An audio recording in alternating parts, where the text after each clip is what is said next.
news, right? She never questions if this person's opinion or not. Wait, Fridays, I have to ask you, what does she watch? Fox, or does she watch CNBC? All anything other than Fox, because in her mind, she thinks Fox News, even if they're just reporting the news, she thinks Fox News is like the a tabloid channel. She doesn't regard it as a real news channel.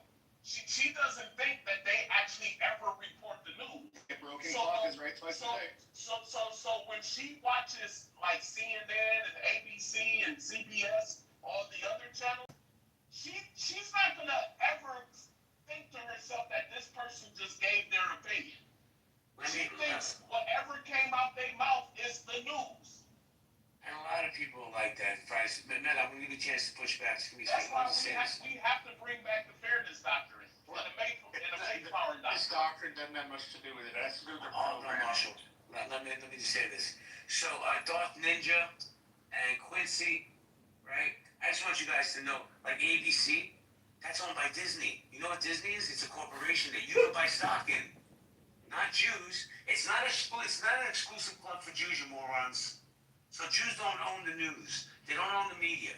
They own some companies, but not a majority of the companies. You can buy stock in these companies. Buy them right now. Go ahead. But this rhetoric of Jews own the news is fucking bullshit. Hold on, Edward, hold on, please. Robert, hold on. Because I'm going to give Meta a chance to push back, then I have to go to Michael because he's been waiting. Meta, you want to push back? Too, Jen, if you don't mind. Marshall, I called you 3 times, bro. Dude, I didn't even hear you. I'm sorry. No worries, I got you. Meta. Yeah, I think it's not only possible, it's critical that both sides come together and remove ourselves from shackles of this bipartisan bullshit. It doesn't and has not served us for years. Don't work. It's outdated, and we need to evolve. Right? It's so crazy. It's like hearing people in a pub in the medieval times argue about which king they want to serve. It's so crazy to me.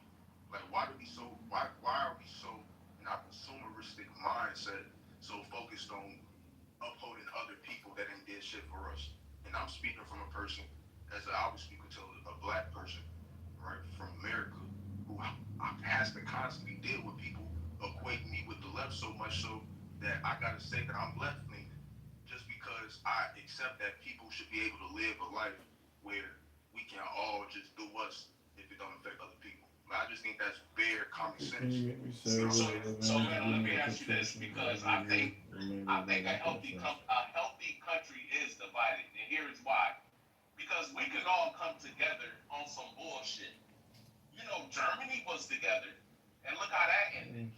A lot of countries come together, and look how it always ends for the minorities in that country.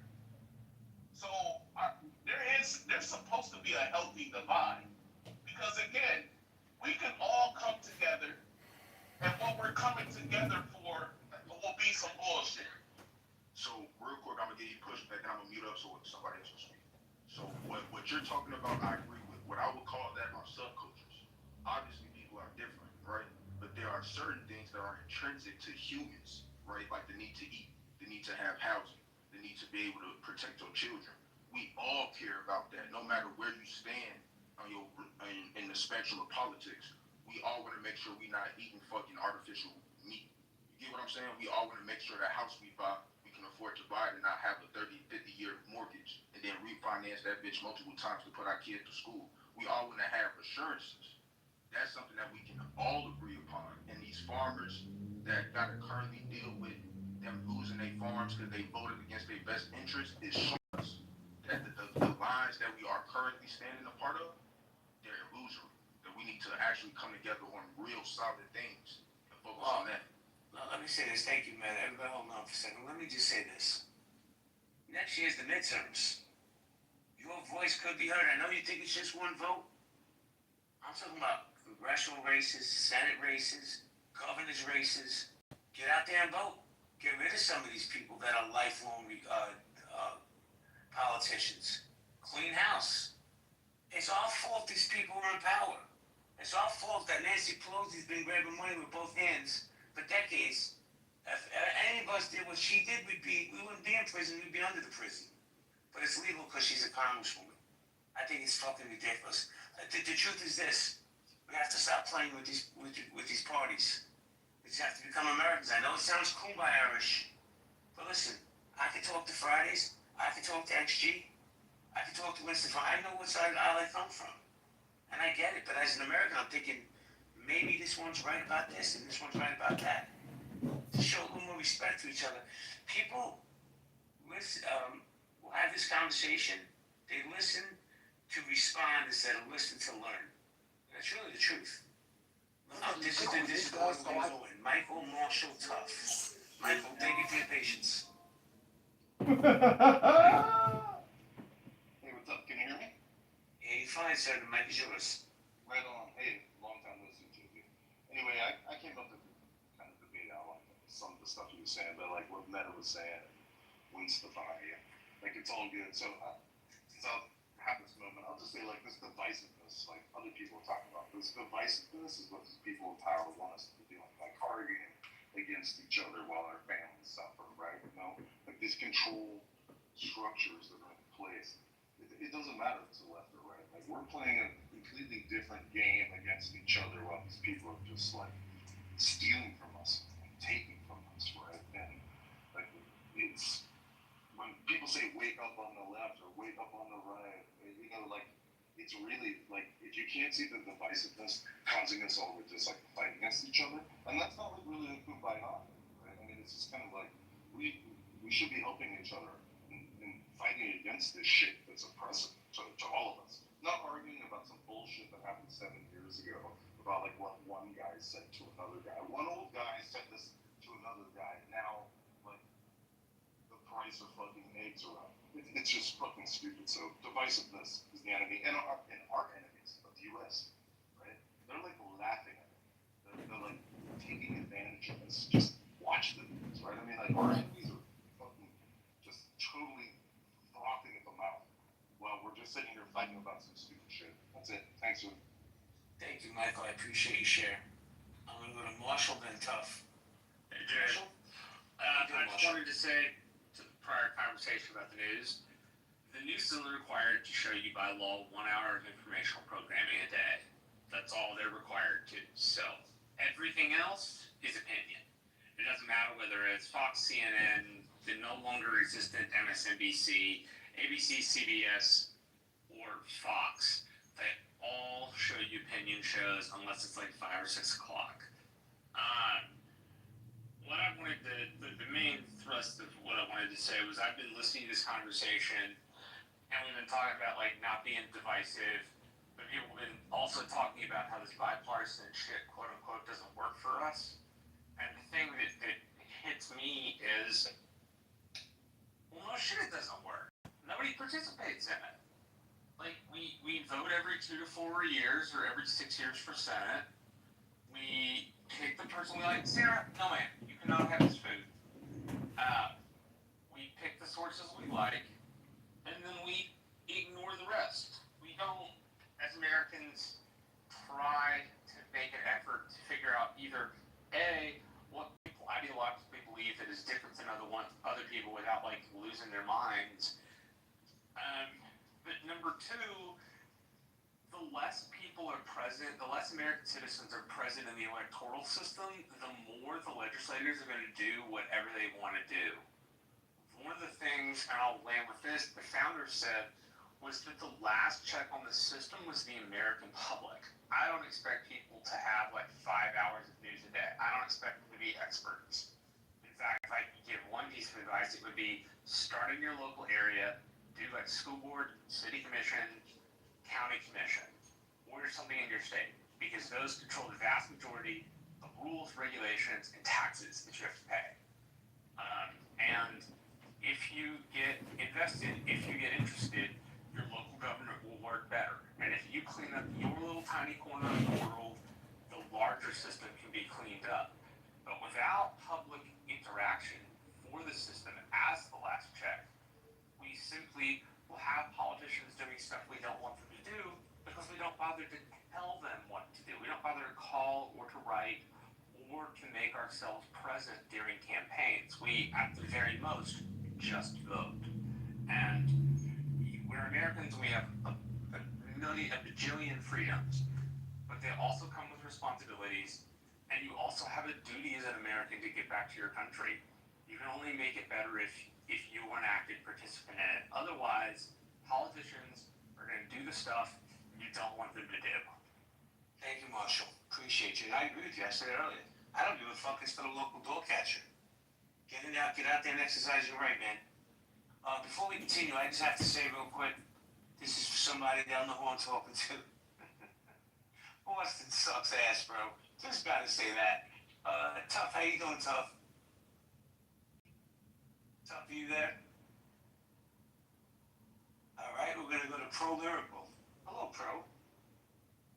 Came to say hello. I just called. No, actually, I was working. I told you not to serenade me in front of people. That's right. I've been working on my Steve Appel impression. Yeah, that is that so screaming. I've been addicted to doing Steve Appel. So I don't think I'm ever gonna enter a room anymore with myself. I'm only gonna go ahead and go into Steve Appel. JB, you need a fresh five? Have you done this? You're Appel. Have you done that for him first? No, I keep waiting for him to come in. I was hoping he'd be in here. I'm gonna text him offline, see if I can get him in here. Benjamin is Benjamin here. Sorry. It's just fun. I like doing impressions, but I don't know what it is. It's just weird. I'm trying to master this Steve Appel thing. I do need to come on it. And Casa de Appel law firm, Spagnoli and Hardcastle and McCormick. We. All right, back to your show. Hey, can I say something to the title real fast? Yeah, Tough, I called on you. Pro, hang out, I text him, see if he comes in again, Tough. Oh, my fault, I didn't hear you. I was in here with the kids. But I feel as though President Trump is not dividing the country. It makes me, this country was made to be divided. Isn't that why we have two parties? Like, that alone is the division. Our side versus your side. Like, yeah, if you ask me. That's a fact, though. That's a fact. Yeah, that's what I'm saying. So, like, I feel like, yeah, Trump ain't dividing nothing. Like, no matter what, as long as it's two parties, three parties, stuff like that, it's going to be division. It's going to be. Hell, even if it's one party, it's in human nature for people to disagree. But, yeah, yeah. Thank you, Tough, I'll come back to you. Uncle Steve Appel, if you can come to the stage for a second, I'd appreciate it. Because somebody wants to serenade you. How you doing, Steve? Oh, really? And by the way, I'm in the car with my brother. Just finished having with our dad, but I love being serenaded. Yeah, Pro Lyrical. Steve, I'd like to give you a fresh five. Take as much time as you need. Go up to 5 minutes, but not including 5. But if you could just go just over 5, it's okay. I mean, take as much time as you need, Steve. We're in Casa de Appel. You're on a fresh 5 with my friend, Steve Appel. Thank you, Pro Lyrical. Thank you, JB. I realize I think I'm going over the mark with the baritone. Did you have a cold, Steve? You sound a little different. I'm in the car with my brother. I've been working on the Steve Appel. I don't know why. I don't know how it happened. I just, you have a lot of charisma that I had to try to take on. Not one person can do it, but Benjamin, if he's in the crowd. Well, thanks for that, Steve. Thank you for coming in, because I texted him offline. I was like, Steve, can you come to the room for a minute? I didn't tell him why, so... JB, whenever you call, I'll be there, bro. JB, whenever you call, I'll be there too. And I will call Casa de Appel, sponsored by McCormick, Hardcastle, and Schmidt. Actually, this Saturday, 7 a.m. to 6 p.m. Alright, guys, we're gonna go popcorn style. Just please respect the one mic policy. The question is President Trump dividing the country? Yeah, I wanted to push back on what Tough had stated, JB. That You said that Trump is not dividing us. The country was already divided. I am going to ask a question, and I do want to get your response, Tuck, but I'm going to also make a statement before you answer. Do you not feel like Trump is a product of the division in which you point out, with it being 1, 2, 3, or multiple parties? That's the way that the country was created. I did want to ask you that. And then my statement is, it was challenging watching snippets, and no, I didn't need to see the whole segment of Charlie Kirk's memorial. As I'm not, doesn't matter whether I have empathy or not for this man's legacy. Let me just put that out there. But it was so challenging, and it was heartbreaking to hear the leader of the free world go on stage after Charlie Kirk's wife speaking and him saying, in so many words, he loves to incite violence with the left, and that he wants to go to battle, go to war with the left. So if that's not division, I don't know what is. And like I said before in my opening, we aren't dealing with Lyndon B. Johnson. We aren't dealing with Eisenhower. We aren't dealing with Clinton. We aren't dealing with Bush. We aren't dealing with Obama. We're not dealing with Biden. We're dealing with one man who has the opportunity to change the peripheral. Can he fix it all? Hell no. But it really gets underneath my skin when I hear some of us from my own community, and I'm not saying that you are African American or anything of that nature. I love my sister not upstairs, and she has dissenting opinions all the time, and she quotes the left as equally she quotes the right. But it really gets on my nerves when I hear some of my cotton picking, my house Negro brothers and sisters fix their lips and say, I don't think Trump is dividing us. Well, they make excuses. I hate us Negroes when we do that.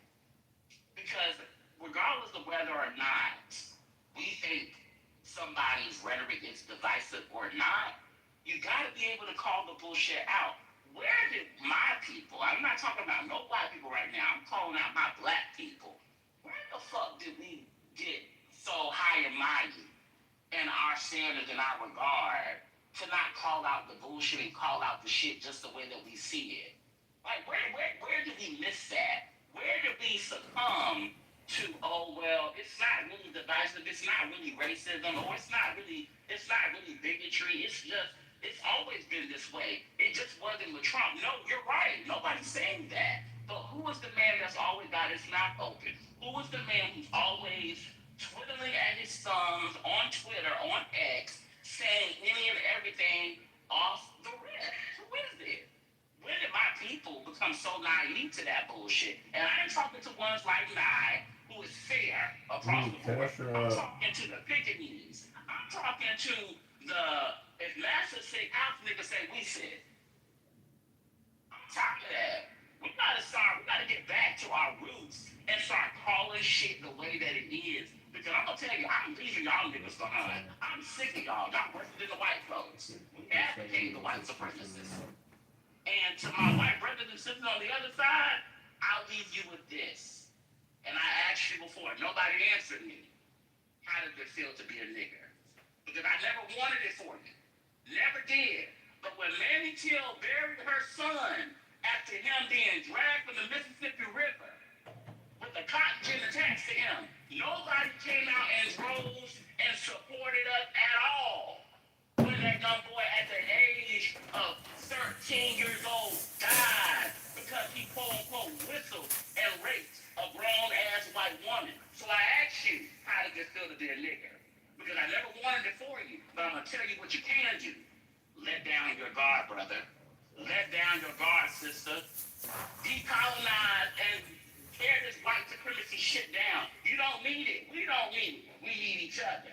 So how does it feel to be a nigger? It don't feel good, do it? Because I never wanted you to feel that.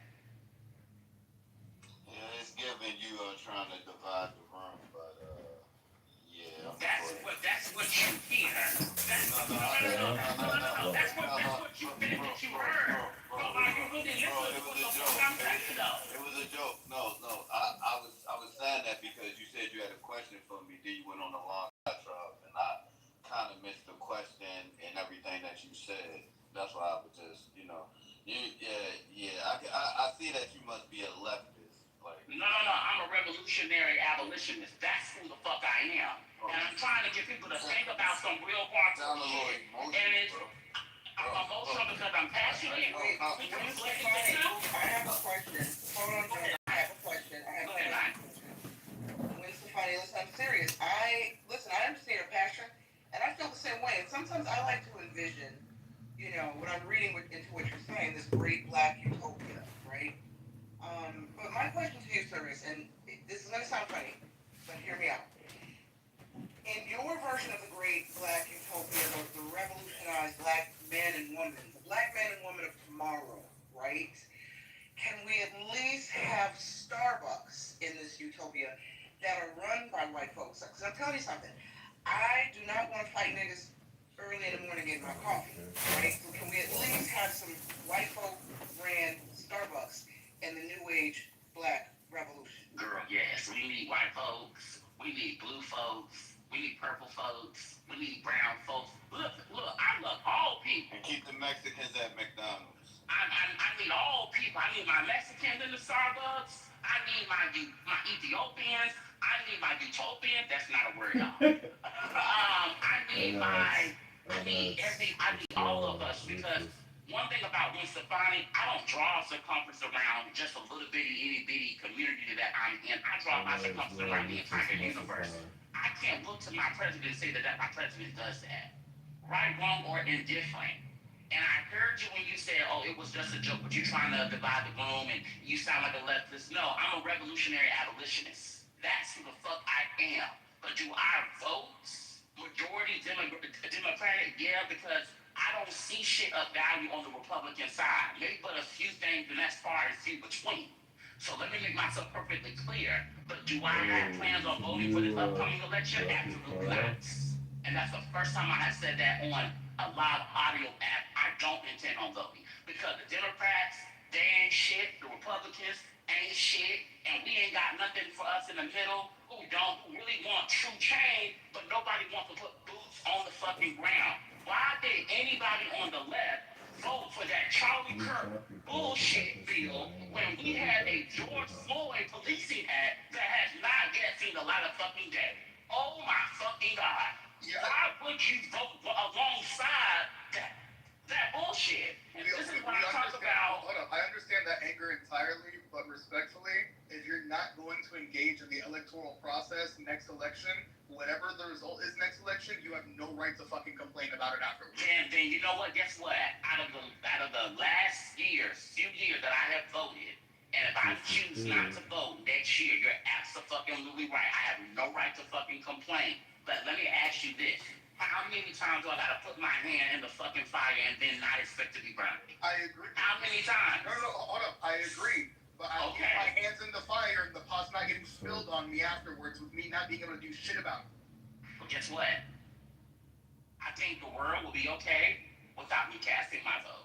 And this is where we're at. If we don't want to have an honest conversation and really put real boots on the ground and to pretty much invigorate and incite some form of change, then hell, shit, I tell us all, don't show up to the vote. I agree with the boots on the ground thing, Mr. But don't think I disagree with you there. But what I'm saying is, if we can't even sit in a box, how are we going to put boots on the ground? Well, let me ask you this. Why would you want to put ballots in the box when everybody is doing all that they can to change around the electoral map? Why would I want to do that? Because Americans at an all-time high. as much as it sucks and as much as the dystopian shit around us is happening, unfortunately, harm reduction is something we have to do, and voting in one way over another is definitely harm reduction. Shit, I say none of us vote. Protest in a different way. None of us vote. But again, none of us vote, and then everybody else on the other side vote. Like, this is exactly how Trump lost the first time, which is, nobody do mail-in ballots. And then, oh my God, how did we lose the election? Nobody did mail-in ballots. How did you guys get so many more than us? Like, it's the exact same thing. They're going to say, or we'll say, like, hey, don't do X, X, Y, and Z. The moment the expected result of not doing X, Y, and Z, which is the other person wins, happens, the confusion and like, oh my god, what's going on? But you know I'm just providing the answer them though. No, let me welcome Augustus to the stage. What's up, Augustus? Yo, what's up, everybody? Yeah, good topic. Always got the good topics in here. Yeah, what do you say? Is President Trump dividing the country? And anybody else wants to chime in? When's the funny? I know you and XP were having a moment. Did y'all have a chance to land? I just wanted to welcome Yeah, we all good. We all good. Oh shit, you can't do it. Go ahead, Augustus. Oh, JB, I didn't know you were there. Go ahead. Oh shit, you can't do Well, it. I'm just gonna ask Stefani a question, but I'd rather pass it to Augustus right now. Augustus, how you doing, bro? How's DC treating you? It's alright, man. To be honest with you, it's a tough town. It's a tough town to get around, but I made some new friends tonight, and we're gonna stick together, and I think that things are gonna turn around for me. So I'm just staying spiritually fit. Hold on, time out, man. Listen, no bullshit, no cap, no shroom. Man, as far as you've come, like legit, because you know I know you from back in the day.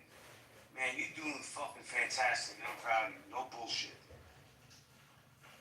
I appreciate that, JB. I really do, from the bottom of my heart, bro. I appreciate that a lot. Yeah, this topic, man, like, you know, I don't know if one person could be responsible for what we're seeing. I wouldn't put it all on President Trump, man.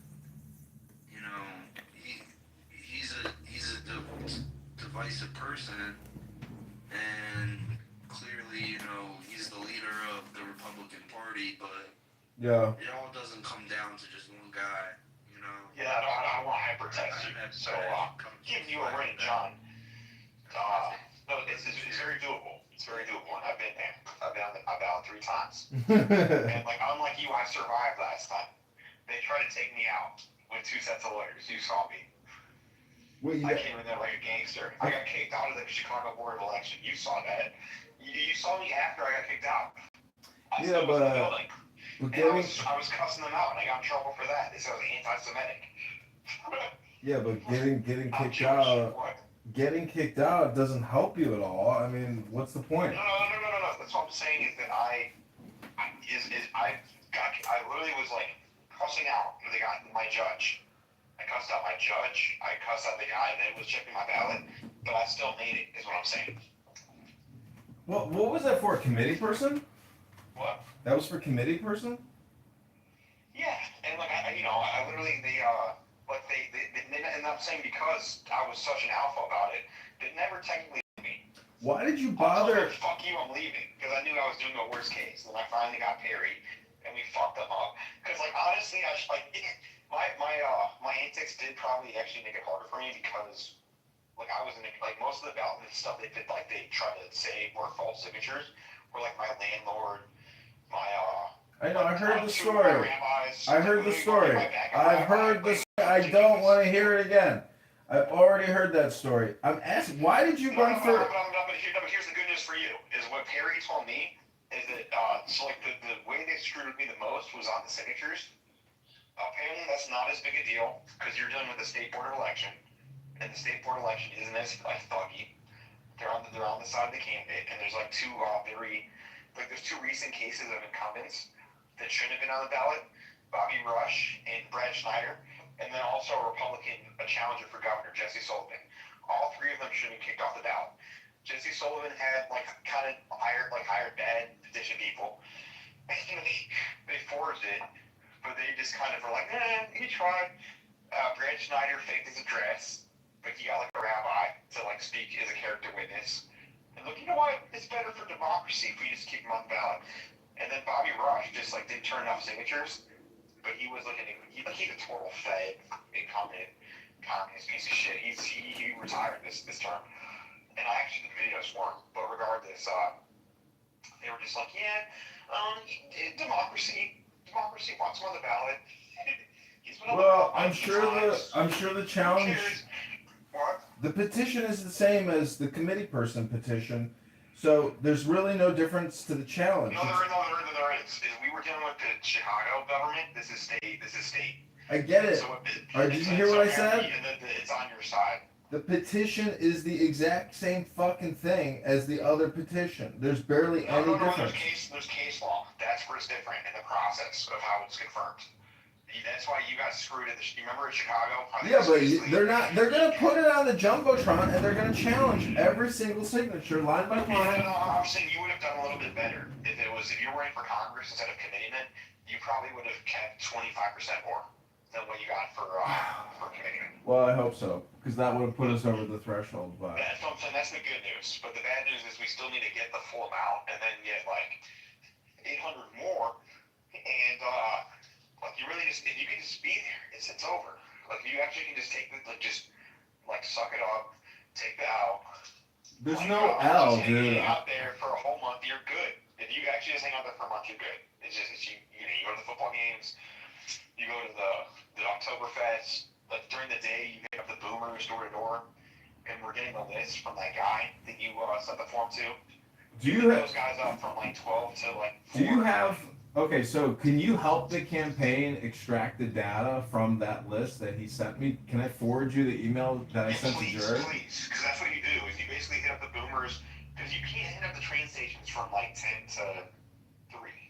And so from 10 to 3, that's who you're going door to door to their actual houses. And then you basically, like your critical hours are the like 6 a.m. to 9 a.m. at some sort of train station or something. And then, dude, Walmart and Costco all day long, dude. That too. You get 100 in Chicago, and those are kind of bigger cities, Peoria, Rockford. Dude, that's. Am I wrong? I just gotta. 2 colleges? I can do it probably all in Rockford myself. Is there a football? Is there like an IS? It's not that Illinois State is in your district. Yeah, Illinois State is, but I was looking at DeKalb. I don't think DeKalb is, right? Oh, that sucks. Yeah, Northern Illinois would be great. It's not. Let's see what. But Lana's awesome, and she's a committee person, and she's like, she's a big Illinois record supporter. But like, I'm not sure she's gonna be 100% on board with you. But like enough to get you like 10 to 20, and you don't want to spend any time with her. That's so far, Carrollton.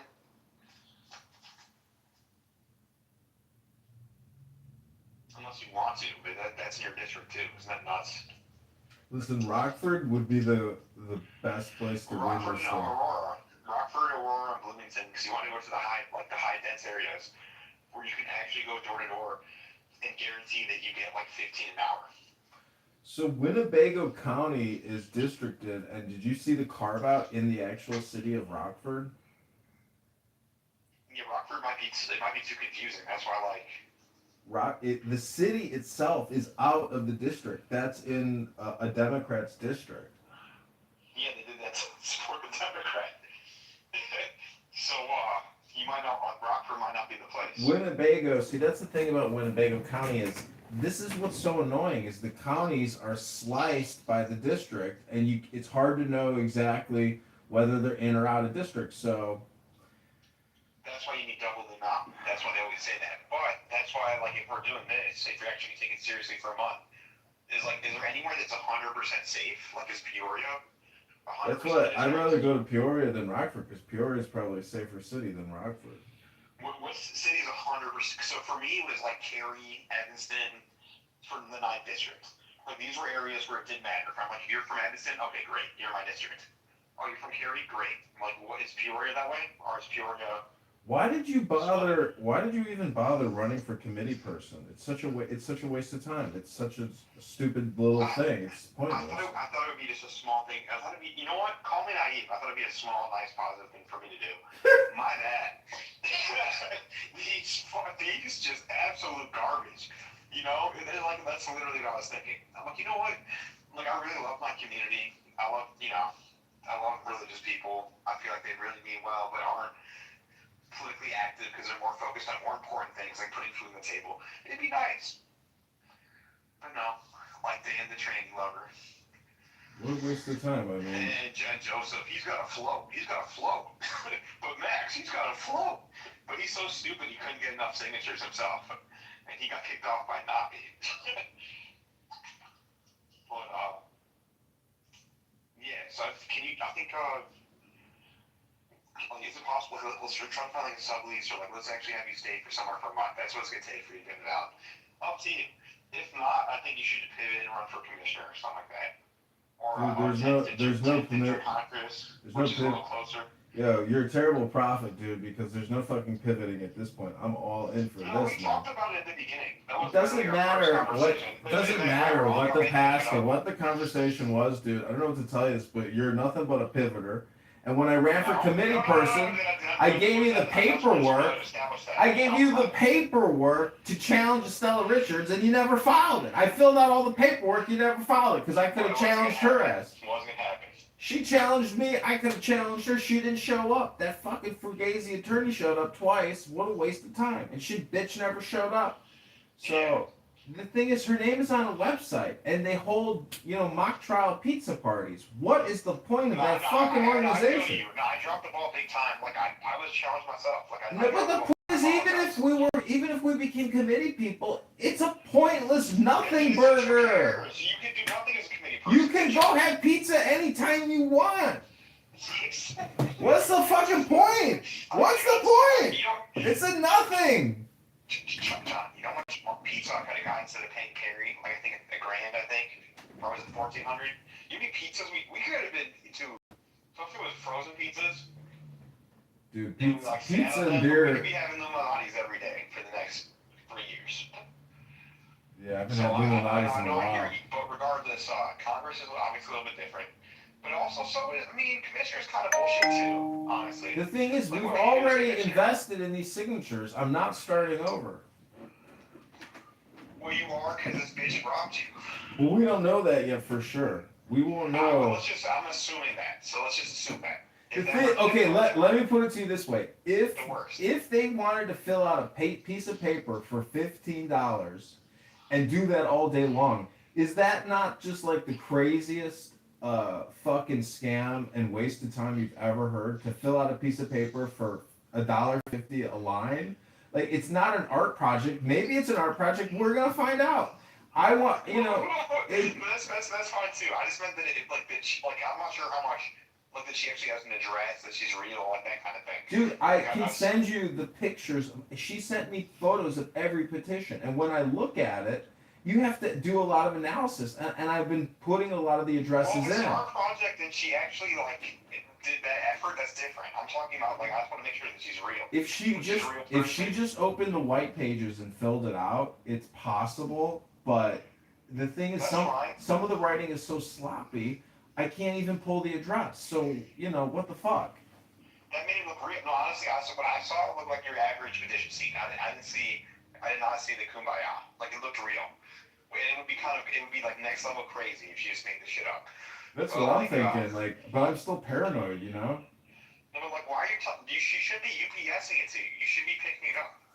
Dude, no shit, man. But it's not that hard to go to fucking United States Postal Service to do a signature confirmation. It costs you $10, and I was gonna pay for it. So the thing is, the whole thing about her mother. I hope her mother's okay, but at the same time, I've sent you over $1,000. You should notarize it. Just have them notarize it for you. It doesn't have to be. It doesn't have to be her. Obviously, it does put the liability on you a little bit, but not really. No, dude. The banker who opened my account is going to do all the notaries, so it's free. It's fantastic. So why can't we just pick up her shit from because she took pictures of them. She didn't Photoshop I that. told her I'm meeting her. Did you not read the fucking text messages? This is why I send you all these screenshots, so I don't have to sit here and repeat myself. She sounds like she's being evasive the whole time. No shit.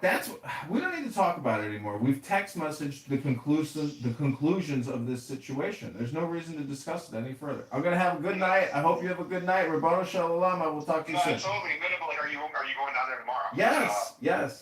Well, because if you can let me know before whatever, I can maybe throw you on some, let's figure out your housing situation. Because I think you should find some place to stay for a month. No, dude, I'm not doing that. I'm going there with one mission, and that is to pick Fine, up these just this weekend. petitions and to go to Oktoberfest. That's the whole mission. And you are too Fine. much of a pussy. You invest all this time and energy in this. Your ass should be in that car going to fucking Rockford to help me get 100 I signatures, think, dude. no, I think I got 200 mil. How much should I have in this campaign? You and your brother, How much? $100, I think. Total? I think both of you gave $50 as far as I can remember, but. Oh, we got up that. That's what I'm saying. Like, I'm very excited about what's going on. And you're sticking with the right. And then like the shit you said about the Navy was the most Trump statement I've ever seen. I was laughing so hard to see George putting it out. He's gonna end the Navy. Isn't he so pathetic? Isn't he so pathetic? It's so funny though. But you always like that's so funny. It's like I don't want to call it a troll because you're making a deep like philosophical point. But like, it's funny, dude. It's funny. So that radio show wanted me to come down to Peoria, but I was like, why can't we just do conference call, and then do an in person in October? So that's the thing is they want to use you. Man, we need you there for like just take the L. Because if you get on the ballot, then you'll make like $20,000 of earned media if you get on the ballot. Fact. The first story they write, the first major story everyone writes is who makes the ballot. Yeah.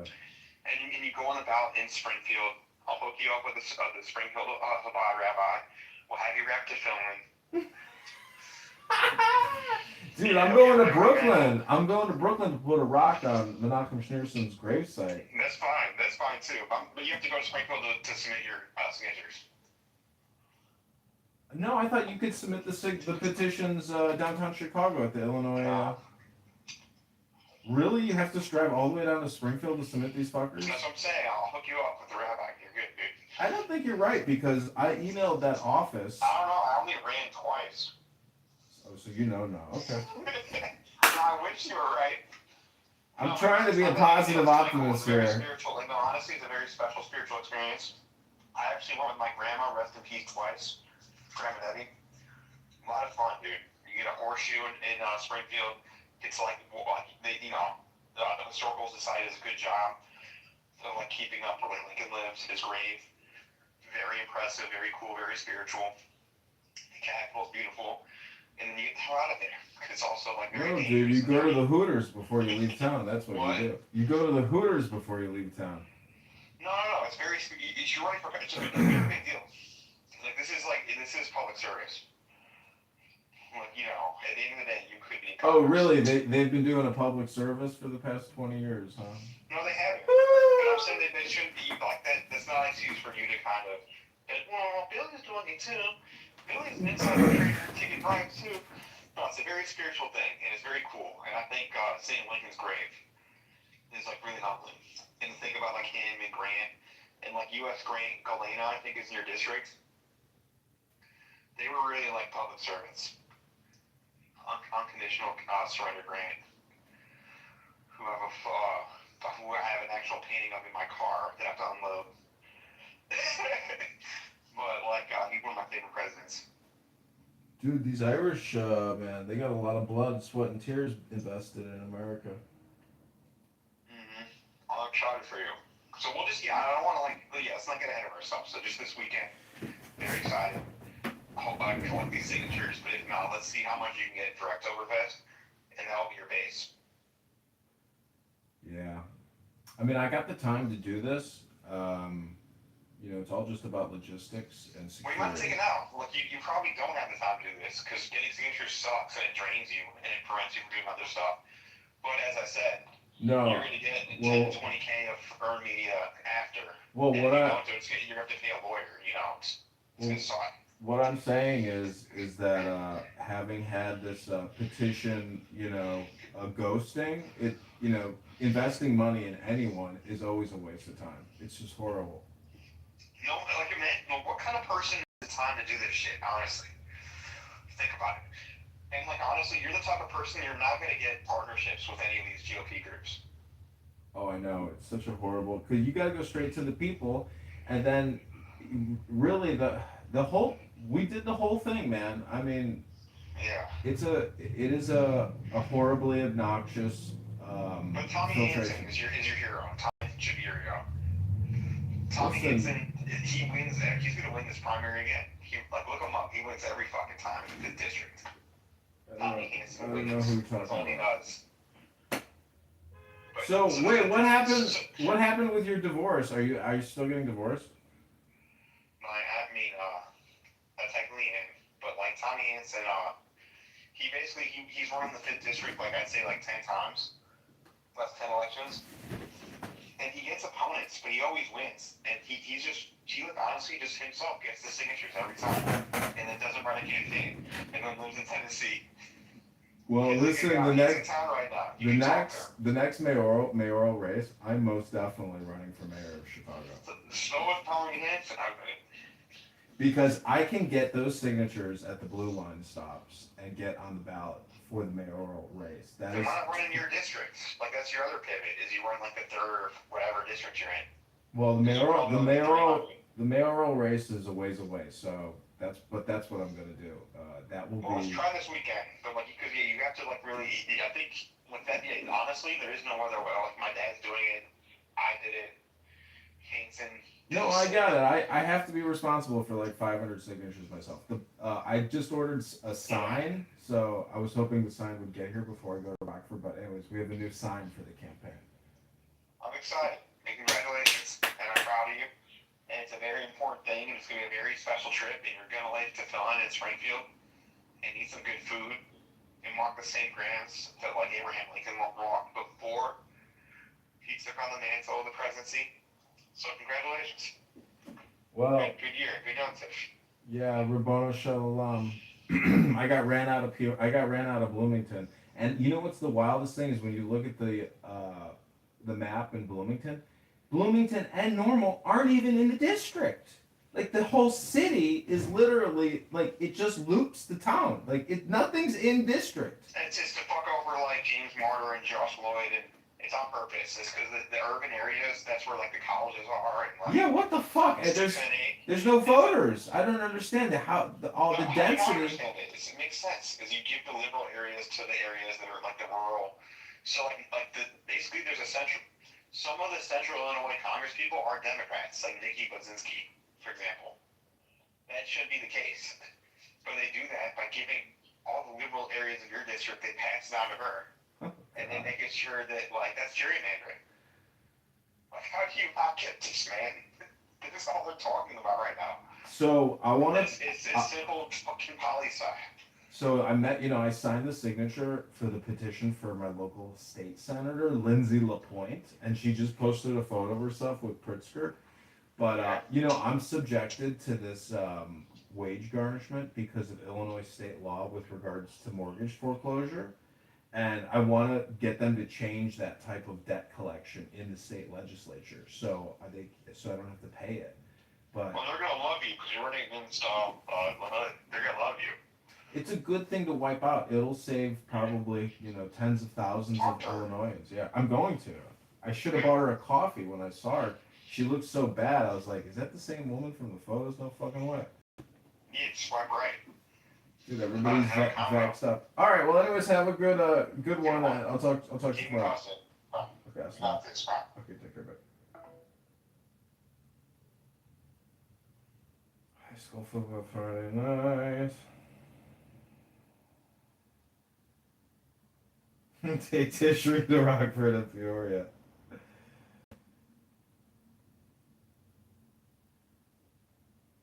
Take Tishri. Take the separate on the dub. Pretty safer. And so I was trying to get some updated information from Hakeem and from Chucky, and it seems to be it's done. It's like nobody's talking about it anymore. If you guys know some updated information, I appreciate it, but I can't find any. So it seems like it's a done deal. Nobody's talking about it anymore. Not even on the freaking news. They're not talking about it anymore. So anybody got any update on that? It was Lisa. Repeat that. What was the news? Epstein. No. I'm not talking about Epstein. I'm talking about the government shutdown, which is supposedly we've been following all day. I don't think nothing else is coming up. I think it's going to be the shutdown is going to happen. Anybody have any updates on it? Because I can't find anything. Just trying to find something that you guys can listen to from either Chuck Schumer or Hakeem. And I can't find any updates. There is some other breaking news. Trump Great. said. Hey everybody, hi Lisa. Hey girl, you've been missing us. I don't have any real update. You know what? I have intentionally checked out. I didn't even go to work today. I was so damn. I was like, girl. I'm gonna do you. I was like, I'm not going in there. I don't want to hear no shit. Yeah, I've been checking out. I was like, I'm not going in there. I don't want to hear another water cooler conversation about the shutdown. I don't want to hear about anybody that's stressed. I just was like, I'm not going to work today. Fuck them. I should have did the same. I should have did the same. Yeah. I need it. And look, I have 0 vacation days, and I don't care. I do not care. I know it's long. I know it. The crazy part, let me just see, I'm gonna take your update. Let me just bring Sloan up. But I started up this morning with the commute room at like 6:30 in the morning. Thinking I was gonna talk for like 30 minutes. We were gonna listen to some clips from Sirius XM with with Lamont and Dr. Carr. That's what I thought. The room has been open since 6:30 in the morning, and all this stuff has been popping off left and right with the shutdown, with this possible war that's going to be going between NATO and Russia, with the immigration situation, blaming it on California.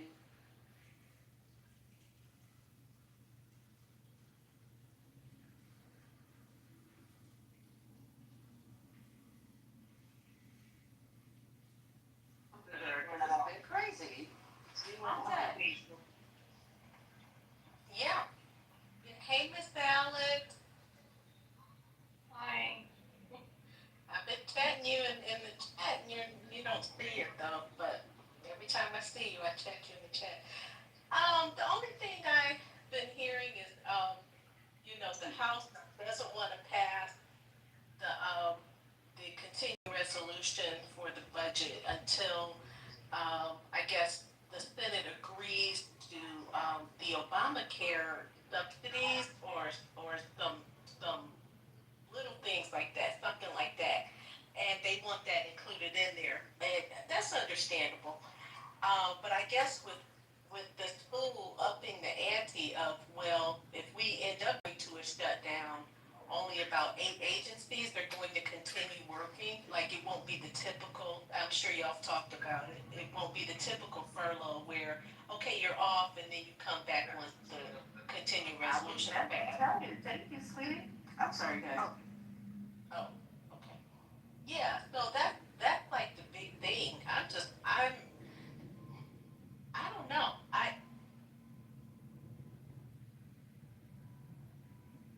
Did you intentionally go out, Sloan, or you finished talking?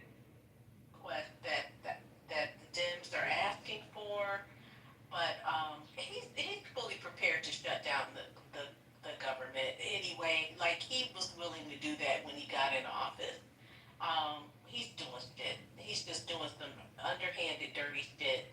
And this is almost an excuse. The fact that I really think it's planned, but it's an excuse. Oh, well, we couldn't come to an agreement. I'm going to shut it down. I think he always wanted to just destroy the infrastructure and weaken us for some other deviant purposes. And I just don't know what those are, because I can't even think like that. Is that not what Harris said the whole entire time she was campaigning? Yes, ma'am. I just want to make sure, because nobody thought she knew what she was talking about, and she was just a woman just talking, running for president, and now everything she said, I'm gonna go back on quiet. Yeah, she said it. Nobody listened to her. They disregarded her. Oh, like you said, just a woman talking. She doesn't know what she's saying. But at the same time, I think more people should have said it on the Dem side. That's very frustrating. More people should have said it. Hillary Clinton could have come out and said it. I think anybody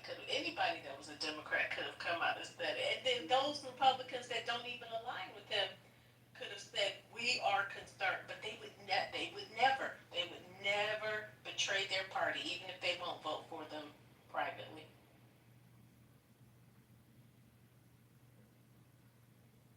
So yeah, I'm kind of into. I just want to know where he got on there, because he got some power, and he got everybody by the balls. I don't know.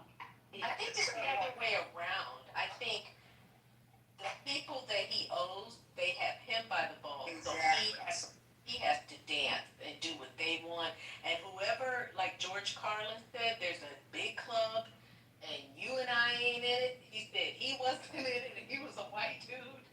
But there's a big club, and the people that are running the shit are the people that are running the shit. And I don't even think it's Trump at this point. I really don't. It's not. I mean, and you know. What is that, Black Rock? No, it is the same person who's trying to blow up everything everywhere so he can get, basically, in my opinion, control over the continent of Africa. So he can be the world power one day, or whoever, you know, he can say he led Israel to world dominance some kind of way. I feel like that's what his ultimate goal is. And I think I told you guys yesterday that there's this website called Yandex, and you can It's called what? Yandex, Yandex. That comes up in your search engine, and you can put in BB documentary. And I don't know if it'll come up now, because when I try to do it again, it might have been scraped from the web, but it is eye-opening about BB, all the way back to his childhood, and it is narrated by his best friend, who he eventually financed to be an American film director, a film producer here in the United States.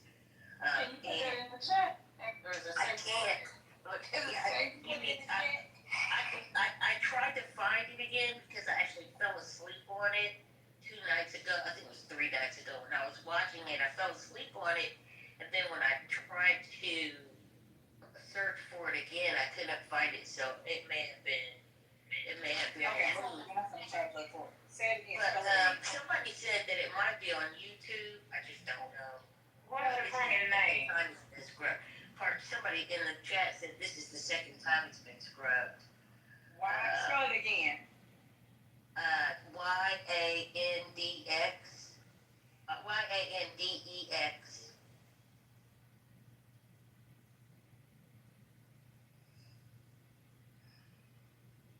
.com. And then, like, I don't know if CEO still, he wanted to say something. Did he chat? But he was saying, how are we calling Donald Trump? And see, you guys said what I was going to say, but I didn't even have the energy to answer him at the time, because it says, how we are calling Donald Trump dumb and stupid and whatever, because he's making all these, I'm just paraphrasing, all these precision moves, and it's not even him. That's what was going to be my answer. It's not even him. We got Stephen Miller, Steve Bannon, all the people supposedly, I feel, could be wrong, because I'm not politically savvy like you guys, but I don't think Trump's running shit. I think he agrees with whatever they tell him to agree with. They put shit in his ear. All he's dreaming about is a bucket of chicken and a hamburger and trying to keep his blood pressure down and his ankles reduced. I don't think this man, to sit up and be strategically going with the NATO thing. See, the first thing he talked about was this is somebody who's supposed to be smart and strategic, right? The first thing he's talking about having people arrested for an escalator. That's the level he's on. And a teleprompter, and that's the level that he is on. It's the people behind him that are pulling these strings. Leaders get credit for the people they hire. Leaders get credit for the people they hire or told to hire? Yeah. Told to hire? Yeah. I'm getting credit for that, CU. If I have somebody on my staff and they tell me to hire so-and-so, and I do it, yeah, of course I'm going to get credit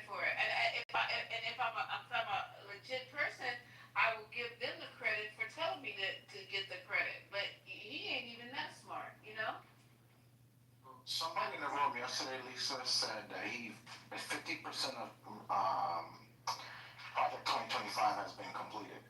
That's what I heard too. So if people are saying that and then saying that he's a dummy, he's not doing anything, two things can't, I don't know how you square those. Yeah, they both can't be true. They can't. It's honestly not that hard. What did I just say? No, it's the people behind him. He's the president, but it's the people behind him. Like you would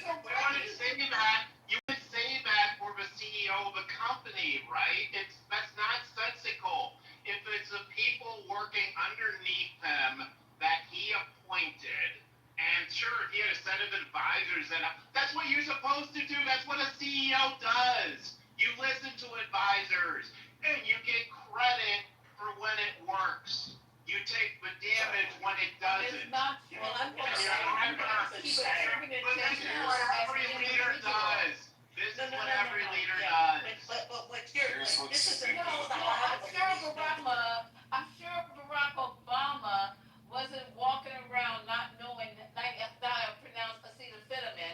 That's a different conversation. That's a different conversation. Yeah, I'm just telling you that Trump, you're the guys are the one who's exalting him and trying to make it seem like he's this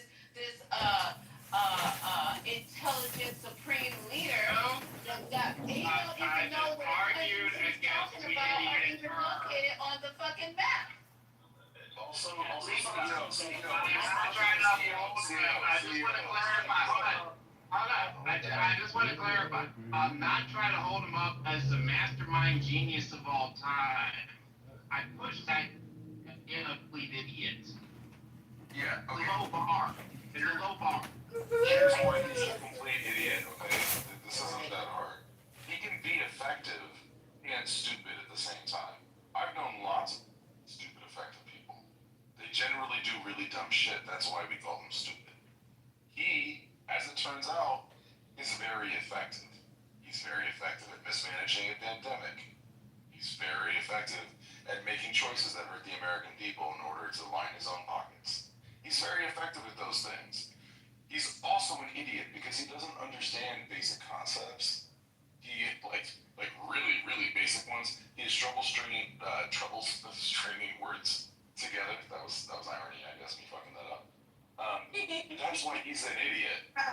Like that's why he gets called that, is because he doesn't understand basic concepts. And while yes, he is effective, it's not to anybody's gain except for perhaps lining his own pockets. And if you respect that and that's like where your values lie, I guess you could say he's some sort of genius. But you're calling him a genius because he's corrupt. I didn't call him a genius. No, I'm saying you would be. You would be if you were to say that. But this is the thing, like, being effective doesn't make you smart. So here's what I am going to disagree with you on this one. Okay, never mind. I won't say anything. Just go to the next one.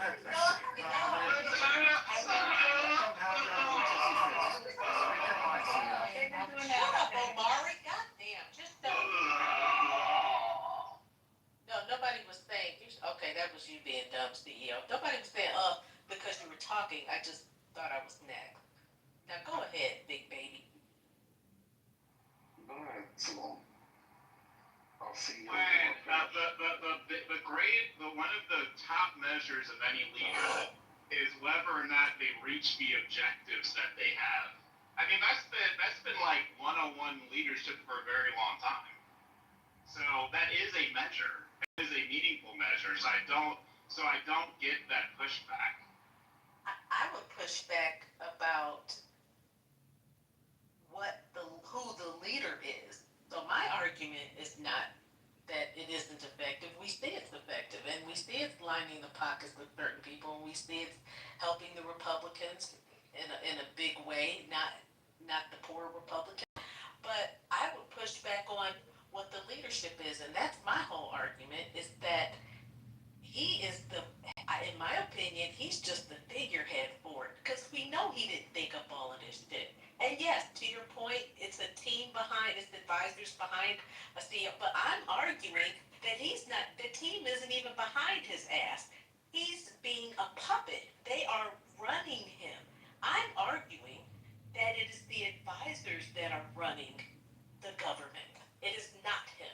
And he is simply the figurehead. So I would never praise him, but all those Republicans that put their spit together from Project 2025 to everything else, they gave him those ideas because it's something they wanted. They paid for him to be in that role to execute it, and or to at least to appear to execute it. And so he's certainly not a leader. He was a shitty businessman, and now he's definitely lining his pocket, and he's gonna because he didn't even want to be president, he's going to make this work for him, and that's what I think he's doing. Can I get in here on this also? So to CEO and to your point, so with this whole thing at the UN with the escalator, that his people stopped, and the teleprompter, that his people messed up.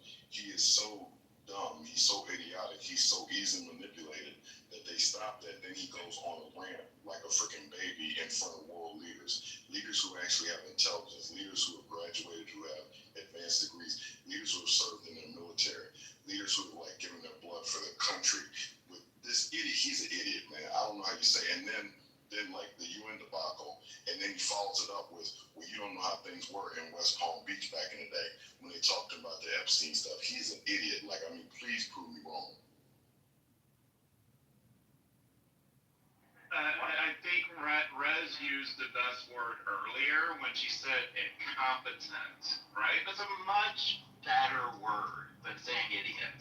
So, the other team has not been nice with their words, so we can say what we want to say. well, but I mean, in terms of, yeah, you absolutely, you said what you were saying. I mean, in terms of squaring it up logically, though. No, I think that's a perfect word. No, I don't think that. I think that's happy to glad CEO. I think he's an idiot or he's incompetent. He could be either, but I think that's happy to glad. That holds no weight in changing the opinion. Why not look at all three? Well, let me say this. Let me get this in real quick, because see, Charlie Kirk died for me to be able to say he's an idiot. You understand? Okay. Yeah, like okay, like what? Yeah, okay, like okay. Cool. Cool story. Cool story. Was that supposed to be the profound mic drop of the night? I think it makes him feel better.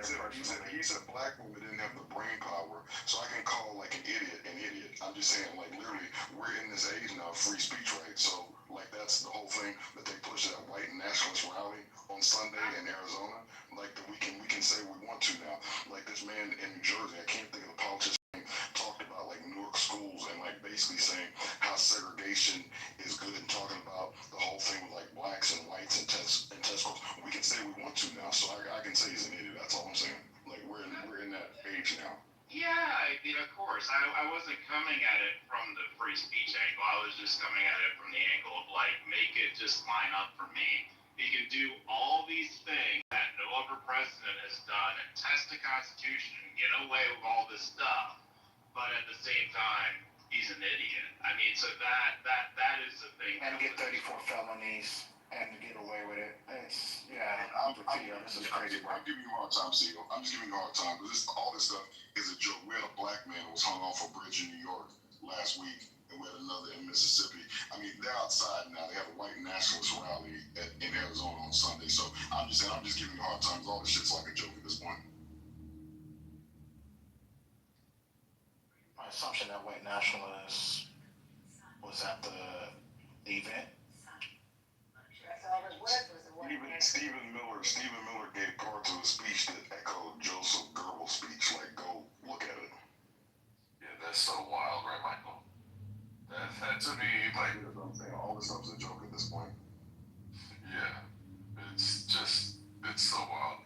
And like, look, whether or not Trump is an idiot is maybe not the most important conversation. The question is he helpful or damaging? And if you still think he's helpful, There's no question about that, Your Honor. I mean, yeah, but like, well, who cares about the definition of the ad hominem attack on him? Like, I mean, I've got all kinds of insults, all kinds of words that I could use to describe Donald Trump. I mean, but the thing that actually is the most impactful is like, what is his impact on people? Like, what is he he actually doing that changes our lives? And the things that he's doing that change our lives are unabashedly a fucking disaster and tragic and leading to all kinds of human suffering, both here and abroad. I mean, why the hell is he putting massive tariffs on upholstered furniture? What is wrong with this man? He's attacking Tylenol. He's now attacking mifepristone, which is an important drug for women. Like, this man is just a terrible, terrible human being who has no problem causing human suffering. And he said it himself at a fucking funeral of all places that he wishes ill on his quote unquote enemies. And he's talking about us. Delbright said the word hate in a place where he had an opportunity to bridge differences. He further exasperated them by saying what he hated. And I just think that is not representative of the opponents. And in so many ways, people are supporting him no matter what he does, which is terribly dangerous. Terribly dangerous. So Butter, he's not POTUS. Somebody else is POTUS. He's just a puppet, so I gotta correct you there. And also, he's not dangerous. No one listens to him. He's stupid. He's an idiot. So no one listens to him. So I mean, I don't know what the argument is. If nobody respects him, nobody likes him. He's an idiot. He doesn't have no support, and therefore it's. And then therefore, what is the complaints? Hold on for a second. What's the complaint? Hold on real quick, side. Hold on real quick. Just let me get one thing. Well, the thing is that with Omar, what you said, that's incorrect. These rooms have y'all effed up because we get in here and like we're erudite and we're smart and we have we got degrees. We're all in here and it's like we're having these conversations. In Middle America, people listen to him. People literally take what he says as gospel. That's why he's dangerous when he just spouts off the stuff he does. People literally, you could see it. That 100,000 that packed the Arizona Stadium, all those people, anything he says is like his words of the gospel. So he's very dangerous. Those people are never going to listen to you. They're never going to like you. They don't like you. So if you put those 100, hold on 1 second, let me finish. Let me finish. If you put 30, put the same people in this room that was in that rally, you would have a completely different conversation. They would be calling you the same thing that you say they would be saying about Biden. They would be calling him slow, auto pen, this, that. I mean, we're in an upside down world. I mean, I can't wait till Stranger Things come out because this is really the world that we're in. Here's the thing. Hold on. Here's the thing. So nobody was still voting for Kamala Harris on that side. Listen, here's the thing. The other people like us, the radical left, we don't lynch people. We don't go to HBCUs and put threats on kids for something that we had nothing to do with. Like a white kid gets shot by another white kid, and we're not going around the PWIs and being like, we're gonna come kill people and talking about what we're gonna do. Like, man, please with that or whatever. This shit is dangerous and it's not a joke anymore. And I'm just saying, like, I'm out. It's just not a joke, So like, y'all keep on having these goofy ass conversations. But no one's laughing. I'm not laughing. I never went ha ha ha. If you could have the same conversation with the same people on that side, they don't like you either. That's what I'm trying to tell you. If that can't get through your head, I don't know what can. They're having the same negative conversation that you're having about them. Hold on. What is your point? I'm talking to Mike right now. The point is, you're repeating yourself the second time. You can complain all day about Donald Trump. You can explain it would be useful. They're complaining about you. They think you're the ones that are destroying this country. They think Biden is the one with Dark Brandon that causes division. People, Omari, we're not. They're causing threats on HBCUs. We're not. They're doing stuff. We're not, Omari. What are you talking about? I think he's just talking about the perception and how do you maybe break through the perception. Right. Exactly. He can understand that. Can we break through? Can we stop lynching folks? Can that happen? Can we break through on that? Can we stop abuse? Black people have to be we literally have to be cautious in the way we move. There was a dude that came on and said, Trump, give me the trash, Trump. I'll go door to door. Let me have them. These people are idiots. They're mad dogs. The people that try to kidnap Gretchen Whitmer. All these people, the people that try to burn Josh Shapiro's house. The man that took the hammer to Nancy Pelosi's house. Then they joked about Nancy Pelosi's husband. And then they want to talk about you shouldn't make fun of people after attacks. And I'm just saying, conversation we have, like, this is just some stupid shit. Anyway, that's why I ain't been coming up. I'm good. Yeah, and the problem with this is also the things that are being done with power are not congruent. So those people can feel however the way they feel, but there's still objective reality. It still exists. Like, we're still here. And the problem is that the stuff that they're saying doesn't add up. And I agree that it's a problem that our country is so divided. But you can't, like, resolve that division when you've got one side that is so incredibly propagandized that they just are so divorced from reality that they can't connect anymore. They're attacking Tylenol, man. What the fuck is going on? Yeah, I mean, their goddamn minds. We're talking about 90,000. Did you just not hear what Butter said, and you're gonna come up in my house? The White House. Like, this shit is absolutely crazy. They are not on, like, they're not, like, living in the real world. And they, like, it's not close. Like, I would love to find common ground. I found common ground with lots of people many, many times over many, many years. But if you're gonna tell me that, the 2020 election was stolen, what the fuck am I supposed to do with that? You're an idiot. Yeah, I mean, the reality is the tone of the country can't change while Trump is leading it. It just cannot. But what it did do is expose some of those closed door conversations that were being had that we always knew were happening, but we never heard at the level of transparency, you could say, as we do now, which is why Charlie was so many people were a big fan of his, because he was saying things that they didn't have the courage to say.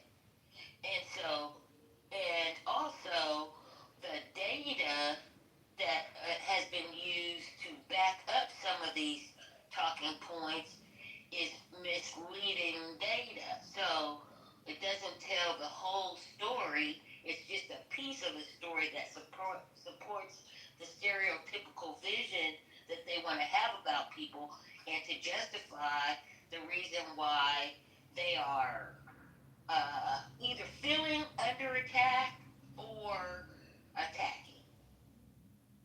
Do we need anybody to tell us the whole story? We're being told the rest of the story. We knew the story during his first term. We're just getting the rest of the story. We knew how this man was. It's no surprise how he was. And he's just carrying it, completing his task. That's all. I mean, if I wasn't surprised by his action, I'm still not surprised by anything that he does. They had an episode. They showed this episode of an old Twilight Zone where Dennis Hopper basically played this white naturalist or whatever. Like these Hitler youth that were like trying to spring up in America, and have this shadowy figure in the back. You can't see like the face, but it's like Hitler or whatever. Like if Hitler lived, and he was trying to influence this thing. And they talked about he was telling them about like getting a martyr. And like Dennis Hopper was like, well, how do you figure out like who a martyr is? He says, you don't figure it out, you choose the martyr. I'm just saying this thing that they've done with this CK kid before, nobody really knew about him. Some people did or whatever, like just like you know about you were like Nick Fuentes and some of these people, but he has become something like so much more powerful, like in depth, and to the point about like this man I saw from New Jersey that I can't think of the politician's name, that literally was talking about test scores and black kids and white kids, like you said, saying the quiet parts out loud. That, like I said, we're in a real effed up place right now, and that's why like I can't with this thing with like just like Aaron was saying with this middle ground, and like so we can't go back and forth. There is no more even Steven on this or whatever. They kill people. They are doing things that are very damaging. Even with this mess that he did with the Tylenol or whatever, they're literally, and like with stopping abortion, but all this stuff that they're freaking doing, where like you can't be like this woman who was like dead, who was basically like just like an incubator for a baby that was, and just, they are literally doing, we don't do that. Like the radical left, like for whatever we do, we don't do all the stuff that they do. And so I'm saying like there's literally this dichotomy, and they lie. And it's like, it's just a sick.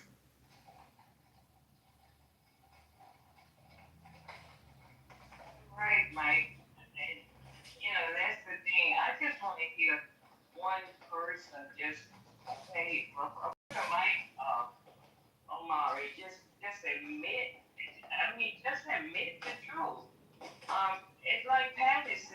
belief in human rights is a threat, and that's sad. Really sad that we have to feel like that, but that's the feeling that we have gotten since this man in office. And people, it haven't even been a year yet, and look at what we're going through.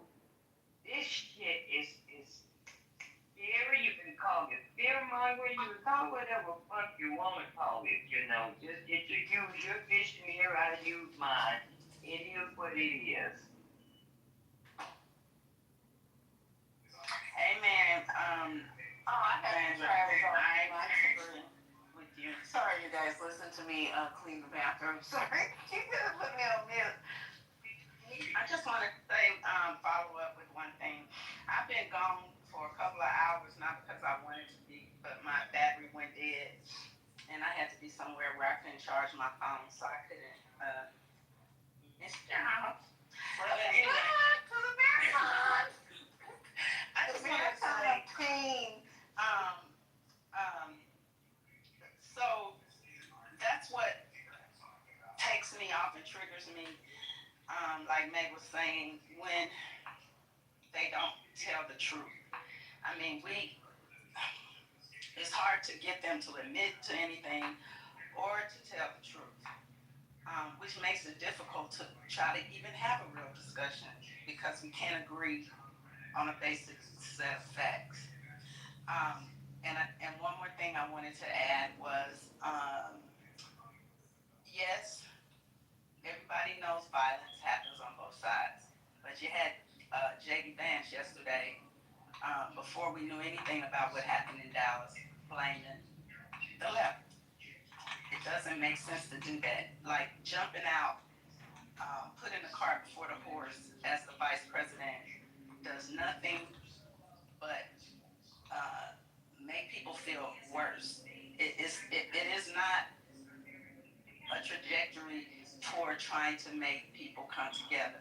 But I'm sure that they figured out that the division makes them stronger. So they believe. But I do believe they're going to, in the end, up into each other together, bumping heads together because they're going to wake up. They have to. But what there is, it comes from both ways.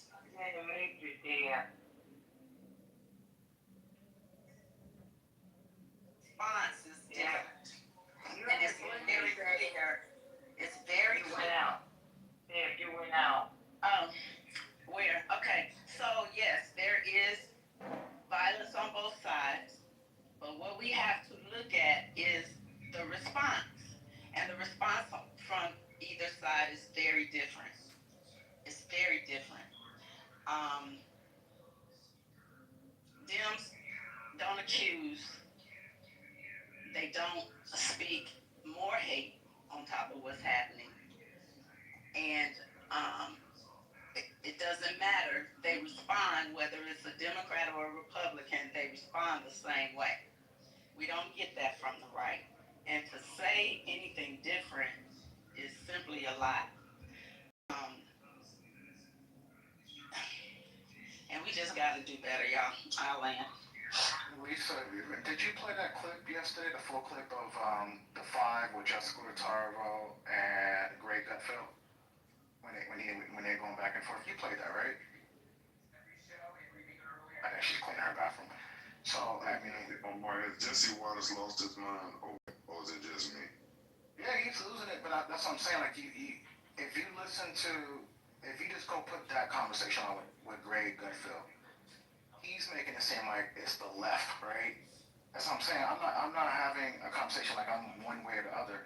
I'm saying that I really feel like the division is crazy, and I'm hearing always just so many different things from different people. It's sick. Let's sell this on the hard right. What do you expect him to do?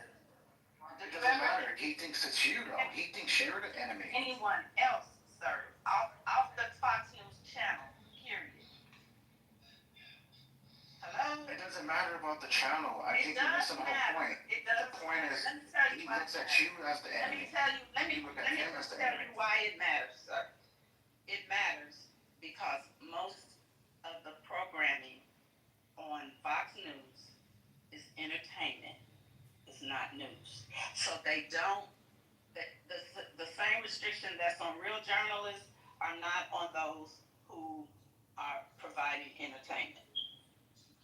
Gutfield is one of those guys. That's Hannity. That's most of them. Brett is the only one. There may be another one that. So listen to Brett Baer, whatever his name is, because he's a real journalist.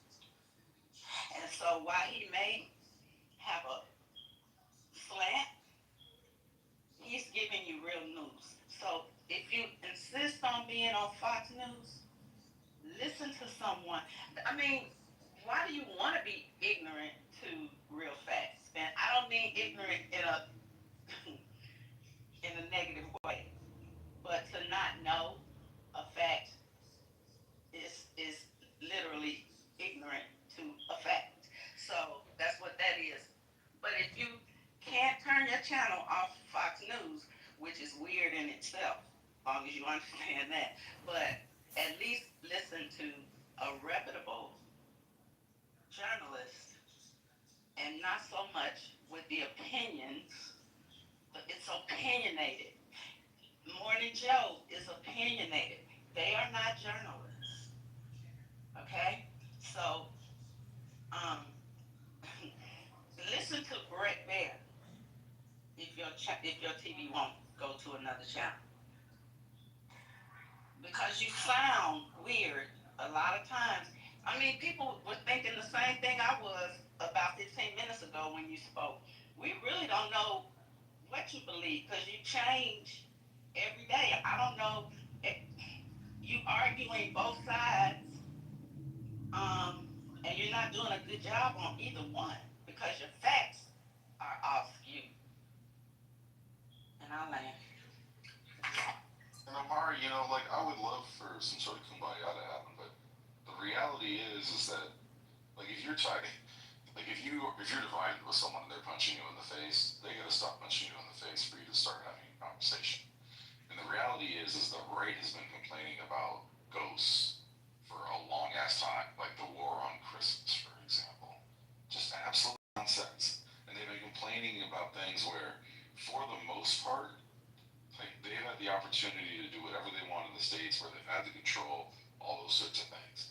Meanwhile, the Republican Party has constantly gone in to other states to change things around.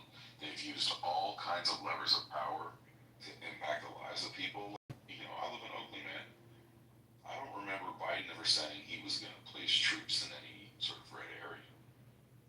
Donald Trump has talked about placing troops in my home. I don't want them there. They don't belong there. There's no need for them to be there.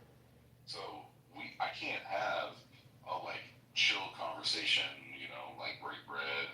You know, we're gonna I don't know, sip some sort of beverage together and figure out how we're gonna bridge our differences when someone's talking about completely unnecessarily putting National Guardsmen in my city. Not an option. And this is the problem: is that the actual act of the Republican policies is severe. And the actual impact of the things that the Democrats have done is just nowhere close. It's still in the mainstream of American politics as it has been for a long time. This dude is not that. He's a clear and present danger. And until that danger is addressed and that threat is reduced and mitigated, it's impossible to have that conversation. And the right can feel like, oh, the left is coming for them. But the reality is that they're not. Lisa is a perfect example, and everybody in this room know that. Lisa would get in a Democrat ass in a heartbeat. If a Democrat is wrong, she's gonna come out with it. She's gonna talk her shit. You know what I'm saying? But you will not hear a Republican own up to shit on this stage. Period. they would come up with an excuse for everything. You would not hear them own up to it to say this, they were wrong, they did this, you know. You just don't.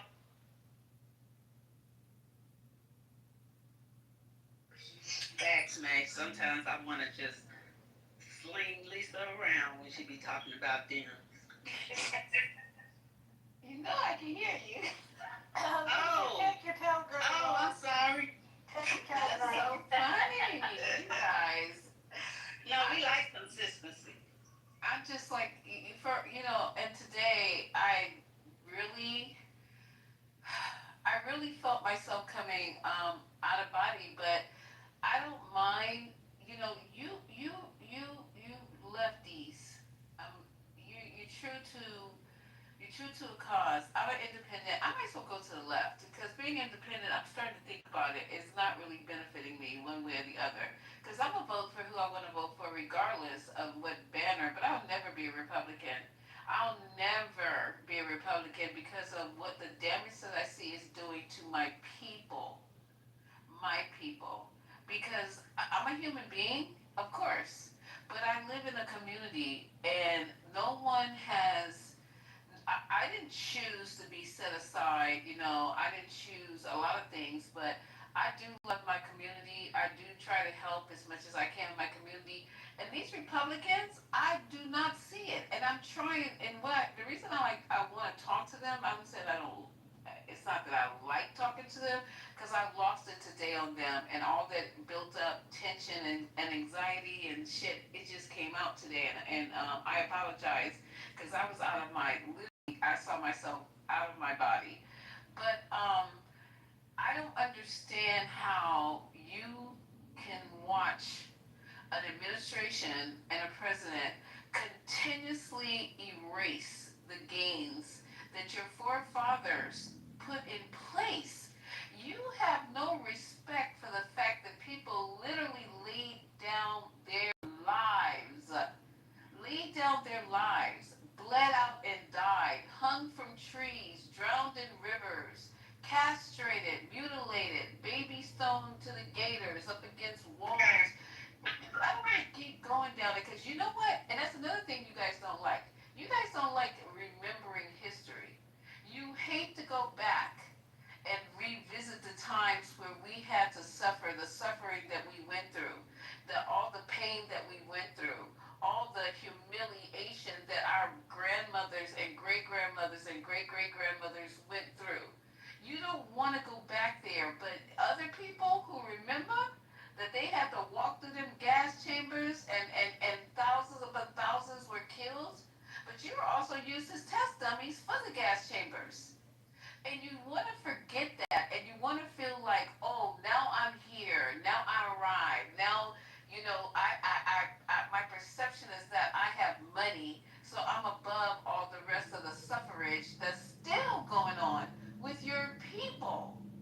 That's what really irks me about black MAGAs. I won't even say Republicans because I know some black Republicans who are trying to figure out what they're going to do because they got to leave the party. They have to leave the party. But the MAGAs, you guys are a rare scientific specimen. They go down in the books of history.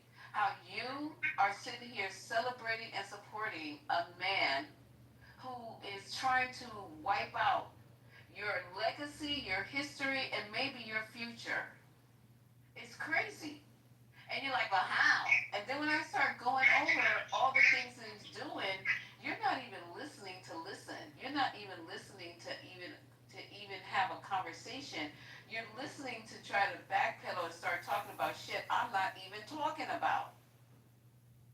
So one by one, we're seeing our rights being taken away from us. One by one, we're seeing our dreams, our hopes and dreams for our kids being dimmed further and further.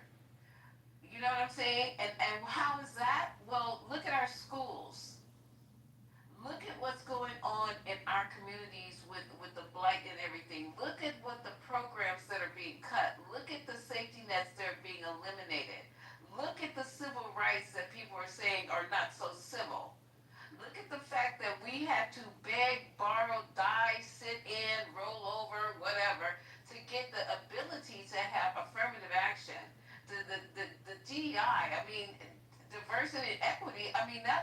applying to just everybody, handicapped people as well. But they put the jacket on us, and we have to wear it.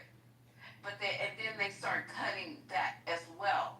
So anything that's going to uplift a group of people who have a very unique history in this country, unlike any other person who came here from another country.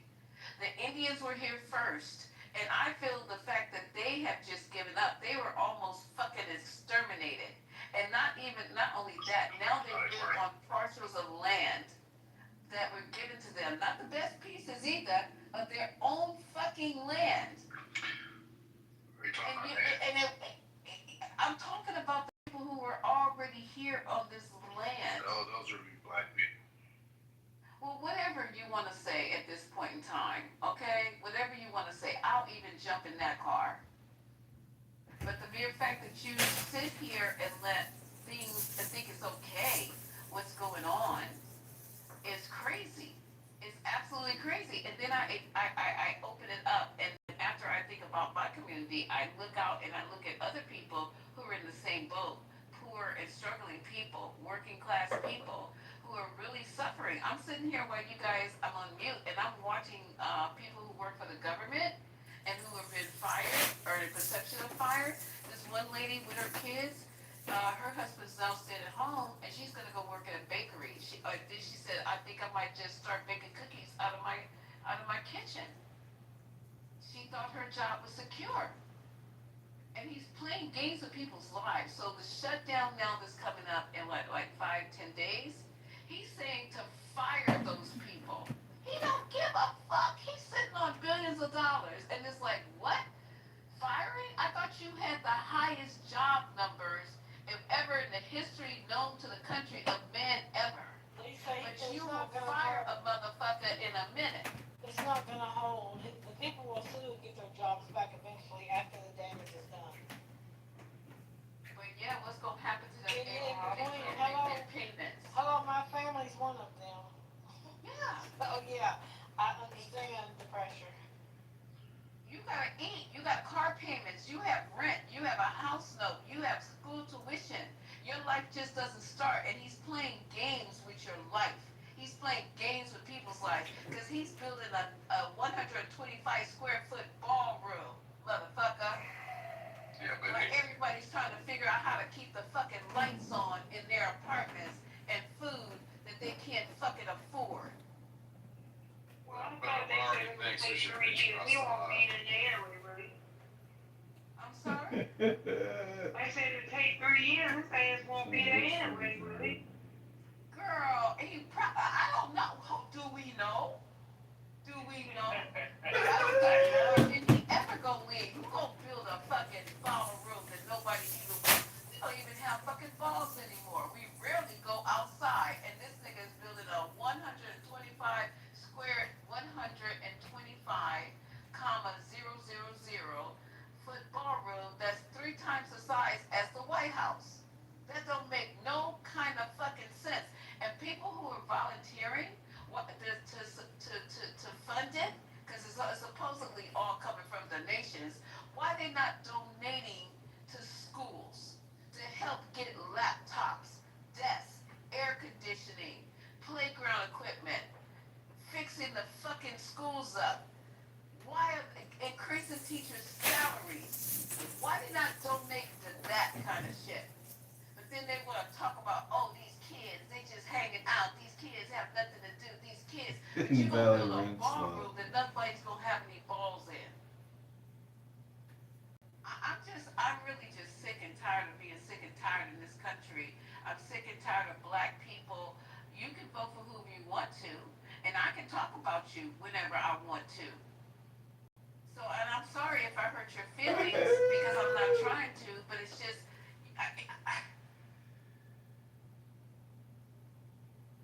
we on a Democratic plantation. Really? That's a fuck your feelings crowd, Lisa. That's who that is.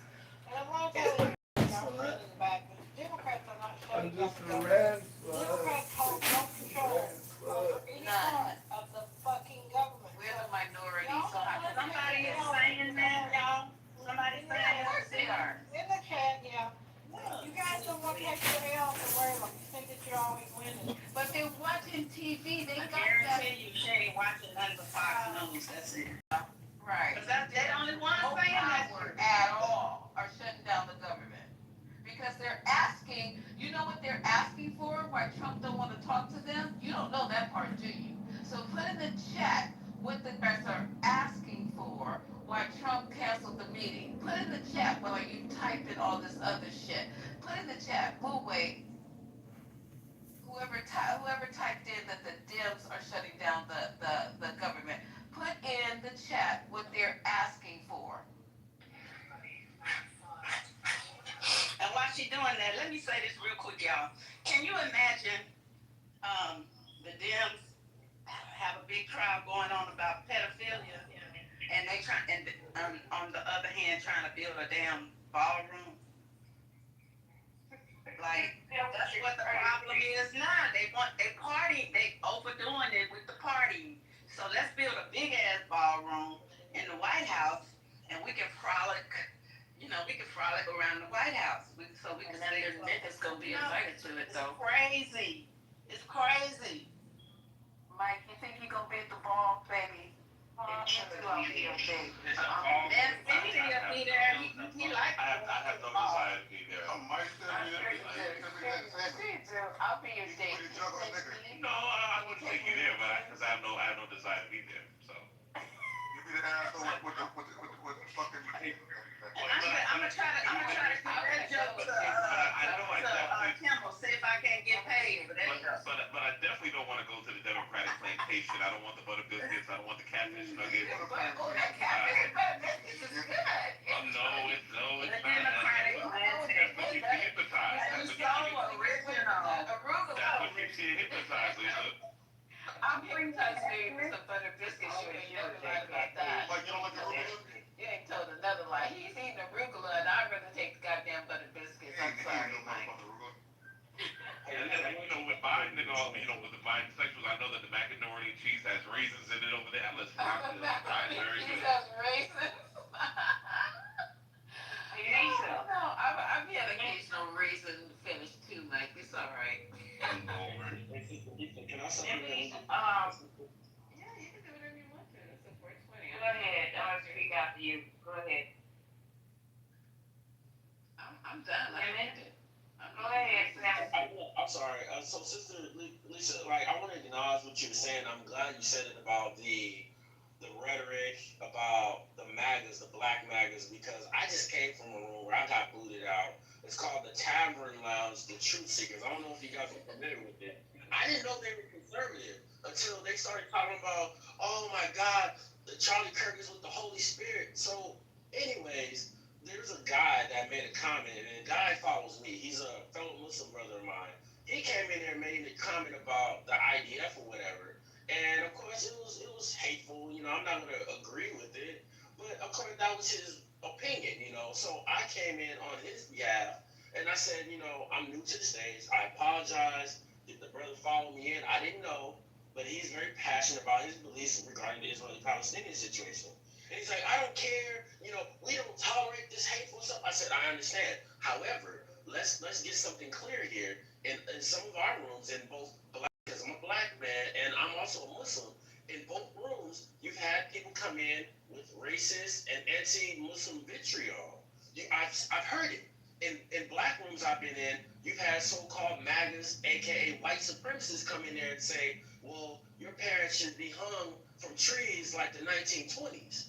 And I've heard in Muslim rooms, people that claim to be Zionists say, well, I don't really care about the Palestinian and Gaza because the Gaza should be a part. I've heard Prophet say that on the right. And so when I brought this up, especially when I referred to the anti-black rhetoric, I guess the curator who looks to be black himself, but I'm assuming he's Nigerian or Ethiopian, he automatically, he's like, I don't want to hear it. I don't want to hear it. And it's like, well, you want to hate speech that comes from your end.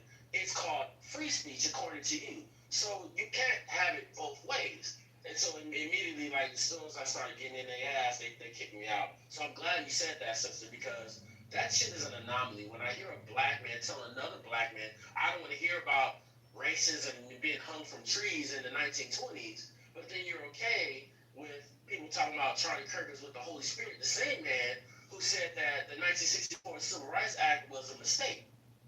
I don't know, I don't get it. So I want to acknowledge that, sis. Man, let me get in on this. Let me get in real quick on that. Michael. So, my bad. You trying to go? You trying to go? I was, but you can go ahead. I get on after you done. No, I had told Lisa earlier today I was going to read something to her. Went to the room. Ah, damn. Excuse me, guys, but I hit it. Disappeared, but okay. I got it again. It says, I, Senator Emmanuel Jones, stand before you now deeply troubled. When Representative David Scott votes in favor of House Resolution 719 to honor the life and legacy of Charlie James Kirk, it isn't just a vote, it's a betrayal of democracy, equality, and the dignity every citizen of Georgia's 13th Congressional District deserves. A person elected to represent all of us, of every race, background, minority, must hold firm to the values of fairness, respect, and justice. Yet this resolution lifts up someone whose words and actions have repeatedly undermined those values. During my 21 years of public service, I have never sold out those I represent. This is clear evidence of just how out of touch Representative David Scott has become. To honor Charlie Kirk is, for many of us, nothing less than a slap in the face. It is a shameful embarrassment to those of us who believe in unity and decency and recognizing each person's worth. His rhetoric has not simply offended, it has hurt. It has deepened, divided. It has questioned the competence and humanity of black people. Here are two statements from Charlie Kirk that show why this resolution is so disturbing. If I see a black pilot, I'm going to be like, boy, I hope he's qualified. If I'm dealing with somebody in customer service who's a moronic black woman, I wonder if she's there because of her excellence, or is she there because of affirmative action? These are not isolated steps. These are revealing moments, showing how he views the ability and worth of black individuals through suspicion, through demeaning assumption. When a person with such views is given honor in our halls of government, it sends a message that it's okay to question the legitimacy of people simply because of their race. That our principles of equality and justice are flexible and negotiable. That message is unacceptable. So I call on you, constituents of Georgia in the 13th Congressional District, and to my colleagues, it is time we raise our voice. It is time we stand firm. It is time we make clear what we believe in. We must evaluate where this country is headed and whether we can continue to elect people who fail to defend the most basic ideas of human dignity and democratic equality. We deserve representatives who stand up when figures like Charlie Kirk degrade our shared history, our future, and our ability to trust one another. We deserve better than this, because if we stay silent, we become complicit. Senator Emmanuel Jones, congressional candidate for District 13. So both of those people are Democrats, Lisa. But David Scott voted on the bill. And how can we, I don't know, y'all, these are, I don't know. his ass back in. Yeah, that's exactly what I'm saying. A lot of us gotta go. A lot of, not just black leaders that are currently being complicit, actually not speaking out, not speaking up. Um, the other ones gotta go too. We just have to vote these people out because they're not being effective. They're not doing their jobs. They're not, to my liking. So whoever is representing my districts, whoever is representing me, and the ones that I feel they're not, I'm not voting for them. That is my right. Hopefully my vote will count, and we need to just get these people out of here and start trying to figure out how we going to.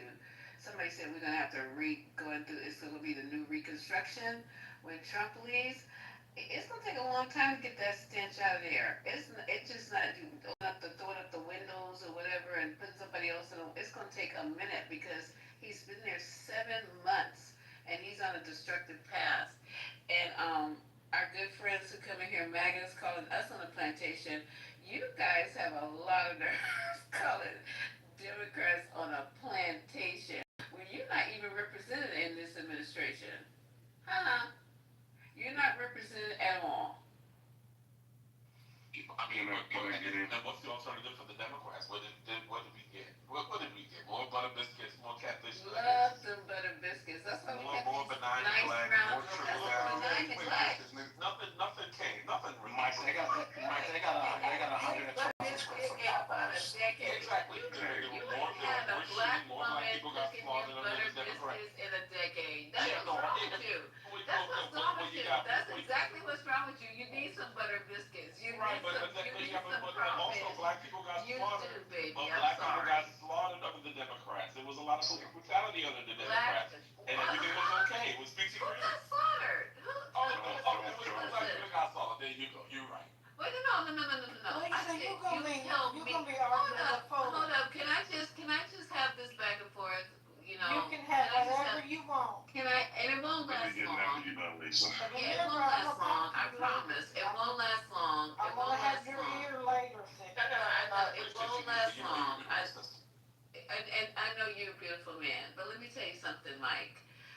I want to know how and when black people got slaughtered, because I'm not understanding what you mean when you say black people got slaughtered Well, you under the Democrats. you had police brutality. You had all of those killings of all of those innocent black men and women. And what did you have with Obama? Oh, when the professor was assaulted. Like last week. And everything, right? But also with the Democrats too. Let's not forget about that. And And under Reagan, what happened under Reagan? What happened under Bush? What happened under Nixon? What happened under? But what happened with the Democrats? But you guys are supposed What to be happened under national Abraham experts. Lincoln? Let's You start guys at the are beginning. supposed What to be happened under George progressive. Washington? What happened under Abraham Lincoln? What happened under But both you of guys the? said that you were progressives. What about the progression? What about the woke Are you culture? kidding? What the progression? Right. The reason that you can sit on this app and say these horrible things is a sign of the progression. What are you talking about? Blacks have progressed, sir. What are you saying? Are you saying that we have not progressed in this country? Is that what you're saying? Huh? I'm asking him. I didn't say anything about progression. You All I'm said we're saying is that progressive. Okay, so what I'm saying is that hold on, man. What I'm saying is that you had all of those police brutalities, incidents. Notice he didn't answer the question. I don't need 1,000 voices if I'm talking about this. But we gonna call y'all after bullshit. But we gonna call after bullshit. You don't have to care. But what Mike is saying is happening under every damn president. There hasn't been a president that there has not been black bodies that have gone down, sir. Under police brutality, under discrimination, under hatred. These presidents can't solve those problems, what's in your heart and what's in your soul. There's not a president. Jesus can't solve those fucking problems. So you're looking for a president to solve it? Jesus can't do it. Jesus can't do it, sir. Donald Trump is pedestalizing Charlie Kirk, but we couldn't get anything.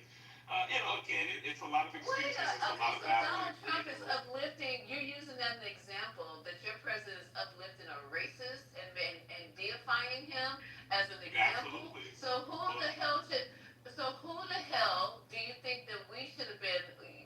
clarify, we don't have any Black Panthers that have been shot in the neck. And we know that President Obama, he stood up for, what was the young man who got killed by that dude in Florida? I can't think of Trayvon Martin. Trayvon. Trayvon. Well, it was the fat dude in Florida. It was. I'm sorry, and giving thanks to Trayvon. God bless you, young man. And I know you're resting in power. You understand me, Trayvon? Because you paved the way for all Black little boys to wear hoodies without being shot in the back of their motherfucking head. So let me tell you something. And hold up, baby, hold up. So because of that, when our president said Trayvon Martin could be my son, he was fucking vilified. But you let Trump, and that was an innocent baby. That was an innocent young man just going to get some Skittles. God bless him. God bless him. And then we got somebody who sits around and denigrates and devalues and demoralizes your people, your women, your children, and you think you're going to hold him up as a deity. And like, look what we got. Look what our president did. No, I didn't hear me say all of that. All I'm saying is at the end of the day, if I could get a word in, if I could get a word in. I'm sorry, I'm talking over you. I didn't mean to. No, it's about the I get it after the mic. Can I get back in this thing? Oh, Lord, calm down. At the end of the day, you know, at the end of oh, Lord, how many people are going to talk? Go How ahead, many Mike. people want to Can talk? you let Mike land so we can let the other I Mike? don't want Go to hear ahead, that. Mike. Okay, go ahead. At the end of the day, it's like this. The Democrats are supposed to be the progressives. They're supposed to be the ones that are the bastion of excellence. They're doing well for everybody, and they're doing all of these amazing things. And time after time after time, Black people are still not being serviced. Black people are still not getting reparations. Black people are still not getting protected status. Black people are still You're not not gonna get no goddamn reparations. Stop more that importantly, shit. sir, calm down. I don't agree with you. Yeah, but you don't have to land. You can't have a podcast, I sir. barely started talking and you're Nothing's been talking. You are lying about Let him lying. right, but you started battling on mic. I don't really want to talk to you, Deborah. Let him land. So, you know, on if you just don't let him land. yeah, they interrupt you all the time because the truth of the matter is that a lot of you guys are comfortable with the Democrats. You're comfortable being low to sleep, and meanwhile they don't do anything for you. We are. We're perfect. Okay, so the Republicans have got me reparations. The Republicans have got me reparations. The Republicans have stopped police killing of the black population. The Republicans have got me a better education. The Republicans have gotten me everything that the Democrats have not gotten me. Okay, so I see the light. I see the light. Who knew? The Republicans have not. They don't do it the way they used to. You know, the Ku Klux Klan don't wear hoods anymore, sir. They run for office. That's what they do. And they cut things like affirmative action. Have you ever needed to, it took advantage of affirmative action, like maybe unbeknownst to you? They get rid of things like DEI. They cut your health care. They cut your school programs like after school. They cut free lunch. This is stuff that we put our taxes that are taken out of my check against my will. But I don't mind, Mike, because these people who are struggling, who don't have doors swing open for them because they daddy did this and daddy do that. They get in these corporations and they hire their kids, they hire their kids' friends or whatever.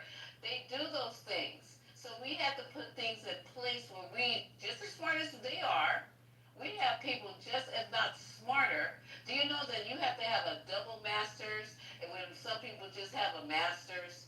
And most black people are overly qualified and not underqualified, and they go into jobs and they have to prove themselves every fucking day they clock in.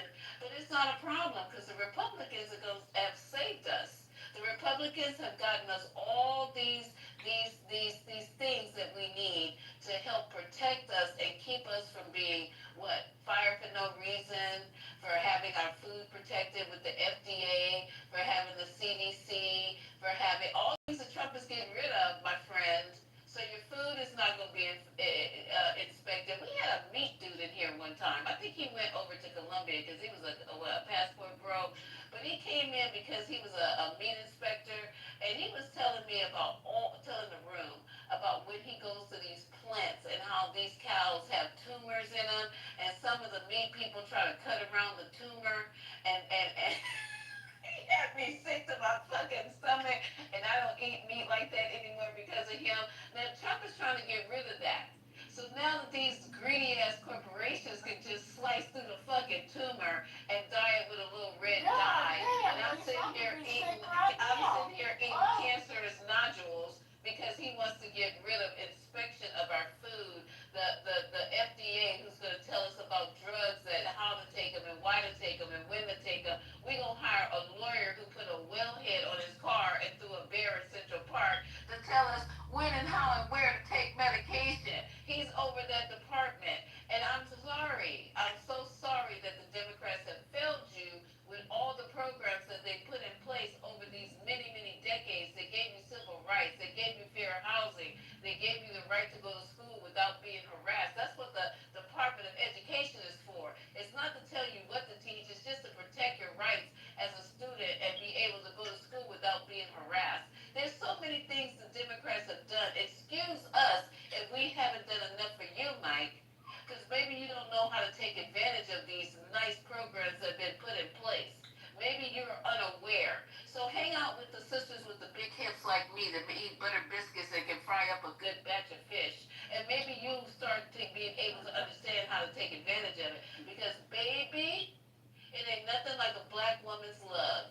And we need black men like you to protect us, to understand us, to uplift us, to stay in the homes and help raise your babies so we can create strong communities.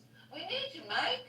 We don't need you across the fence eating arugula and looking over. You guys don't. You come to the cookout. Well, yeah, but the Democrats don't really care about black men. Oh, Lord, okay. You got it, Michael. That's what You got it, Mike. Michael. I'll give the baton. I'm passing the baton. I'm passing the baton. You got it, bro. I literally yielded my time earlier for Alexander. Now we on this. I was going to say what Fleming had said earlier or whatever when he talked about going into a room. I forget something. Fuck, I hate when we do this shit. Anyway, I was like, I had a point where I wanted to address what Fleming was saying and talk about the fact that we can't really reach across the aisle right now.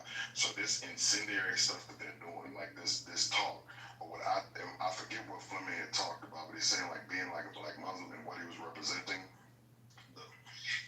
We literally have where like a man got lynched. So somebody was talking about this whole situation. Like we had two men have gotten lynched, two black men have gotten lynched. The one that got lynched in Mississippi, he had his arms broken, his legs broken. They called it a suicide.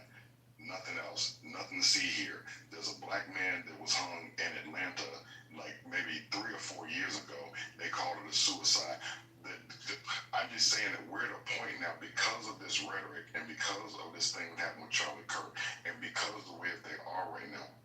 Anybody that's black that is supporting this is crazy. And I actually get what Mike P was saying, or I think I get what he's saying, or I'm gonna like take the point and expound on it. So the Red Summer of 1919, those were Democrats that did all that shit. So it's like, so the Republicans freed the slaves, the Republicans gave us Reconstruction. Democrats, Southern Democrats, that was the claim. So it's like, so all of this stuff, now we're Democrats now as black people because of LBJ, because of Lyndon Johnson and the stuff and the Kennedys and the stuff that happened in the 60s, and it kind of flipped. And then like the Southern Democrats went away and they developed the Republic. What we have now is just, it's these parties or whatever. Do you know that we came here, we were kidnapped. Our people were kidnapped and bought here.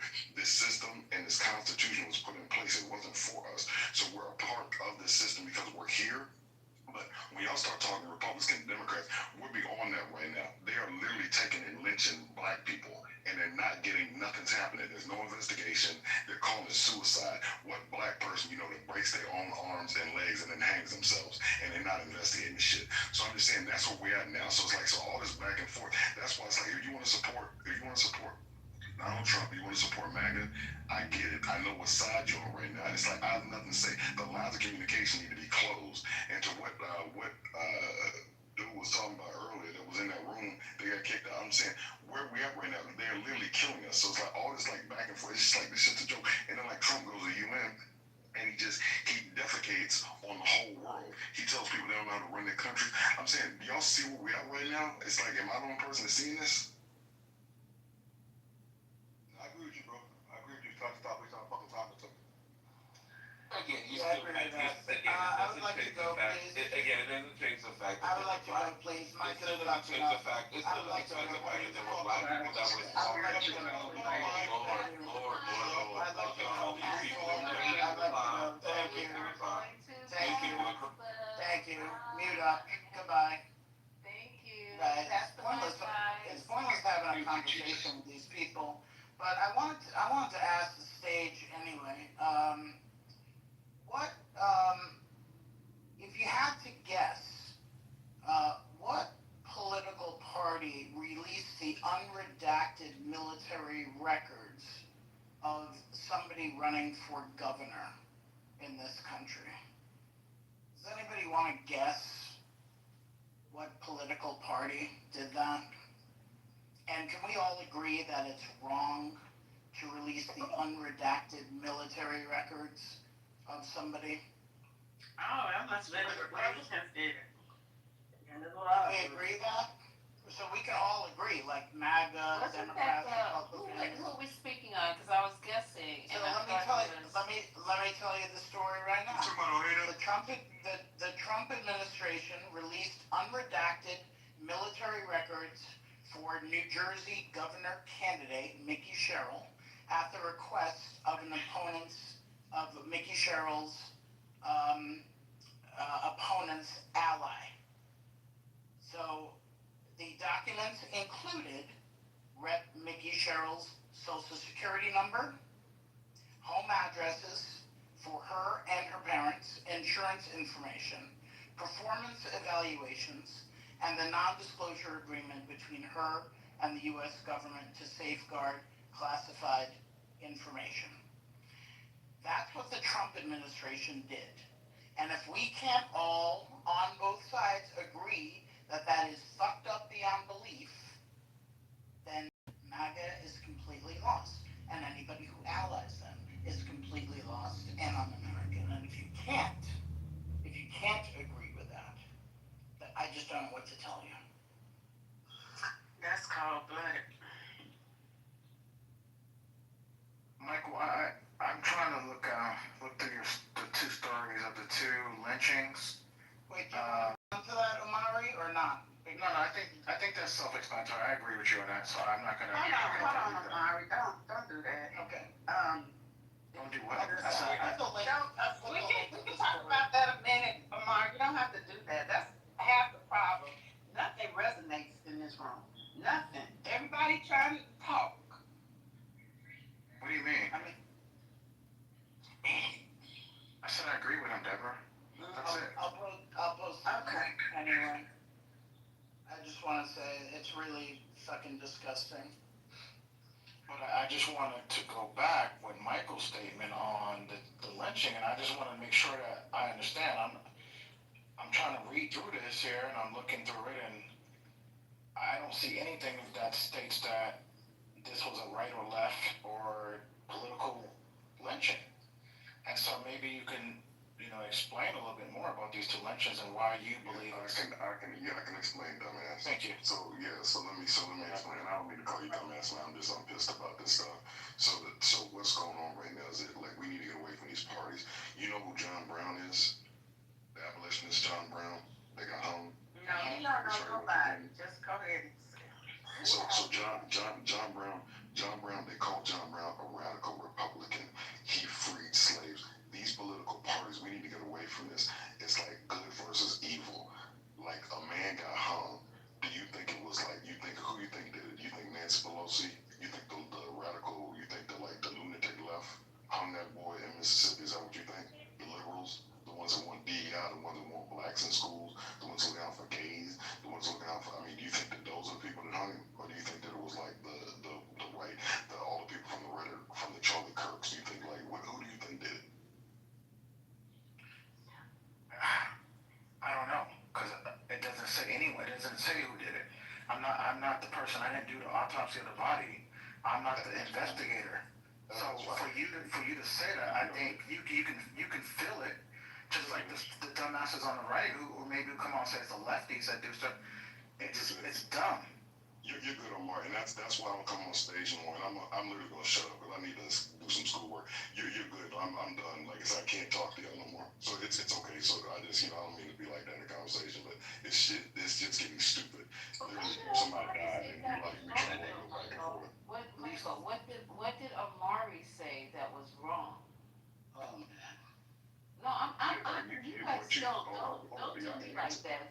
Wait, Honestly, I'm just really honestly saying, oh man, Amari he just. Let me answer. So you said, Lisa, what you said? What did he do is wrong? No, hold up, you guys. First of all, hold up 1 second. Don't do me like this because I'm not the enemy. I'm going to ask you a question. The Amari said he looked at the articles. This is somebody we can talk to. Amari, you can talk to Amari. You might not like what he says, but he's the kind of person that I found that he can talk, and he will also agree when he feels something that whether you guys believe him or not is a whole different story. So he comes in here every night. He gets called all kind of names. He gets talked about, sure as you bored. And there's situations, if you listen to him, he'll say, oh, I don't agree with that. And then he'll turn around and go, well, I do agree with this. So he goes back and forth, which is his right to do that. Can I answer your question? So I'm saying when he's looked at the article and he read the article or skimmed through the article, and it didn't say in the article who was being held responsible. As a matter of fact, they said it was a suicide. That's what they've been calling this, a suicide. So then you ask him a question, do you think it was the radical left? And he goes, no, not the same way. I don't think when they call it's the radical left who is out there attempting to kill or killing people on the right. And I was asking what was wrong with that answer that he gave. And I'm trying to answer that question. So we're at a time now, so it's like, so with this Republican and Democrat stuff, so 100 years ago, it would have been Democrats. So we were on Clubhouse in 1925 or whatever, we were on Clubhouse, if they had Clubhouse, we'd be saying that these Democrats or whatever are like killing us or whatever. It's like, like Democrat, so glad we're Republicans. All this stuff. Now it's like, because like, listen, this is working. So it's like, so for him, what a black man has died, like HBCUs got like death threats after Charlie Kirk, and we talked about that, and we had nothing to do with that. So what I'm saying is that you have one man who's in office right now who is clearly inciting things. Charlie Kirk went even cold, and the man's talking about the lunatic left did this. I'm just saying at this point, and it's my prerogative, right? Like we all got free. I'm just not engaging in this no more because it's stupid. If he can't admit that it was some white racist that broke a man's legs and hung him at a university in Mississippi, I mean, we just got nothing to talk about it with. I'm just at that point right now. It's just nothing to really talk about. It's not radical, right? It's just people are dying, and it's like more people are like they're outside now, like the way that like the freaking what's Scrunch Face or whatever, Laura Loomer went at Jasmine Crockett the other day. They are literally emboldened now because of because they got their martyr, because they got Charlie Kirk, they got their martyr, and now like just all the stuff that he said, now it's like they can be bold or whatever. It's like, no, we're gonna say it because he died for this or whatever. It's like, I'm just saying, so people that are on that side, I just got nothing to say to them. I'm just saying that's just where I'm at now. I don't come on stage that much anyway, and I'm just gonna stop coming on, because it's just stupid at this point to me. I mean, that's we don't have any more time left. This is ridiculous. When we go back and forth like this, well, anyway, I shouldn't even be talking to you guys. If this is what this is for, then, y'all can have it. So this is what you have to do. I don't get this. I'm not getting it. Maybe I'm dumb. Maybe I'm slow. It's called the turtle in the Maybe shell. I'm backwards. Maybe I'm a turtle in a shell. No. That's what they do. They put their head out, and then when they put their head back in and go back in their shell instead of just having a conversation. Because we can easily just say, please, Omar, because I like Omar, and I'm saying Omar does have good points. I I'm just saying that for me, it's like when I wake up in the morning, I look at stuff on Twitter, and when I see this, or like not Twitter, but like Instagram, and when I see this man in New Jersey, I just saw this video today where he literally talked about like the segregation of schools in Newark, and he talked about white scores and black test scores. And he talked about would white people be upset or would black people be upset if they were talking. He's basically advocating for segregation. When I hear what Laura Loomer did with Jasmine Crockett this week, and then when you hear about what happened, the threat, and I think we read it out in this room, the credible threat that was received at HBCU after Charlie Kirk got killed. When you see like a man was hung off a bridge in New York, when you hear about this man whose legs and arms were broken who was hung, and then they called it suicide. What I'm saying is that stuff is going on right now. This is no longer, for me personally, this is no longer just like sort of academic conversation. It's literally going on right now, and it's just that I can't, like, I gotta protect my own like well-being, and it's like, and I just get too caught up in this shit. But when it's like people are literally dying, it's not just so people that are supporting that, especially if you're black, you are literally supporting the hanging of black men. You're supporting people. You've thrown your lot in with a group that's literally lynching people, that's literally putting bomb threats out or death threats out at HBCUs. Who are you? If you understand, it's sort of like a dividing line in history for me right now. It's like you're either on one side or you're not. And right now, I just don't have the patience to go back and forth. And that's all. I'm just making a choice. But I'm saying keep doing this. I enjoy listening to stuff in the rooms. I just need to I'm taking myself out of the conversation because I'm getting too caught up in it. Right, and I completely understand that, but Mike, can I go because you're gonna piss them off, Mike, and it's gonna. Can I just finish on have a conversation? We got. No, because right now it's kind of a serious conversation about the lynching. But I get it. We don't want to go there. We want to have a The people responsible. Can we control on the stage? I just hold them. Spirit, can you hold on?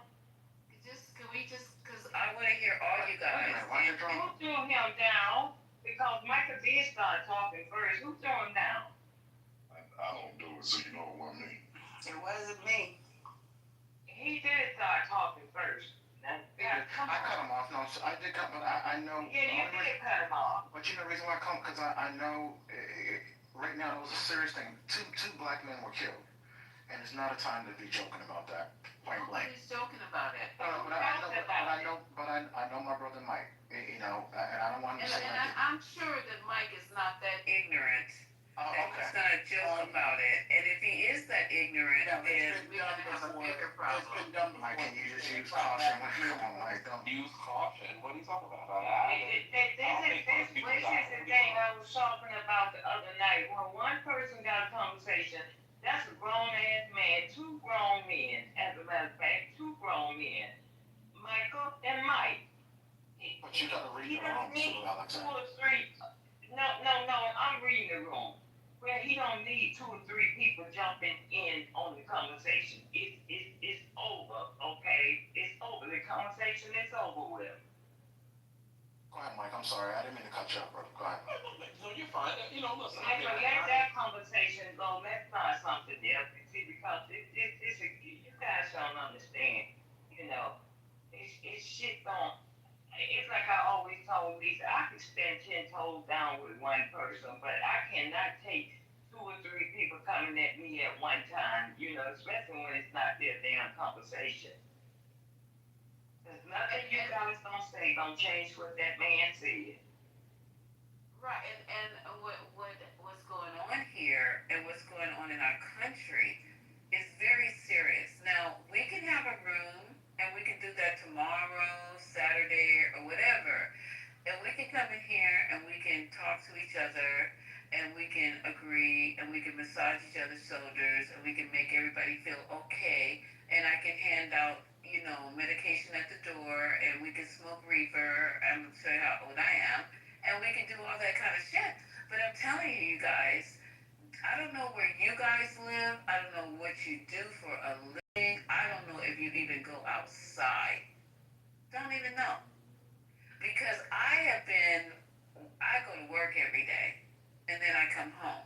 And when I'm at work, there is not one day that I'm in a situation where everybody is in agreement about what's going on in this country. Not one day. And I work with different people every single day. So when I'm talking to them, I'm listening, I give my opinion, they give their opinion. nobody, as far as like celebrating this man who was hung, I don't think that nobody in here is gonna do that, because if you do that, you're definitely in the wrong space. You're definitely in the wrong space. I'm gonna say that out loud, right? But if you're here to push back, yeah, if you're on the Republican side right now, there's a lot of shit that you should think about. And what I'm here to do is give you food for thought. And if you want to keep pushing back on me, that's fine. I have the shoulders to be able to do it. A lot of people in here can't. They cannot do it. They can't stomach it. They don't want to stomach it. They don't want to hear you. They don't want to go back and forth with you. They don't want nothing to do with you as far as MAGA is concerned. But, I'm a different type of person. So if it's up to you, I understand that. You don't have to come on the stage. You don't even have to come in the room. You won't be offending me. You'll be helping yourself. Because you have to protect your own peace of mind. You have to protect your own mentality. But I can't tell you how many people I've talked to, and they have thought about some stuff that I said, and they come back the next day and say, you know what, you were right. I thought about that, and I just can't support this shit anymore. There are videos on YouTube about people who are regretting voting for Trump. You want me to play some? I don't really believe in it. No. I'm not talking to you. I'm not talking to you, though. I'm just letting you know that I'm really talking to the people who are always saying they can't take it, they can't take it, they can't take it. And what I recommend for you to do is not take it. I recommend that you protect your health. I recommend that you protect your sanity. I recommend that you protect your peace of mind. If you can't be in the same space with people who disagree with you or on the other side of this chaos, because it's going to get worse. We're about to get into a war or something. Something's going on in the world, right? And we got to be equipped. The best thing that you guys had to offer me was go get a gun. Go get a gun and barricade myself in the house with beans and rice. That's the best advice that I've gotten out of you guys talking on the stage, and I'm asking, so what are we gonna do? Go get a gun, learn how to shoot, get some ammunition, go get some beans and rice, and lock yourself up. That's what you did. So, but I still can't do that. I have to go out into this world every single day. You know what I'm saying? And I have to interact. I just can't separate myself. I don't work from home. I don't do what you guys do, where you're able to go to work and not talk to nobody. I don't have those kind of jobs. Mike, let me speak to this real Girl, quick. it's heaven when you have that kind of job. I bet it is, but I'm not as fortunate as you guys are. I don't have that luxury not to be able to interact with the rest of the population. We're not gonna talk about it. So let me give a quick Look at that face. You're fortunate in a different way, Sister Love. No, babe, I'm not. Yes, I'm you are. old. I'm a regular old. And I have no kind of special traits for shit. Let me say this. Let me say this real quick, because like Lisa, like, when we were doing this or whatever, because these spaces, like, so I love the back and forth. So I actually like coming in here. I'm just saying that for me now, it's gotten to a point where it's a little too personal. I am outside, so I literally talk to people on a daily basis. All I'm saying is that I can understand it from the white folks. It's just I'm having a difficult time. It's getting more challenging with black people, and it's sort of like the definition of insanity. Like, you keep doing the same thing expecting different results. Right, So some of these people are so dug in, like a Mike P, and it's like, I don't have a problem. It's cool. Like, I definitely, Omar is definitely real cool. Mike, I don't have a problem with him either. I'm just saying, but these folks are dug in, like, man, we ain't changing Man Infinity. We ain't changing Mike P. Anthony's not gonna change. I'm saying at this point, for me to keep banging my head into a brick wall, and for me, it's really hurting me that people are literally getting killed, and more people are probably going to get killed behind this. And still not talking about all these missing black girls in Virginia and some of these areas. I'm just saying that racists are doing stuff, and it's like they got one common thread, and if we have a lunatic in office right now who, instead of most presidents, are like, okay, even if they don't like black people, look throughout history, Nixon, the first president I can remember or whatever, being alive when I was a kid. But I'm just saying, when you go through, none of them have really liked black people, but none of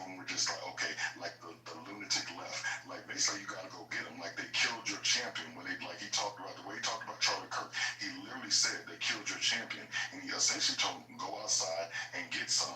And I'm just saying that for people that are black to support that at this in history, I got a problem with it. And I'm just saying, so I'm just like taking myself away from it. I love the room. I love coming in here to listen to the back and forth.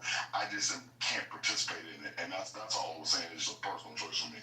But can I ask you guys a question?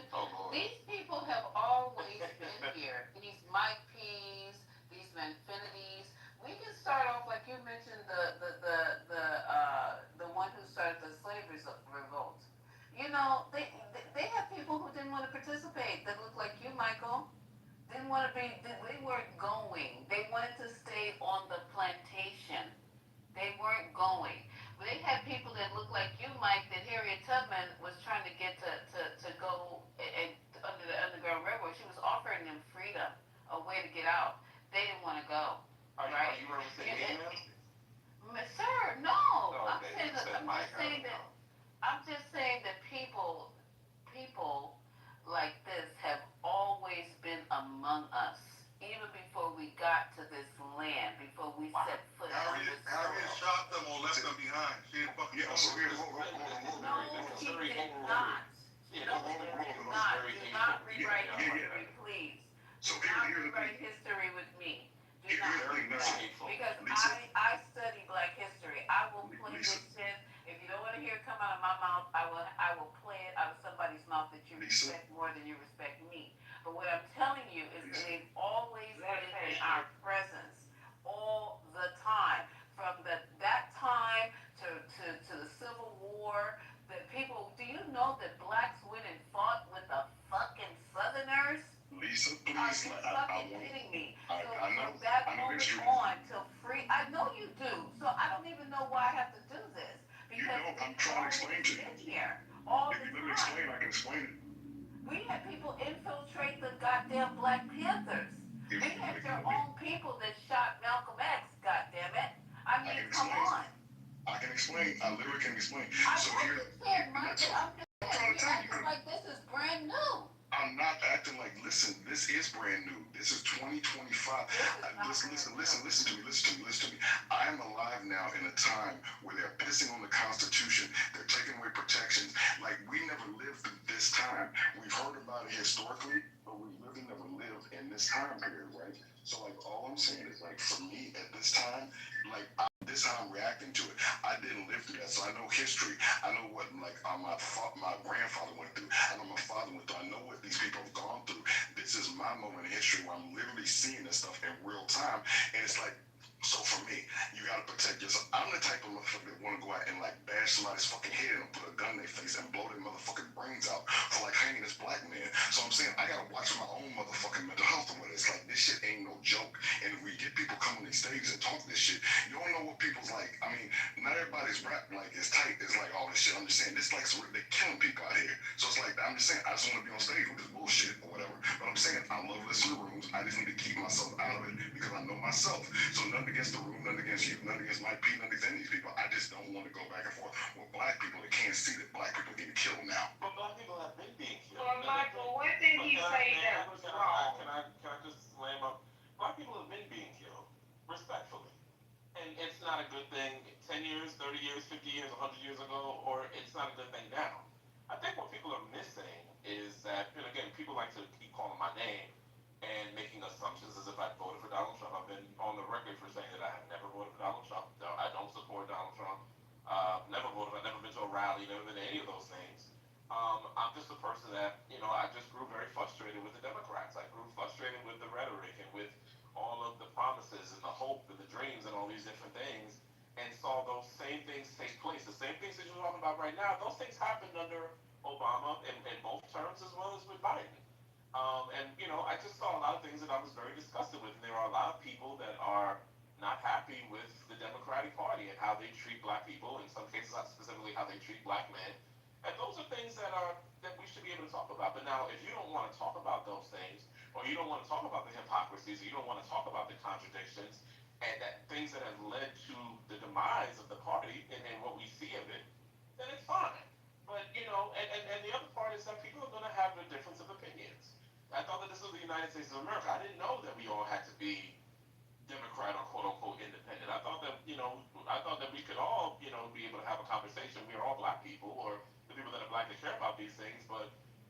I'm not saying what you don't. If I'm not supporting who you want me to support, then all of a sudden I'm this, I'm that. You got people like Robert in the chat talking about mama. I mean, this is the type of stuff that goes on, man. So I don't know. So is it the Democratic policy, or is it like the rhetoric from voters?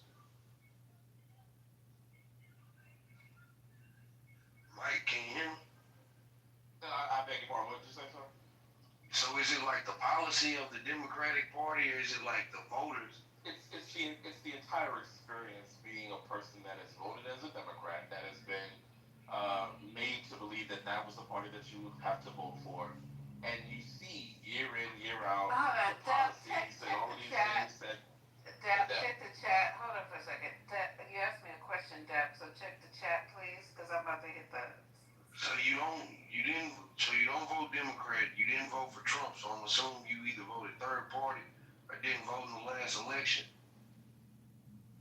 Yeah, I mean, that's not here to me. I don't need to put that information out there. The point is, the net of it is that I, along with a number of people, are not very happy with the Democratic Party.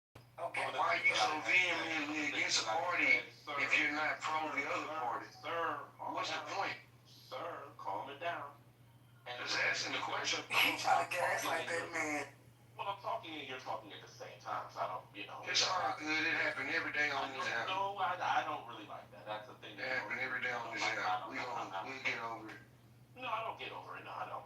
All right, Mike, keep it moving on. When you made your point, finish your point, please. Go ahead. So again, I mean that's pretty much what it is. But I don't.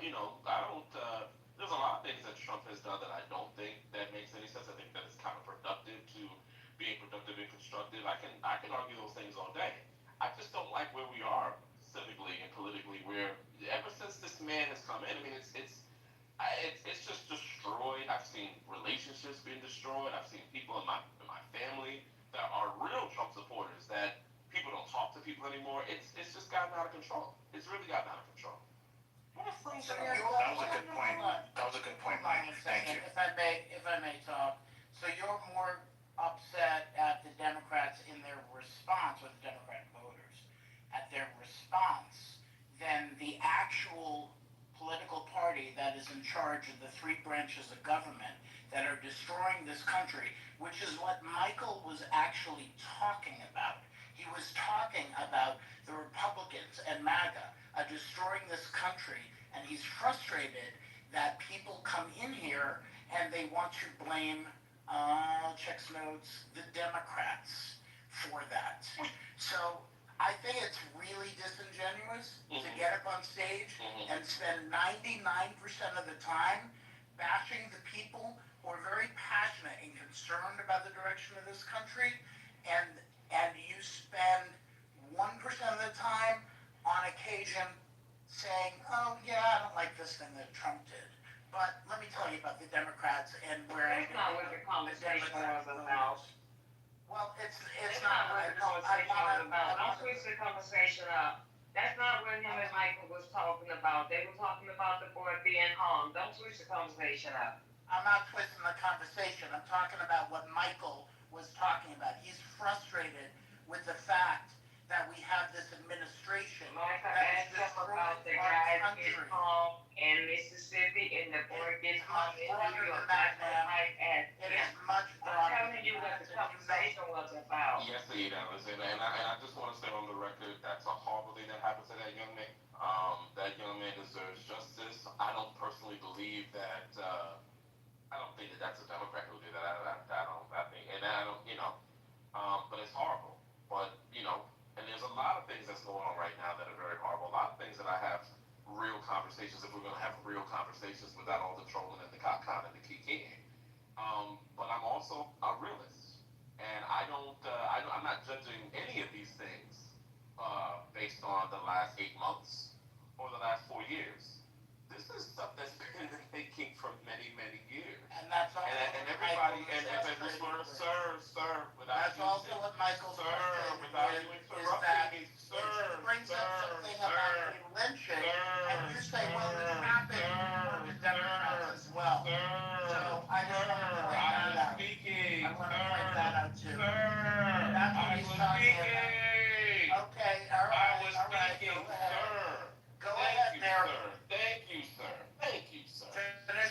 This is another problem. The people that you disagree with, all of a sudden you get to babble and jump off your mic and bumble around like a Like you've done it before. You've done that many times. You don't know how. Put on a pair of pants. You don't know how to get it because you do it as well. It's absolutely crazy. It is crazy. And that's the point that Michael's also making. If I don't want to. Is that I think Lisa's gone, Miss Alexander. She wants to see her on stage. Let me finish my point. Michael's making the point that there's a lynching happening, and then this guy says, yeah, lynching's happening under Democrats too. That's essentially what he's saying. And that is also the frustration point. Is that a lie? Yes or no? Why do you feel like you need to bring that up? We know it exists. But you want to bring it up. We're not gonna, you wanted to jump in on this so you could start an argument. We're not gonna do that. That's why I was trying to stop it. I knew that's what you were doing. No, you wanted to argue with this man. No, I bring clarity to No, you wanted to argue with this man. We're not gonna do that. Michael brought this room that you let him. You don't have to come in this room. Well, I will anyway. If you're gonna complain about it, nobody's gonna miss you. Okay. I would have missed the messages.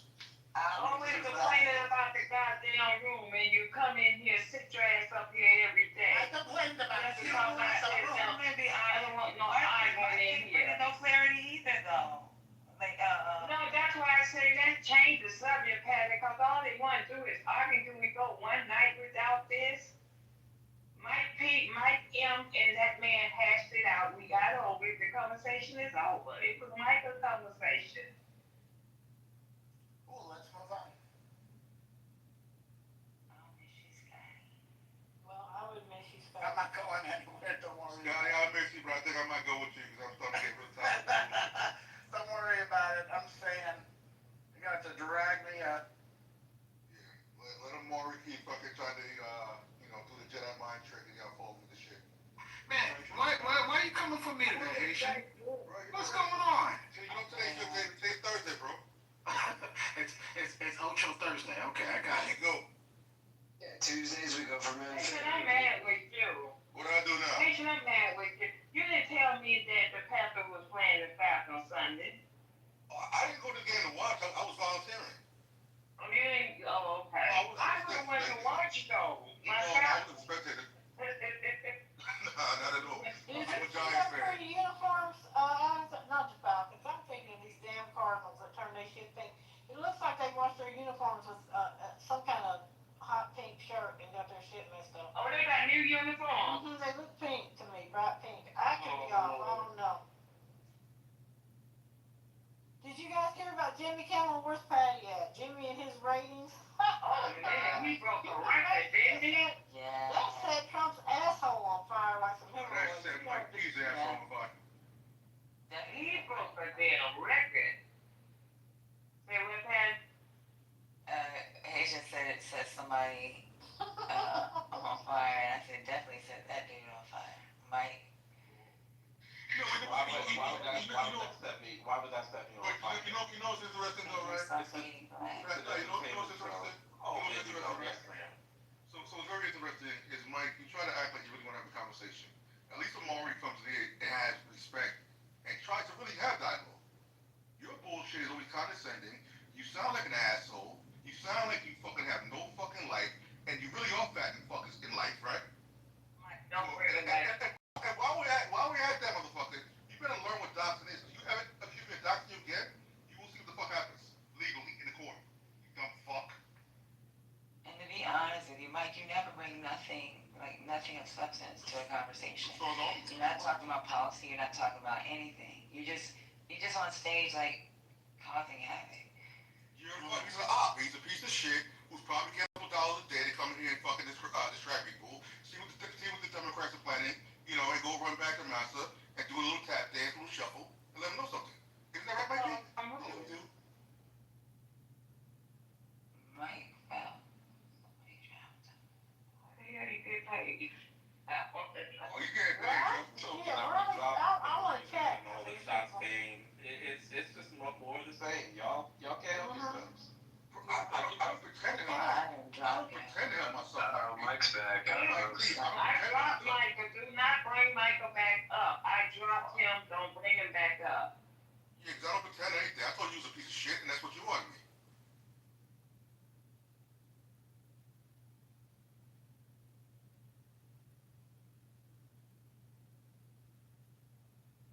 know where Lisa went because there's some people fixing to get a pink slip up out of here. Hey, Spirit, hey, Spirit, Spirit's about to pick one up and fly them right on out. Not out here right this moment, but. No, I'm smoking a joint on the stoop. Like, y'all got the. Who is that? That's nice. Oh, Spirit. I'm living through this hybrid. Y'all leave me alone. Look, Spirit, well, 2 Delta flights been on fire lately, so you sure you don't want to change your name to Delta? I'm not there. Yeah, I was gonna change my name to Delta, but, people don't like that either. I think it was yesterday, 2 of them was on fire.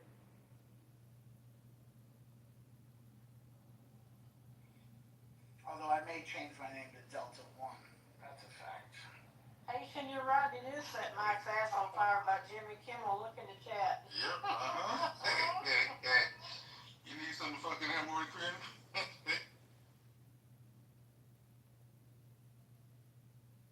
He wants us to talk about, I don't know, something other than Trump. But we do, and then he don't want that either, so it's no telling what we could do to help Mike today. What do you think there's, Jim?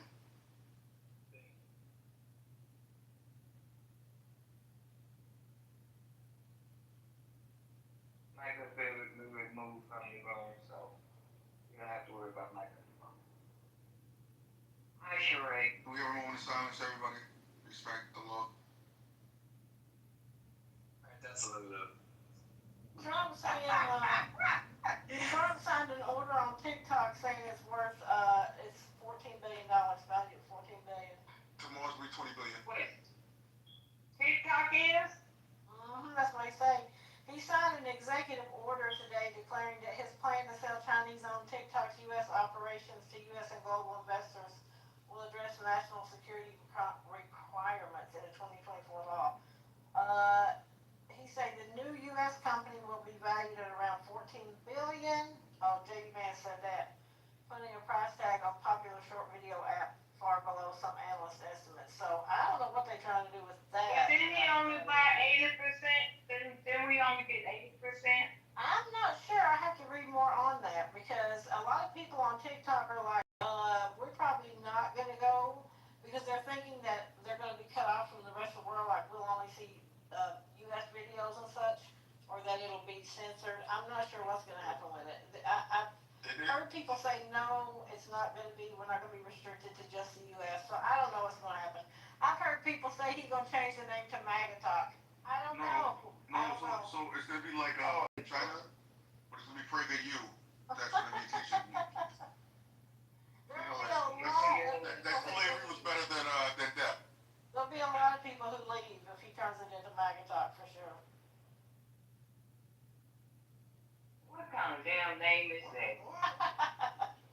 That's even worse than got to be MAGA or Trump Talk. Oh my God! If he start, I don't know. Is he selling it or is he guiding the sales? I'm not understanding what is happening. No, the U.S. is basically taking over. Oracle is part of it also.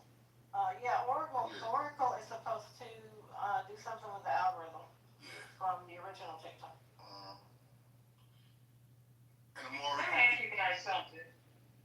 I heard that I don't know how true it is, if anybody got it or tried it, that, what is it? What is it? That new, internet DuckDuckGo. That's not new. It's supposed to be better than Google. That's not new though. Yes. It's not, is it better than Google? Yes, but there's other ones I can tell you about offline. Okay. It ended that channel. Gotcha. I'm using Comet at the moment from Perplexity. I think it's faster. I heard that what is it? What is it? DuckDuckGo? What is it? DuckDuckGo.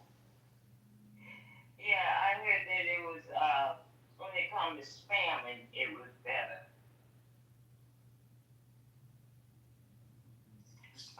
Maya Mason comment messed her up. Oh, interesting. What did you do, Maya? I wish Maya would come on stage and talk. She's probably the smartest person in the room, isn't it? Right? But real quick, Amari, can you go ahead and talk to your lapdog? Tell that little bitch not to fucking mess with me in the back channel again. Oh, what are you talking about? Your lap. Who are you You talking see what about? Catalyst said, My April? B. Yeah, I did. Oh, I don't even have them in my messages. So Oh, okay, okay. He said the Chinese have stripped the USA from info from TikTok. Of course they Yeah, do. it's That's a lot of stuff happening right now. Yeah.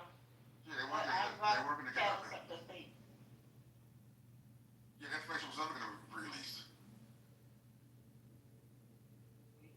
Huh.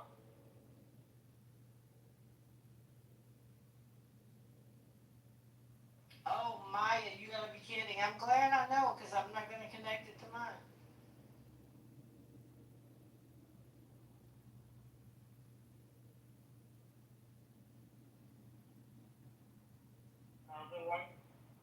Damn, I haven't heard another beat. I'm really making. Mommy? Oh, she said start writing crazy stuff. April, you really don't need that. Oh no, I don't connect anything to my Google files or anything like that. Especially not something that is AI and they just put out, released.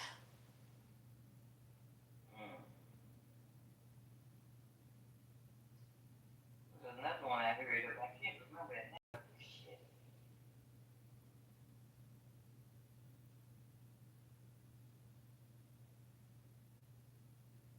So if we're all still here, we didn't make the rapture cut. Because today's Thursday. They said we had through today to be raptured. So I guess we left behind over here. I think they said. That's what they said, Alexander. They're gonna be raptured. People was taking their dogs and cats to be put down or leaving them with relatives and shit. One lady's on TikTok writing up this list for people who might come and take her house over after she's been took up to the Lord. She had Bibles and she had all kind of shit up in there. Was that on TikTok, April? Yes. hey, but that's kind of scary because we have to put the dog down.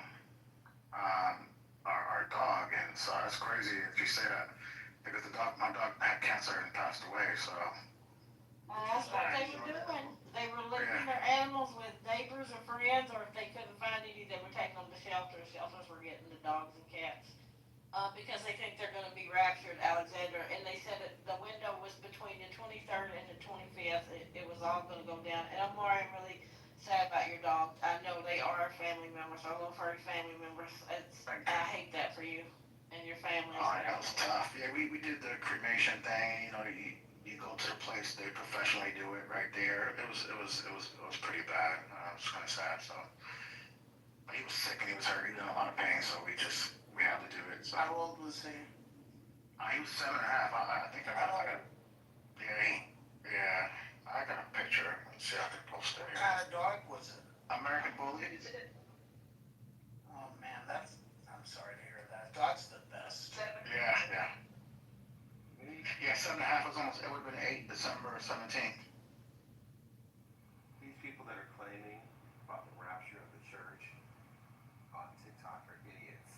The scriptures clearly state in Mark 13, no one knows the day, not even the angels in heaven know exactly when the rapture of the church is going to take place. It's also talked about in 1 Thessalonians chapter number 4, verse 16 and 17, and 1 Corinthians chapter 15, verse 51 to 58. You're just making it up. Or place, that is true. I mean, it's not even, that's what it is. I don't get it either, Catalyst. I was raised up in a Baptist church, read the Bible forward and back 3-5 times. And anybody who's a Christian, I would think, would understand this. And they're actually like, it's almost like blasphemous against God to pretend that you don't. Well, don't forget, Abram, we have a lot of fucking fake Christians these days. And God warned us about those, right? Yeah, there are many false prophets. Many false prophets. And they do that at least once a year, or every other year they do that.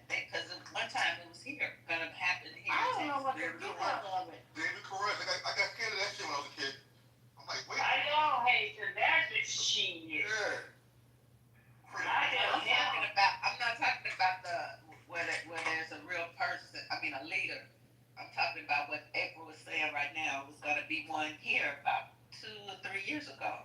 Again, And those dates come and go.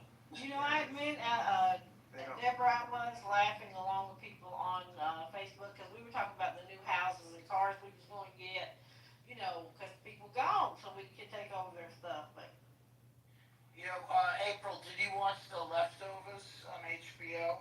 Or anybody? No, I haven't. the season is definitely right before the rapture of the church, according to the scriptures, but no human being knows what's going to take place, the actual day, nor the hour.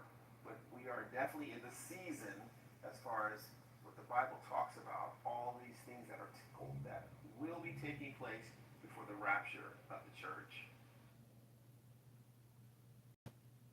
I find it exciting because I'll be raptured. But yeah, all these things are taking place right now. The one world economy, the authoritarianism, the wars and rumors of wars, all these things are taking place right now. So, according to the scriptures, we're in the season, but I don't know.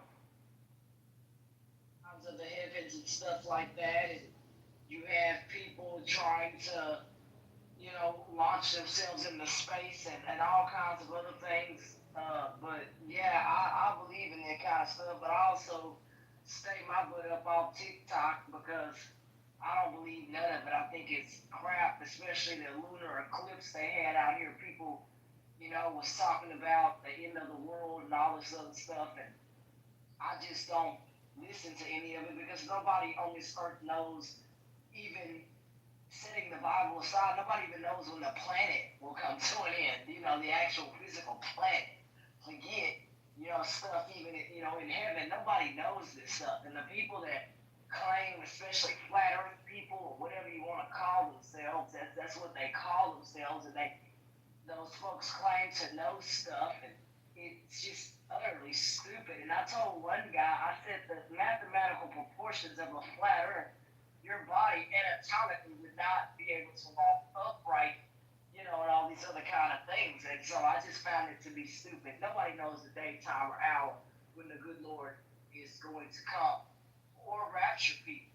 You just have to live your life and don't live your life in fear and all this stuff. Yeah, the world's gonna say all this and that and whatever, but we are, you know, some would say in the times, but I think that, I think for me personally, I think there's some ways to go, but I don't think that people know the day and hour like they claim on some TikTok website.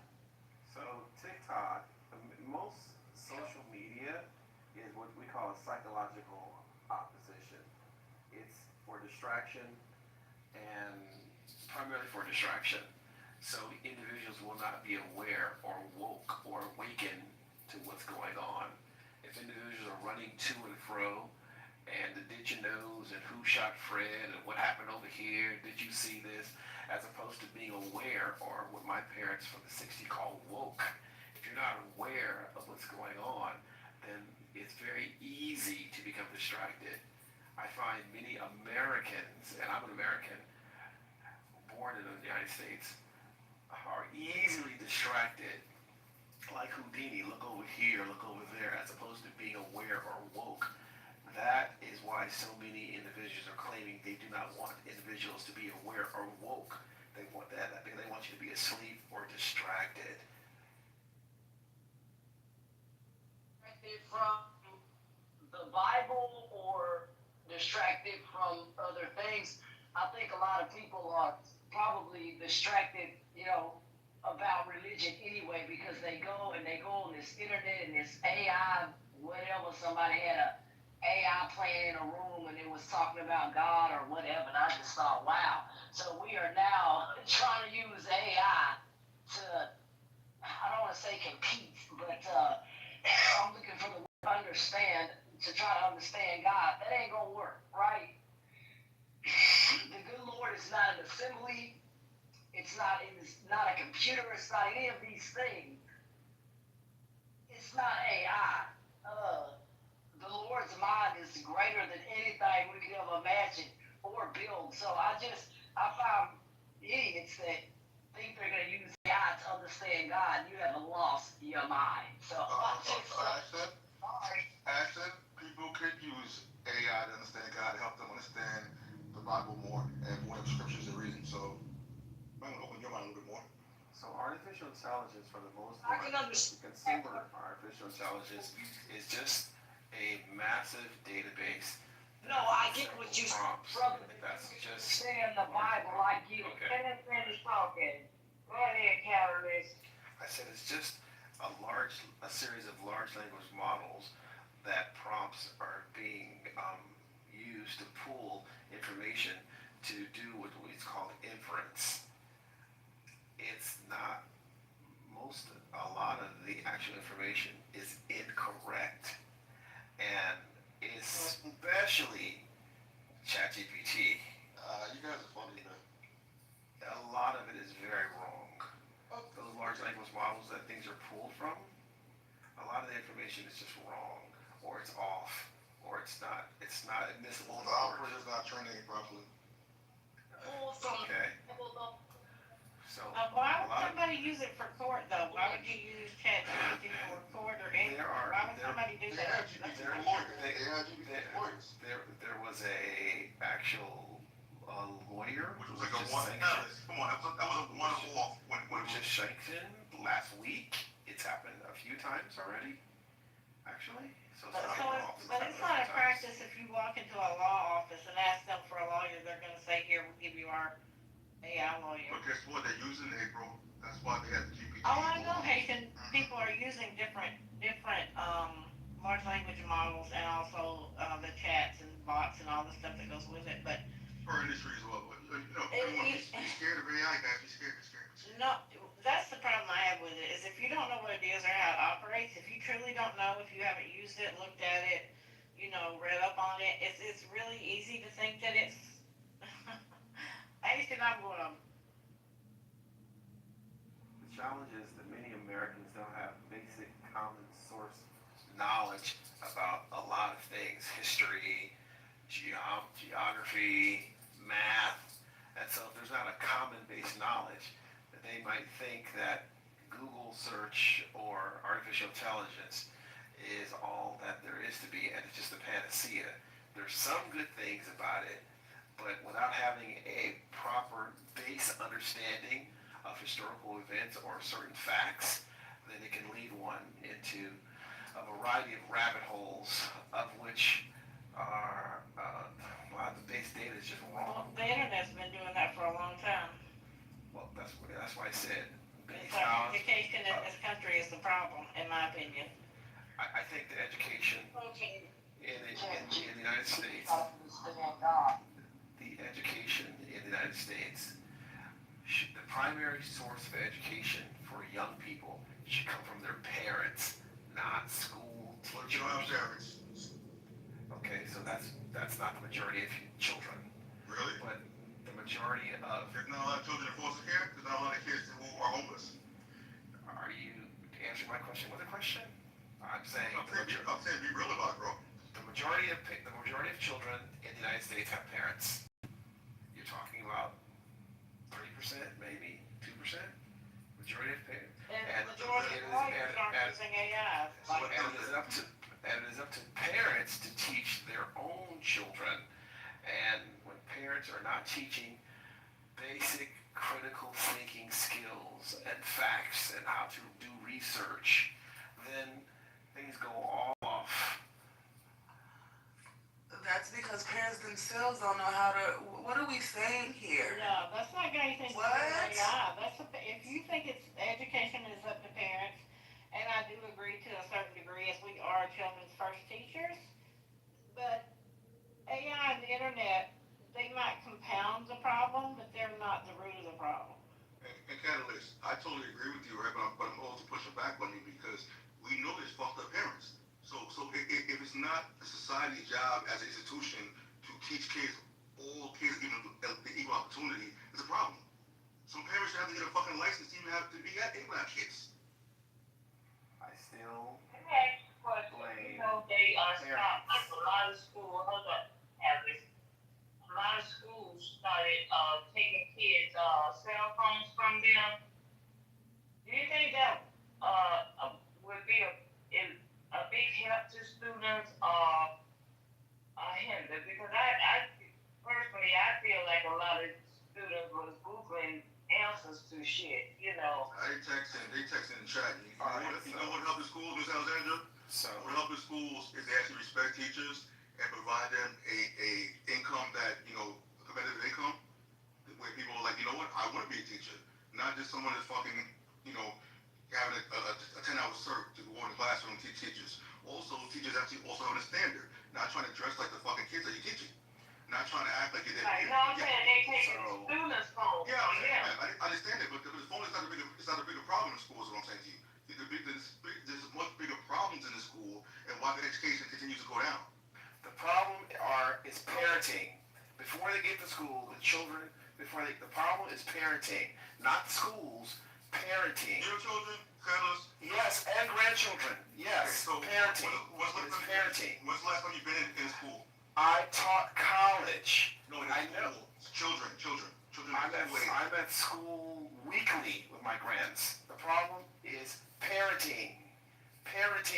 Parents teach children before they get to school.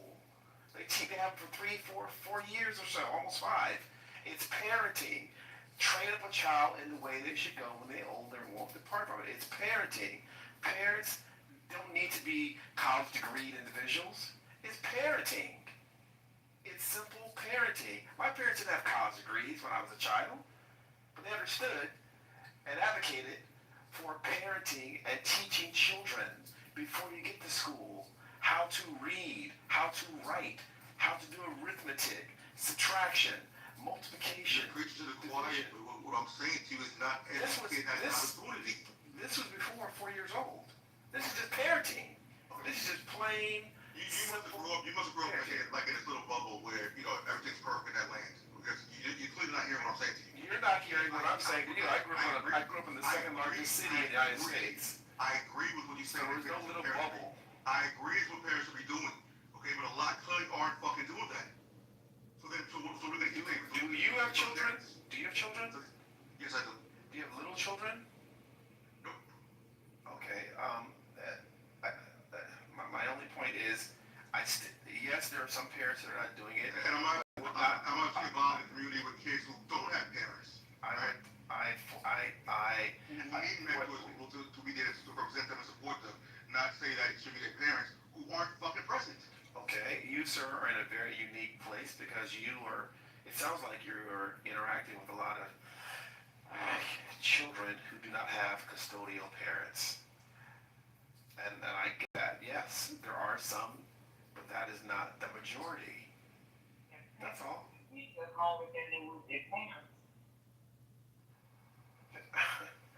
I still think it is a parent's job to raise and rear their children.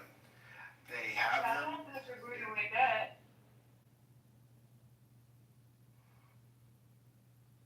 And a teacher supplements what is a parent's job to rear children. And unfortunately for those, I used to teach college part-time. But as far as education, my parents were later in life were educators. And so we saw the value of parenting and education at home before we got to school. And I could tell, especially hindsight now, whose parents were teaching my peers, the children, and whose parents weren't. You see it in the classroom. Who's actively engaged with their children? Not in TV or phones, but actually involved in actual everyday. From college, you were dealing with adults at that point, sir. I said, I taught college, but I have grands, and I go to school, and I see them, and I see what's going on, and I stand by it. It's important for parents teaching their own children. I don't think anybody disagrees with that. Everybody agrees. I'm lost as to where he's trying to make his point, because he's saying he teaches or he taught college, but yet the perspective he's offering is that of something he's seen from others. I was just trying to connect it. That's all. the gentleman, there was a gentleman on here that asked me if I had children or and whatnot, and if I'd ever been involved in education, and I was responding to that. We all agree education starts at home. I'm looking Scotty, I'm like, yeah. Sorry, this joint is really getting to me right now. It's Scotty, on that note, I'm finna go to the garage and smoke with you because, see, I'm outside on the stoop here in Manhattan. I don't even smoke, so can I go, Scott? You're with me right now. So come on, Miss Down, we can take the cousin walk. Scotty, when I come to New York, I will be calling you, sir. I am here, present.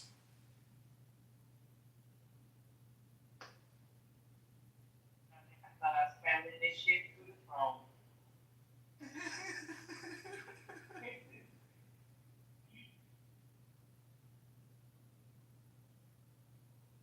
Did you guys discuss everything that has been unfolding at the UN?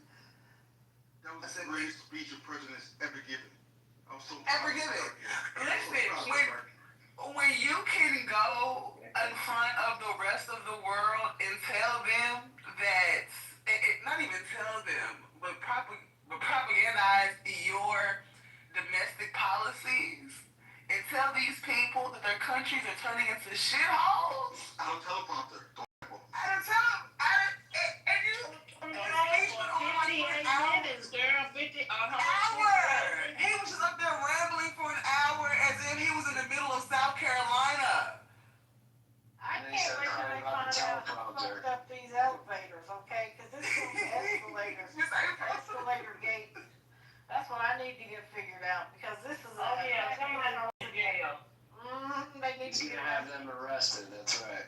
But they question Biden's mental state. He was walking up that escalator and smacking the sides of the And I was looking at his facial expressions during the speech, like the way his eyes was twitching, like he was trying to do like the one raised eyebrow, like see. Oh my God.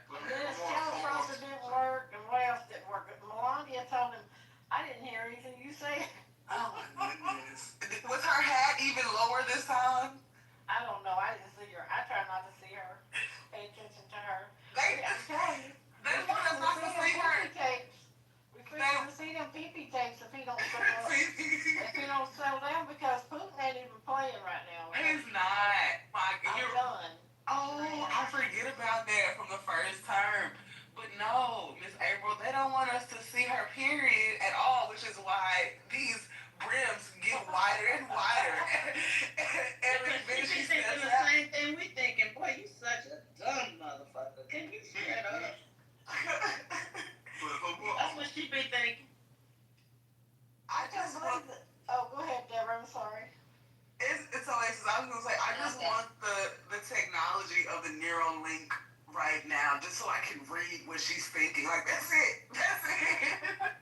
You know, I don't want to hear what she's thinking because, we already know. Oh, and that Russian accent. I'm gonna be nice and I'm not gonna attack her. I'm just gonna say when he wrote in that tweet or truth or whatever he calls them things that we could have fell on our faces on the sharp part of the stairs, I was like, man, come on, really? Listen, stop already. That you weren't on it and it violently stopped and shuddered and threw you off to the side. Wasn't his own people who ended up stopping it or something? Scotty, I don't know, but they're going to jail. More than likely, I wouldn't put it past them. I read that they stopped it, or it may have been them stopping it for a photo op, and nobody told him, but they're going to jail him. I just want you to know Miss Oasis and others. Yes. April, I want you to know I'm leveling up my hybrid pre-roll on the street in Manhattan, in downtown Manhattan, with a nice glass of Don Julio 1942. I was all of you this evening. I was just telling my friends how My go-to at the bar is a double of 42 and a glass of cab. Now we're talking. There's no work for you tomorrow, right? This shit is smooth.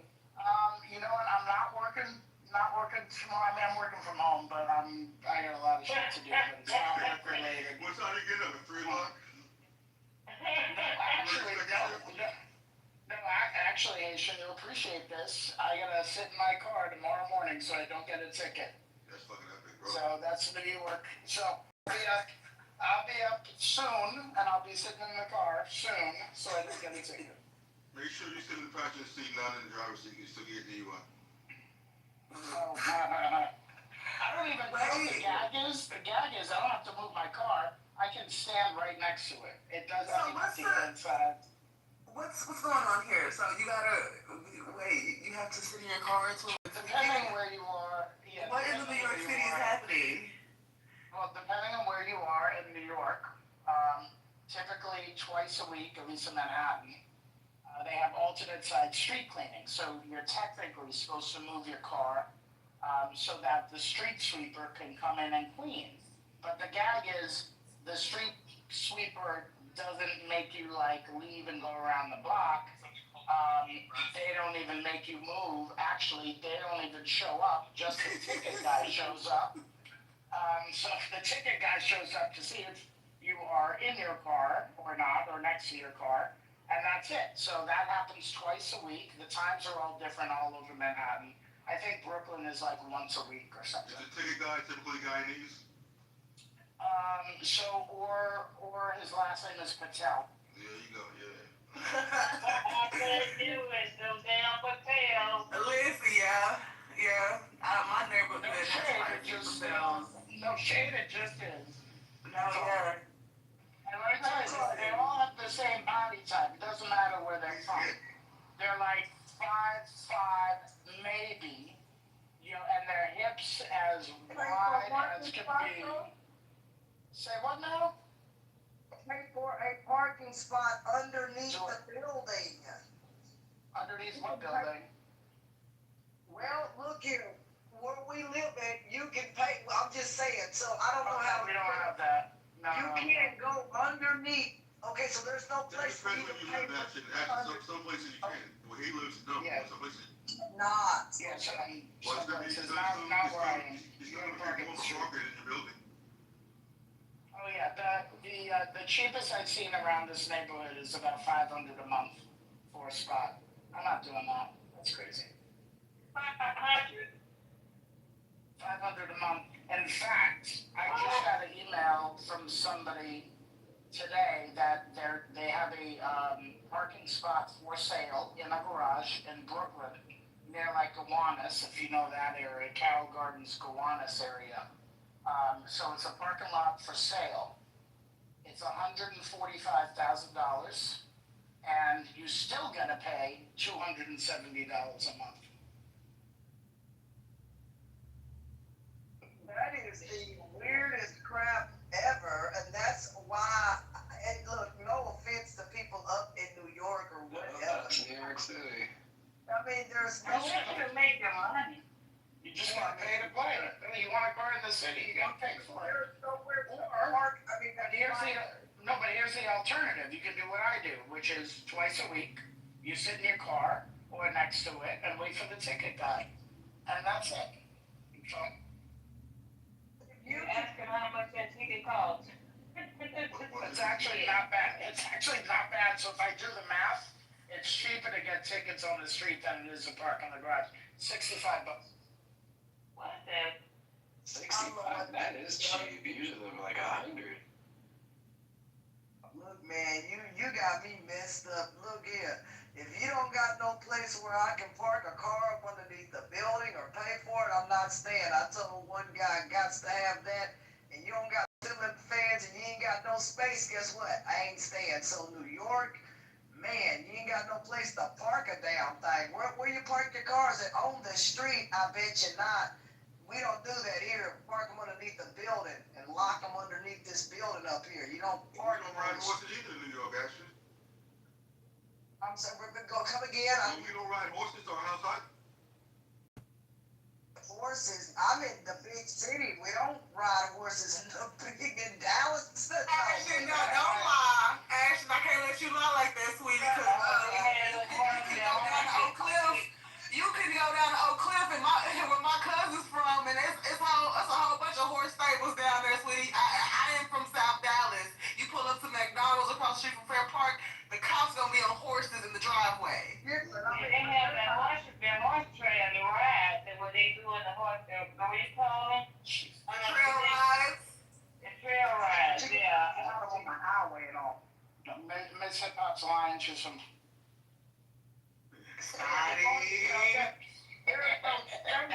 Put a car. We're talking about vehicles. There's no space. He's saying there's no place to park but on the street back It's there. a city. It's a major city.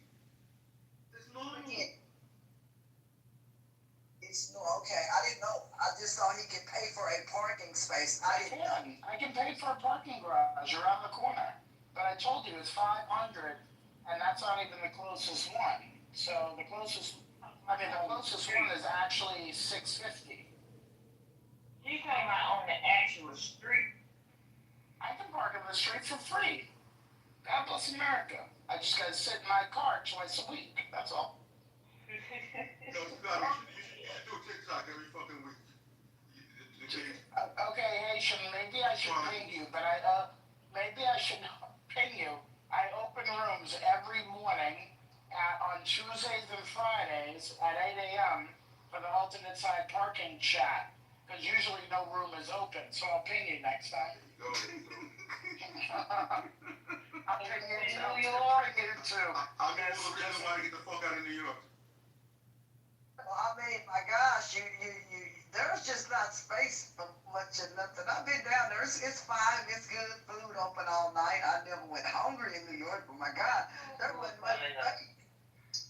Ashton, you know, with us being from the South, Texas, and particularly I'll say, I always had dreams of living in New York because I'm in the entertainment industry. When I started traveling to New York frequently, like 16, I was 16 the first time I went to New York. We drove from my aunt's house in East Dallas to Syracuse. And then from Syracuse, we drove to Manhattan. Yeah, I can't do it. There's no. I had to tell Haitian. I used to come back home and tell my friends like. She's cooking. Let her cook. I had to tell my friends like, yo, a Walmart would displace so many people in New York. Like our grocery stores would displace so many people because y'all live on top of each other. You can hear the man fart in his bedroom. Yes, but you took a bad route. You went to Syracuse. From Texas to Syracuse. That's rough. Okay, I can explain. My cousin's girlfriend was from Syracuse, so that's why we drove to Syracuse. Syracuse. That was the longest road trip I have ever done. Well, I didn't do it. That was a tough road trip. I was in the back seat, but that was a 25-hour drive. I never seen Walmart until I joined. From where? From East Dallas to Syracuse, New York. Oh, okay, yes. You sing? Pardon? You sing? No, ma'am. I'm a stage designer. Oh, okay. Yes, ma'am. I do. Anybody sing that we know? That I worked with? Yeah. Absolutely. The last tour I did was with the Beach Boys. Oh, that's cool, but that was after what's his name died, right? Right. Well, this was 2023, so. Okay, so but he wasn't performing with them anyway, right? Brian Wilson. Scotty, I don't remember who was there. Them are in their 80s. I know. I know they really are. I'm surprised they're still out there touring. But I do have to say, their 1965 album, Pet Sounds, is one of the best albums ever made. So definitely get into it. You know. Yeah, I've done work for the Beach Boys, Darius Rucker, Paul McCartney. For all of the parents out there, I video. Yeah, Paul is amazing. He's a sweetheart. I was a video supervisor for the kid show, Coco Melon, that tour. Gloria Estefan. Yeah. So Gloria Estefan was the last Broadway tour that I did, her show. She still look good. Yeah, she does. She's amazing. The music business is a fine business. And when I was in the 90s, I don't know, things were kind of different because you still had to, I don't know, it was a lot about like renting studios for long sessions and expensive and, people wasting their time in the studio sessions and the budget going bananas and all that shit. So I don't know. It was a funny time to be in the business. So. And Scotty, back then most of the studio budget was like this is 30% studio, 70% engineer. Yep. Depending on what studio you were, because at some point you're not necessarily paying for the studio, you're paying for the engineer itself. So and also getting the, I mean, this is in LA, but getting the right people, the people that you want at the time that you need them for the studio session that you have, schedule is incredibly difficult. It's like doing that, We Are the World. What is that? Yeah, I was gonna say that, but I'm thinking of that, what's that video game? Oh, is it Tetris? Yes. It's like Tetris, but it's going at like 10x speed, and you're just trying to get everything in place. And hallelujah if it does come to place. Yes. You're responsible for the sound too, Scotty? No, I just worked for a music producer who did all the shit. I was just helping making like a PA happen. Basically, I was like office. Call Boys to Men people and get them over to this part and make sure you have this, and this. I mean, yes, sir. Go to Trader Joe's and get so and so whatever, and then take this DVD. What was a DVD? It was an MP3. You were an A&R assistant. Take this over to Quincy Jones' house, and I'm like, ooh, he may be there. I hope he's there. But damn it, of course he wasn't there. You're right. But like, shit like that. But it's just like kind of like little brushes with, all these celebrities who are all very fucking nice, except for Boys to Men, to be honest. Everybody was great. Scotty, I want you to get around at the Denny's. You good, brother? We were not in that. We were in the more kind of gospel pop realm, if you will. So we are working. Boys to Men hung with Diddy, didn't they? Yes. Yes, we did stuff with like Whitney Houston, Preacher's Wife, like that album. So things like that, and we did like if an artist wanted to do like a gospel track for the album, then they would usually call my producer, who would either be producing or doing the vocal arrangement or writing a song, whatever it is. So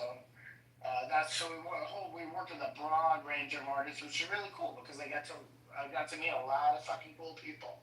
And like I said, most of them are really fucking cool. And the only snidey, bitchy ones were Boys to Men for whatever reason. And I really like Boys to Men. Scotty, it's always like that though. Like everybody who you think is gonna be a bitch is not, and the one person you really want to be so nice is the bitch. Yeah. So yeah. And the one time I was what was that, Miss Alexandra? I asked Scotty, do he know Real? Who? Real? Real. I don't know who Real is. Some people call it the real one. I don't know who that is. She was good friends with them. She grew up with a couple of boys in there. Oh, no. No, we only had one song we were doing for them in the studio on Sunset. But Nothing. No, but the one time that I was supposed to meet somebody and didn't because I was too legitimately scared. So I just watched the recording session instead. Was Barbara Streisand. It's really fucking funny. I was too nervous because the way she was like conducting the room, the way she was like arranging the songs and like, you know, conducting the conductor of how the music, like she was really in her bag. I was like, this is not, I can't interrupt this like flow right now, because she was just playing boss lady. So I was too scared, but maybe I would have done it differently. But she was quite a force. But Queen Latifah was by far the nicest. Let me find out you worked on Unity. You and I see what? Nah. No, we did. So Queen Latifah did that movie. I think it's called Living Out Loud, where she played like a jazz lounge singer. And so we worked on her songs for that. And she sounded fucking She would be a pretty cool person in person. Oh my She God. seemed like she was cool. Queen Latifah played Bessie a few years ago. Yeah, that doesn't surprise me. She's so fucking talented and underrated. Like, I don't know. She's like a triple threat. She is my lesbian like icon. The way like she didn't have to have a whole hoopla about her sexuality, and she has a wife and a kid, like, and they just do their thing. Like that's how I go about life. Like, Yeah. It's just me, my wife, and our child. Well, I don't have a wife and child yet, but Right. But also, like, if people ask you, mind your own business. That's all. oh, but no, it's like, Are you familiar with Rob Schneider's show, Real Rob? No, it can't be good, can it? It's okay. I only tell people about it because I worked on it, because it was filmed on Full Sail campus when I was there. Work, do that type of work? What was that? You still do that type of work? Yes, ma'am. I'm still a stage designer. I work for a production company at the moment. I don't do entertainment anymore. I mainly do corporate production. So, when they have their Fortune 500 meetings and they rent out ballrooms across the hotels and stuff, I'm designing all of the video solutions for that kind of stuff these days. Okay. How long you been doing this? Oh, 10 years. Well, how many? Yeah. This December will make 10 years since I've been out of college, and this is all I know how to do. My first tour was a dinosaur show. It was an animatronic dinosaur type of show. I probably have seen something similar in your areas. It's like an exhibit, if you will. It's not necessarily a show. It's more so an exhibit. That Fair Park out here with Jurassic Park, a lot of Wait, are you talking about? Wait, you're talking about just an outdoor exhibit? Well, this one was an outdoor. We would rent out like event centers and stuff, and then the layout of the venue would be the chronological order or eras of the dinosaurs time periods. And then they would just have different stationary games, animatronics throughout the exhibit that kids would play with and stuff. Sounds like a lot of fun. Yeah, it was. I enjoyed it.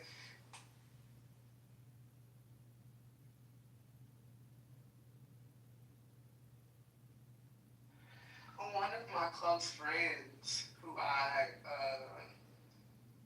did my very first tour with, she Was one of Beyonce's lighting designers for Renaissance last year. A lot of my colleagues from college, or my classmates rather, they're doing pretty well in the industry. We definitely toss each other opportunities back and forth, so that's a plus.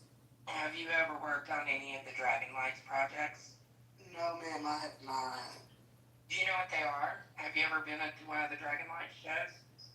No, I haven't. I'm familiar with it. I haven't done a Dragon Light show. I've done something similar to drone shows. Well, this is just, it's an Asian group that does a light show. I know they do it every year here in Reno. I don't know if they do it in other places. I'm assuming they do. But it's, they set it up in Ottawa Park, or sorry, San Rafael. And it's over by the Arboretums. It's just all in a big wooded area. And they have these displays, these big, huge steel displays with different scenes. Like last year, they had a Harry Potter scene, and it had all the spiders. Remember the big spiders? Yeah. It was an 8-foot freaking spider, and it was, I mean, they have an audio track. They did it for our group. They give us a free pass every year, the National Federation of the Blind, because we go through during the day. Because, of course, being blind, the lights aren't that big of a deal. Right. But we get to listen to the display. They give audio visual, like a description of all the display, and you get to touch everything. And oh my God, it is so cool. They had one that's got Chinese dragons all over the place that you get to touch and feel. They had a big polar bear. They had the spiders. I mean, every year it's different, but it's amazing. And then they had drop-down lights all over the place. They had little balls on the end with lights in them. So one of them was at face level. So I have a picture of me with a red ball at the end of my nose going, look, I'm Rudolph. Yeah. A lot more cities are hiring drone agencies, creative drone agencies, where they used to hire firework companies. So they know they're learning that the drone are more environmentally friendly. Yeah. Man, sorry. You know what the problem? What happened? Wait, what? I'll ask you after that. Go ahead, Scott. Okay. Yeah, sorry. Ramona, you want to do a little trick? Do you know how to speak Australian? Like Australian accent? You know how to do that? Yeah. Okay. So, do you know how to say, I'm going to tell you how to say razor blades, okay? So say, rise up lights. Go ahead, say it. Rise up lights. There you go. So you just said razor blades. Just say rise up lights, right? Right. That's cool. That's something I speak Australian. Those installations remind me of something. No, she got Ashton say rise up the lights. Ashton say rise up light. Lights? Rise up lights. Say it. Lights. No, say rise up lights. Say the whole thing. Lights. No, you have to say rise up lights. Say the. I did. Am I cutting out? I said rise up lights. Say it again. Oh, go ahead. Say it again. I said rise up lights. Okay, right. Razor blades. You said razor blades in Australian. You said it slowly. Well, I'm sorry. No, you're sorry. No, you said it right. You did fine. Yeah, well, we didn't hear the first part, so she was cutting out. I'm sorry about that. I ain't got an orange bar. I'm sorry. Reminds me of a Meow Wolf. If you guys check out that massive installation that covers 1,000 square feet, that thing is colorful. You can touch everything. It's really, really cool. It's called Meow Wolf. It's pretty awesome. Look that up. Is it like a holiday or just any time? times, very colorful. They rearrange things. It's based on different things. They may have you go through a washing machine, a refrigerator in one room. You may, look at the stars in another room. It's very eclectic. That's what I'm gonna call it. It's all over the place, but it's really, really interesting. It's called Meow Wolf. Do they have it year round? It's year round. Things change in there. They keep it different to not, keep it boring, but they try to, change it up. It's pretty cool. It's called Meow Wolf.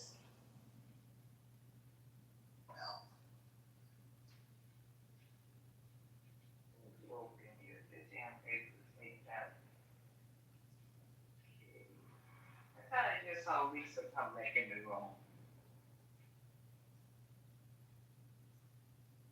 Was that the only one that saw Lisa? I think Lisa asleep, Ma. No, I think Lisa just came back in the room. Oh. Huh.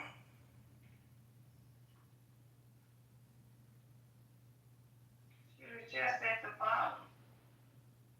I don't know. I didn't see nothing.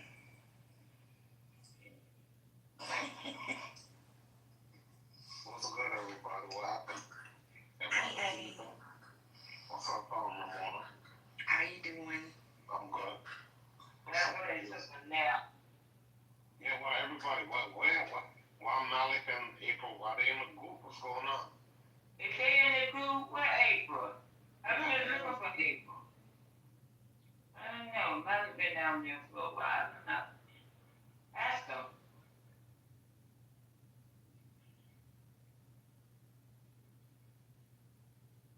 Yo, why y'all in the group? What happened?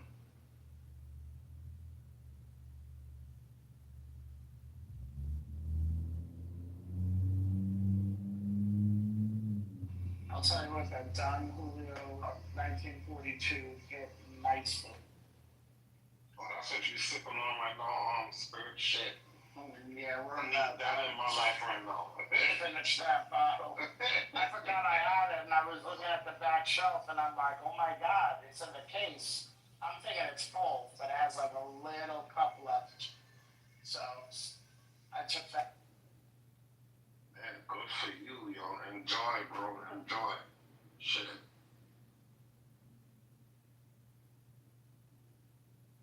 I was like, who else is to Georgia Peach in here? I had to look, and then I said, oh, we got another Georgia Peach in here. Yep. Y'all gotta get some back out. Okay, breaking news, you guys. Oh shit. Hey, Lisa. Breaking Oh news. no. Oh no. Hold on. I was trying to see if I can. Let me see if I can get you guys can hear it. Hold on. Let me go back on mute. She gonna come out breaking news. She ain't ready. No, but I can't play it on every time I hold on TV. Oh no! Every time I hold when I'm doing it off the TV, I have to try to see if I can rewind it. And some programs you can, and some programs you cannot. I see. And 24/7 news, I don't think they're gonna let me rewind it. Freak. When it comes back again, let me see if I can go to MSNBC and see if they're talking about it. Hold on, guys. Yeah, You want to tell us what it's about? It's about your president. Hold on. My president, your mayor, the great mayor. Did you say? Wait. Did you say my mayor? Not Your yet. great mayor. Oh, you talking about what's going on with him? Did he drop out the race? Oh, Mayor Adams. I'm trying to rewind. He just called you a baddie. What was that about? He said, "Oh, me up." I think he's gonna win. Who? I think he's gonna win, Adams. So Mamdani is He winning. win nothing. What are you talking about? He ain't gonna win nothing. He ain't gonna even come close. It's only at 9%. Thank you. I would think Como would win before he would. They won't even let me start. You know, Mamdani's up by 21 points on average. Right. I mean, come on now. That's the new mayor, and it's scaring everybody to death. I'm a They're so dramatic. They're so dramatic with, oh my God, my daddy's gonna destroy the city. Oh. Yeah, that's what they want you to Like, believe. most of the shit he wants to do, he can't even fucking do. It has to go through the state. Exactly. And it has to go through city council and it has to go through. Yeah, but a lot of people say that about Trump. Well, this is different. He's a mayor, though. But Scotty, He still fucks some shit up. That's all. you think he's gonna be a good mayor for New York City? No. It's a 50-50. It's a 50-50. Bro. They're gonna block If he's got good people, Whatever. if he's got good people on his team, and the rabid forces against him, if they like settle down, they're just fearful that he may do a good enough job that there'll be more of him out there in America. I can't believe that many New Yorkers voted for him, though. I can't believe that many New Yorkers have voted for him. It's wild. It's wild. Well, it's wild to me that he won the primary. I mean, he was not my first, second, third, or fourth choice. That's what I'm saying, bro. And there were many good, particularly 2 or 3 good, really qualified people who would have been great for the city. I don't know if he's going to be great for the city, but I also think that there is a chance that he could be good for the city.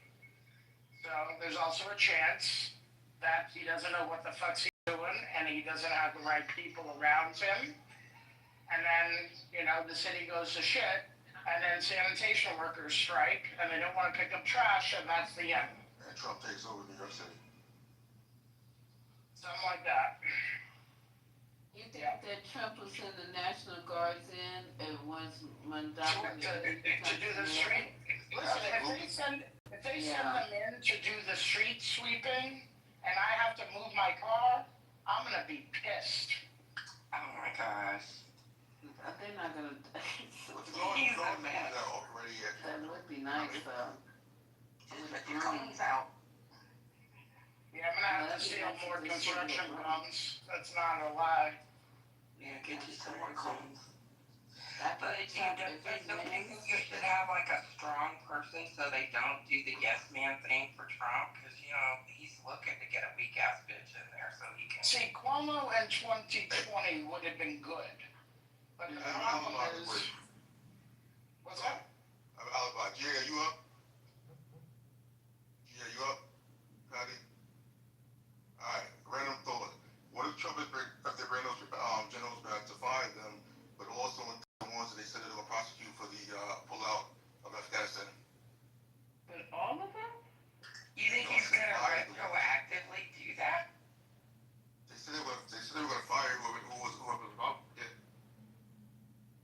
Remember that? Say again? Forgot about that. Just so I quit my mind. Like I said, at least I don't know if you were there earlier, but I said I don't think every general is coming. Even though the letter says that's bullshit. The ones that need to be there are gonna be there. But then why would Trump? Okay, so it's so much conflicting, and I know that we're trying to figure this all out. And again, it's all guessing. None of us know. So. Right. We're all just guessing, but my thing is why would Trump, after all this talk, after everybody starts talking and it's all over the news, why would he say it's a meet and greet? So if it's a meet and greet, saying that shit that week when I ran. I mean, with who the fuck was it that he was at the label about to, negotiate with? Yeah, I ran. Right? Wasn't that same week in the Israel bombed and what the fuck going on the week? Yeah, when we were supposed to be having talks with Iran. Yeah, it's like, come on. But were you talking about the withdrawal from Afghanistan? It's like he wants to take credit for it, but he doesn't want to take credit for the gas. Yeah. So he's gonna back that bus up over anybody.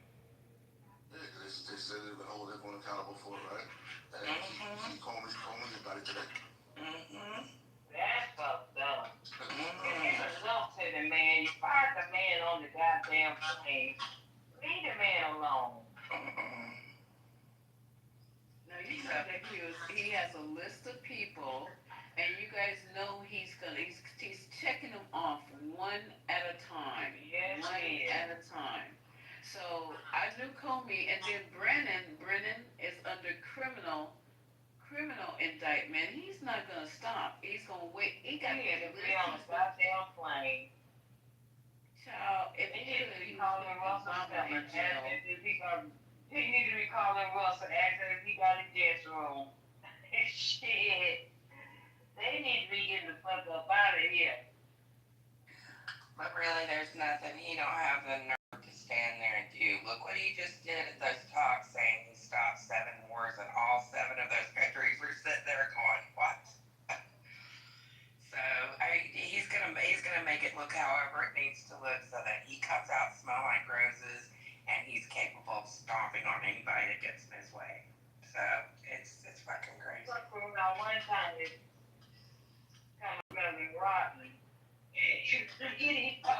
Well, he thinks he smells like roses. Let's change that. There we go. Well, he had 5 years, and he told them it's almost 5 years to the day, and he has a list. And if you guys just go back and look at all the people, he got Letitia, he got what's her name, Fonnie.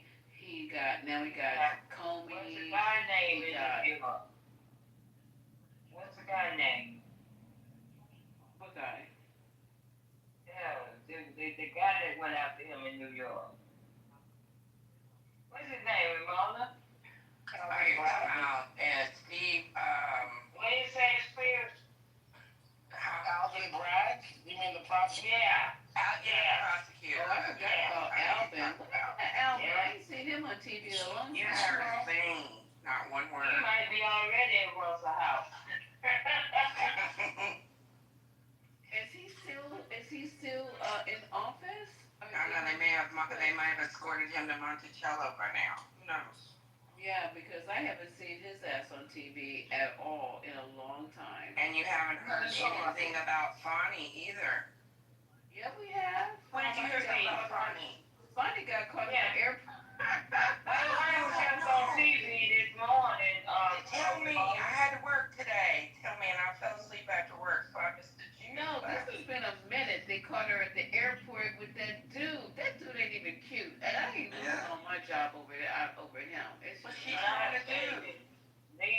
She never stopped dating him. I mean, there was no reason to stop dating him. He must be laying down the pipe because I'm telling you, he is not that cute to lose everything over. I swear to God. What was she trying to do? What do you mean? They were going on vacation. They got caught at the airport together. Yeah, that's what she's trying to do. But goddamn, why you guys got? Okay, listen, if we gonna go someplace, you meet me there. What the fuck? I'm not gonna be walking in the airport with you and everybody know who I am or whatever the case may be. You go and then I'll come 2 days later. And shit like that. At that point, everything was over. She did what she figured that he was off. Yeah, she did what she was told to do. She did, but my thing is, as far as the case and everything, it's just not good. It's bad juju.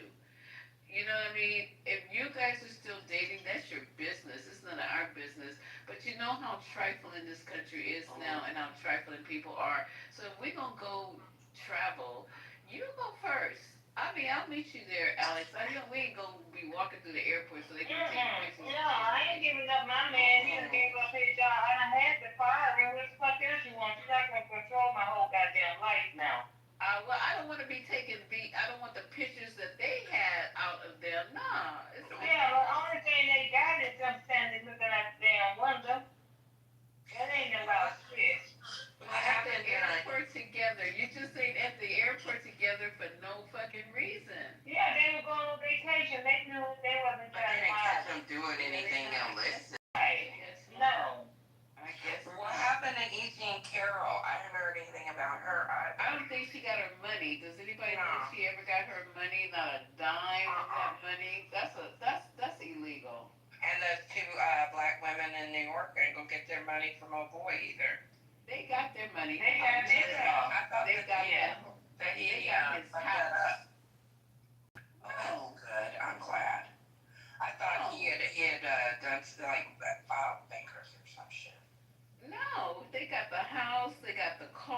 they got his Well, jewelry. yay! I don't know if they sold that shit, but they got their money. You know what I'm saying? They got their money. And then he got to keep the world their series thing, whatever the world series. They had to sell his condo. Yeah. That shit was $10,000 a month. Oh wow! What? God damn, that must have been a hell of a condo. $10,000 a month? Even if you own it outright, that's what the HOA and taxes are. That's a mortgage. Oh yeah, I have to sell that. No shit. mortgage. No mortgage. No mortgage. He said the HOAs, girl. Oh, shit. Hell to the no, to the no. That's why. Yeah, because otherwise I would have kept that. I would have kept that because, you know, all they can do is go up. I would have kept that shit in New York. But no, that's crazy. Is it bigger than a shoebox? Let me ask that. I think wasn't it the West Side? Oh, it was a nice place. No. Wow. Was it on the East Side or the West Side? It was the East Side. Giuliani was going to live on the West Side. Yeah. East side. I was asking. I didn't know. I like the West Side better than the East Side. Me too, Lisa, by the way. The east side is the old money people. And it feels creepy too, because I lived on 20th in York, and it was just creepy to me. It's just old, Lisa. You feeling all them spirits. Where was it in Tudor City? No, it was like around 63rd and Park or Madison or something like that. Oh, that's nice. Yeah, 63rd and Madison is very nice. So what we're looking at 1,200, 2,000 square feet? Oh, wow. Maybe. That's very nice. Would that be? I mean, I can just post a link and you guys can. No, I'm just curious. What would cost $10,000 a month? Damn. A big place. A big fucking place. You're saying condo, and I'm thinking, God dang, it's so many square feet. Yeah, but some of those look like fucking houses inside though. Yeah, they do. You walk in there and it's the whole fucking floor. Right, that's what I'm saying. It's like it might as well be a house if it might as well not even be called a condo. Yeah, 2,000 square feet is big, you know, in New York. So, oh my God, that is true. That is so true. Well, I'll stay in Nevada. Thank you. But he doesn't live in New York anymore. I thought he lives in Florida. Oh, a lot of people go to Florida. And his other property, because he had property in Florida. So, yeah. He got to keep a primary, and I'm sure they probably just let him keep one of his primaries and his little ring, and that's about it. Well, Ed taught him a damn lesson. It's not funny, but goddamn, talk about fall from grace. You gotta hit people where they hurt. Shit was running down here. That shit was so funny. That was crazy. And that black guy was running down his face. Black guy. Well, and what is the problem with letting your hair be salt and pepper? You might look better. Except for shoe glue on your hair. Everybody know you 80 and they know your hair is not black like that. And that shit was running down his face, and he didn't even reach out and wipe it. I'm like, good. He thought it was hot. He just thought that was sweat. Yeah, and no, did him fucking well. He thought he was great. He thought he was looking good that day talking that shit. He thought he was, let me talk my shit. And then that was right. But what about him when he was in the hotel room? Wasn't he the guy who was having his pants unzipped by the girl or something, and they were filming it? I forgot what was that when he was in the hotel. Remember? And it was a young girl, and some kind of way he was unzipping his pants or some shit.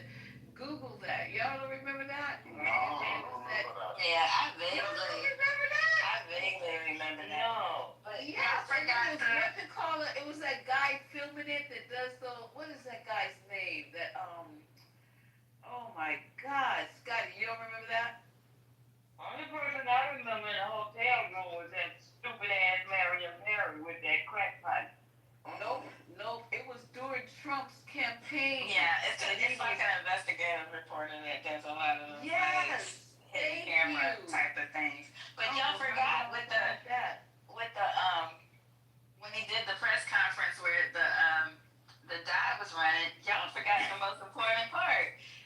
scheduled it at the wrong Four Seasons. Yes, I know, that was hilarious. Crazy. What an embarrassment. He was America's mayor. He fell so far down. So far, Lisa. Child. He Now, was Miss on top Alexander, of the world. you know Mr. Marion had an oil burner. That wasn't no crack pipe. Now, come on. Oh, you talking about Mary Berry? Oh, Yeah. Let's not talk about Mary Berry. It's not. That's what they call it now, Ramon. That's what I call it now, Miss Alexander. It's an oil burner. Okay, It's yeah, for right. $2 at the vape store. I'm like, that's a fucking crack pipe, y'all. Crazy. He did a lot for his city, and they re-elected that man. Come on now. They did. He's the Black Trump. So if they could re-elect him, I guess Trump said, what the fuck? That's what I'm saying. He's the Black Trump, you know. Trump don't want no competition now. They consider him, you know how people refer to Obama as their forever president? They refer to him as their forever mayor. It's amazing to me. They do. They have reverence and adoration that is really interesting. But he did so much for the people of Washington, D.C., and he did so much for Black people. They hold him. He's like the Charlie Clark. No, I can't use that.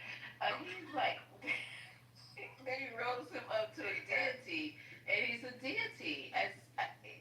Half of the stuff I didn't even know about till some weirdo was telling me the whole history of Marion Barry, and some of the stuff that I didn't even know that he was responsible for, he did, was all good. It was all positive. So I think people start out wanting to do good, Miss Lisa. I think they do start out with altruistic intentions, but after a while, the corruption, the influence, the money, the drugs, the power, all of that, it just fucks it all up. And when you're done, you don't even know who you're looking at the end of the day when you look in the mirror. So I don't think people start that. I think they start meaning well. They want to do good. I don't think people go, I'm going to be a politician to see who the fuck I can rip off. No.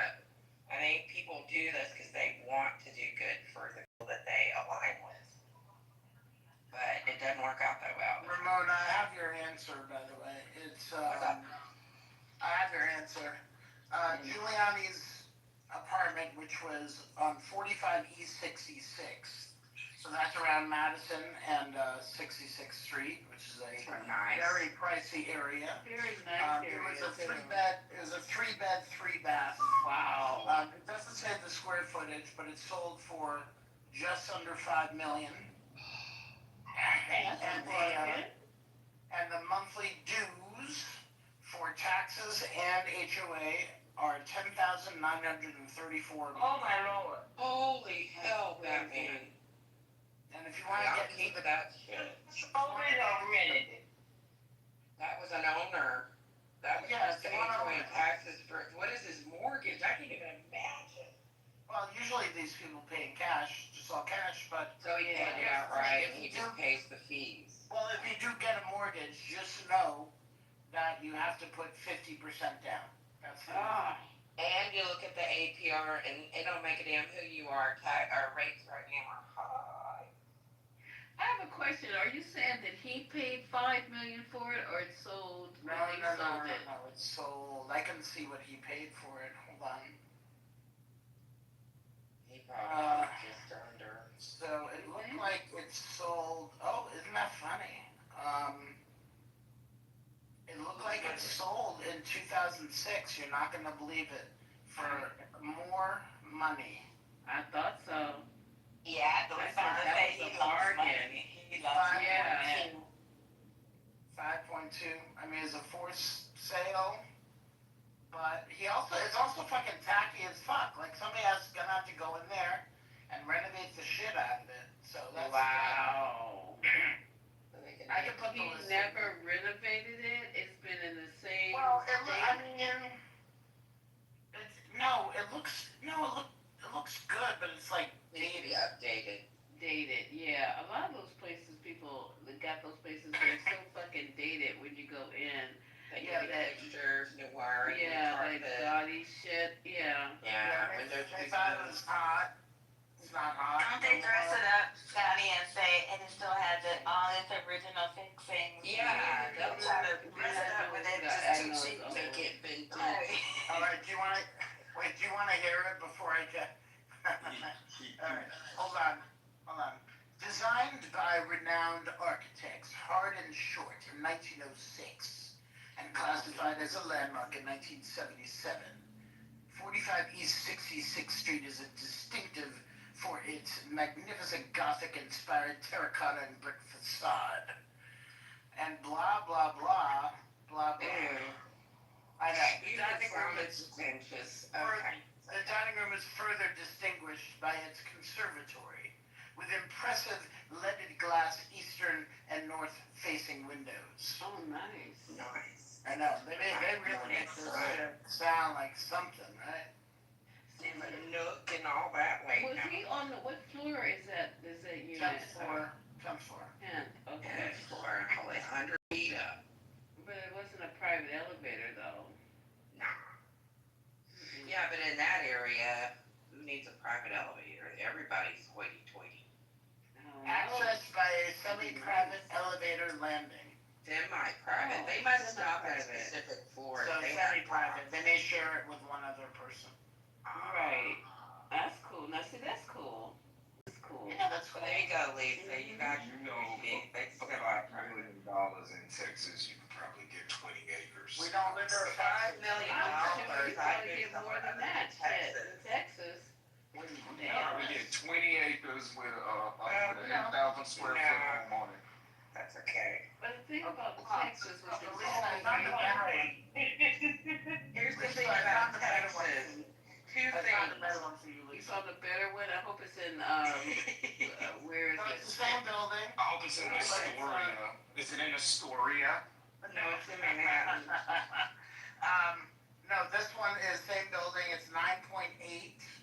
Damn. It's a 4-bed, 3.5 baths. That's nice. I like the bathroom. And your monthlies are only $11,699. Crazy. What a deal. I'm not doing that shit. That. Thank God. And that's, and they have no designated parking there, right? Nah, you need cones. Girl, no. So you got another, how many thousands in parking, cause you know a lot of people. No, you got 100, Lisa. You gotta buy you some cones. You have a driver, ma'am. You have a driver. Yeah, that's true. Yeah, that's just true. Where does the driver park the car though? They went wherever they want to. You pay them to sit outside. Yeah, they come around when you need them. You just holler at them. They can But park where wherever. are they when you're not using Where them? are they? Well, Yeah, they gotta park that car. I mean, they gotta go home at some point. Yeah, so do they take But, the car home? But Lisa, do you want to know if you put down half, which is the minimum? So if you put down $5 million, right, and you mortgage the other half, plus your monthlies, you're looking Plus at your interest. right. You're I'm looking at sleeping on the floor. no, The your furniture. no, you're all in monthly nut. This is with the HOA and taxes. And your mortgage is $44,036 a month. Lord, hell no. No. You can buy a whole ass house with your monthly in Texas. In 5 years. Did you need 4,000? No, 44. 44,000 a month. Holy flippin' hell. No. Yeah, that's crazy. There's some Still money not in making New the York, I taxes, tell though. you that much. Because Well, those people they don't want to live with the big ballers. That's okay. that's more than big Look. baller, dude. Exactly. I mean, that's a lot of fucking. Wattsville over there. Right. Let me look for a parking spot for Ashton. That's fun. That is crazy. Wait, you know what? It's nothing in the world would make me move to Texas. No, hell no. How do you guys feel about that? I moved over here 1,100 miles away for a reason. Don't do it. Huh, what'd you say about me? I said I moved 1,100 somebody miles. said Texas don't want me either. Oh, Is shit. that right? Did Greg say said did not that. say that. Ashley said that. It was, oh, Ashton said, I was over there, honey, I got a belly full. either, you know, but I don't really say nothing about it. Y'all be honest. Y'all be honest. Y'all be honest about Texas. Texas is not a nice looking state though. I was born there. I mean, I'm just saying, be honest. Be honest. it's not. It's not. It's not. It's, I mean, it's for some people. It's not for other people. As long as they don't, as long as they've got laws against marijuana use, which they do, and as long as they have all the issues they got going on right now, there's no way I'd live there. I mean, it's cheaper. Like places like, okay, so Arizona has what, the canyon, right? Grand Canyon. Grand Canyon. Yeah. Okay, Yeah, so it's all in the ground. Yeah. they got a big ass hole, but it's a pretty hole. And then it's pretty. The colors are pretty. It's a pretty hole. And then it has a river running through the middle of it. It's a pretty But now, global warming, that river ain't gonna be allowed around in 20 years. Well, It do have a pretty hole. It's got a pretty green spot right in the middle. right. And then, okay, so Nevada, I'm not really sure. Nevada has I think a lake. Lake Havasu. We've got Vegas, we've got Tahoe.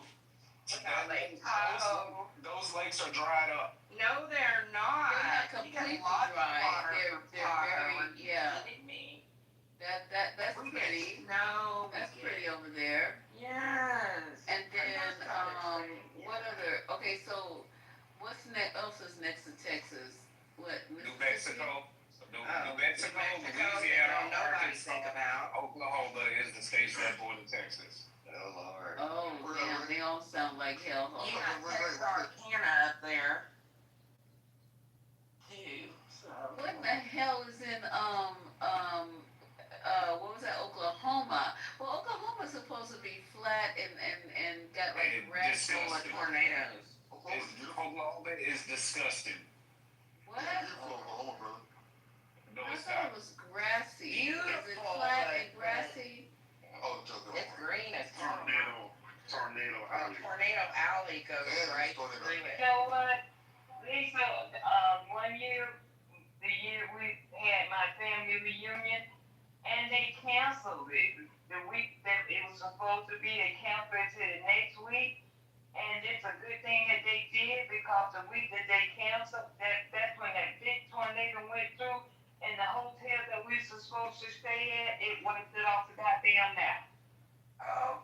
Yeah, that's Oklahoma for you. If y'all look in the chat, I'm supposed to link up a hole in Texas and said almost 2 acres for $5 billion. And I said a home. You said a home. A home. It's I'm tired of y'all making fun of the way. I'm tired of y'all making fun of the way I talk. No, I'm just sir. I'm not. I just wanted to make sure I understood you. So it's She a was home talking for about a 5 pretty hole million. earlier. She thought But it's she was only gonna on hold. 2 acres? Yeah, I mean, I can find you other shit. No, I'm just saying for 5 million. I expected more in Texas though. I gotta get more than 2 acres. 2 acres. That's not nothing. much of nothing. You can get 2 acres in California for 5 million. You can put 5 million? Yeah, 5 million's a lot for 2 acres, man. Look at the house you get. Look at the house you get. Yeah, still. In Texas, a house in 2 acres, that's a lot. I mean, what area is it in? Is it? Yeah. It's outside of Keller. It's in Keller, so right next to Tarrant County. It's in Tarrant County. That's next to Dallas. Oh, okay, Dallas. The only part of Texas, if I had to go to this, they said you have no other choice, you being to Texas, I would have to be in like someplace like Corpus Christi, someplace on the water. Other than that, no, baby, go south, go towards Mexico. Corpus, all that water is polluted by motherfucking refineries and shit. Oh, okay. You gonna grow horns on the top of your head. Yeah, well, thank you for telling me that it was polluted, so I'll go down a little bit further, but it will be on the coast. I will not be inland of Texas, nowhere. Oh, not on the border. Look, check it. So the one I just posted is right in the suburbs of Houston. It's 20 acres in Katy, Texas. I'm sure you could go hang out with Trent and McAllen. I'm straight. Bleach. Right. I mean, I can't even see me on the border. Get shit over the border. You talking about ugly? You talking about the ugly part of Texas? Oh my God. And Marshall met him in real life. Damn, man. I feel you. You know, I actually went to El Paso. I was on a bus long time ago when I was a teenager and I was a little bit of a hippie. I was on a bus going to visit my dad in Houston, and the bus stopped in El Paso, as it does. And we were going to be there for a few hours, and dude, it was so fucking dead. I sat in the middle of an intersection and smoked a whole joint, and nobody even said boo to me. Yeah, Texas is funny like that. It was funny. Marshall It's said, creepy. I was 19 and I'm 48. Lisa had a breaking news story when she came on. She forgot all about it. No, I haven't. I was waiting for the news cycle to go over. I can't. Come back. It was about James Comey, one of Trump's tweets, but I tried to rewind it, but I could not. It said you can't rewind up to this point. So I figured since it's on, the news on 24/7, they say the same shit over and over. I was waiting for it just to come back around, and then I was gonna tell you guys. But first he said something vile, talking about. I was reading it, and he's like one of the. See, this is just so interesting to me, how we can be in Alice in Wonderland, because this man who got all this stuff, it's like he's completely wiped it out of his brain that he's a felon and he got all this other kind of shit going on with him, or he's just being straight up gaslighting us to our fucking faces and thinking we're dumb.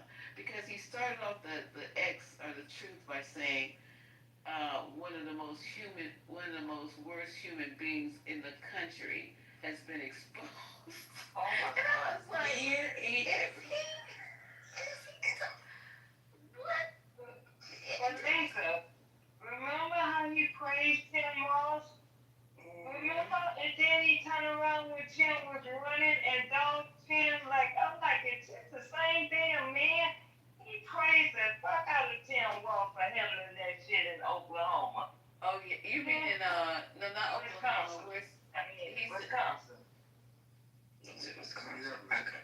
No, Minneapolis. Minnesota. Yeah, he's in Minnesota with. Minnesota, yeah. Yes, ma'am. He praised the hell out of him. But he does that to a lot of people. He does that to a lot of people, though. He'll be out talking, and then the next day or a week later, he'll be prosecuting them. Yeah, and this is what I'm saying. I mean, it's like when he calls people names like one of the worst human beings. Does he not know that we know his story? That we know he's actually the worst human being? I don't think so. Like they don't know. I don't think he knows. I really don't. He thinks he is. He probably doesn't. Right. I think he's convinced himself that he's this wonderful human being, that everybody else is a liar, and everything said about him is not true. If you tell yourself that long enough, you convince yourself, right? They got a whole write-up about it. Remember how he called in and told him if it wasn't for him, the city would have burned down, and how he praised him. And then he turned right around and dogged the man. That's why he cannot be trusted. He is. Yeah, he is a fucking snake. He's a. I don't even want to keep calling this man names. I'd like to get my hands on them, for real and for true, if I knew where she was. Laura Loomer. Oh, Lori? Why would you want to touch Lori? Did you not see all the shit she said yesterday on social media about Jasmine Crockett? Oh. If you look in the dictionary, here, let me give you an example. If you look in the dictionary under the name Shaniqua, you'll find a picture of Jasmine Crockett. Oh my God. That was just one thing she said. She said black bitch and everything. She was all up in it. You guys gotta look up her freaking tweet yesterday. Was it yesterday? No, that was the day before yesterday. It was a day before. Yeah, they were talking about it politically correct, because I told you, listen. Miss Lisa, you'd be so fucking mad. I was mad, but I'm thinking, what are we gonna do? Should we jerk or ignore her? But if you drag her, she's just gonna say, look what I mean, look what I mean. But if a white woman did it. Yeah. She's getting dragged on. Stand in. She's getting dragged though. If you look at some of the Twitter responses, like they're talking about how hard she looks for her age. So a lot of them are like reposting pictures of her. Yeah, but she's posting dirty ass racist shit. I mean, ugly shit. They can drag her for being physically ugly, but she really put it out there, and I don't know why she hasn't been prosecuted. Anytime anything else like this would happen, Because we're in there. Why would they prosecute her? oh, Yeah, I'm trying to figure out why would prosecute her. Because it's freaking. She was talking about fighting her. That's violence. That's Oh, you call her a black ghetto bitch? Yes, she did. Yes, she did. Wow. She said a whole bunch of ugly shit, Miss Alexander. I Didn't was she like, say that some of y'all ghetto hoes are gonna come after her? Yep. That's crazy. Like everybody gotta be ghetto. I don't know. I blame a lot of this sometimes on us because we come in like if they came into Clubhouse and listened to the way that not we, but sometimes when we get into our situations, because I remember one Saturday, somebody, I don't know whose room it was, I don't know if it was mine or if it was politically correct, and this guy comes in and says,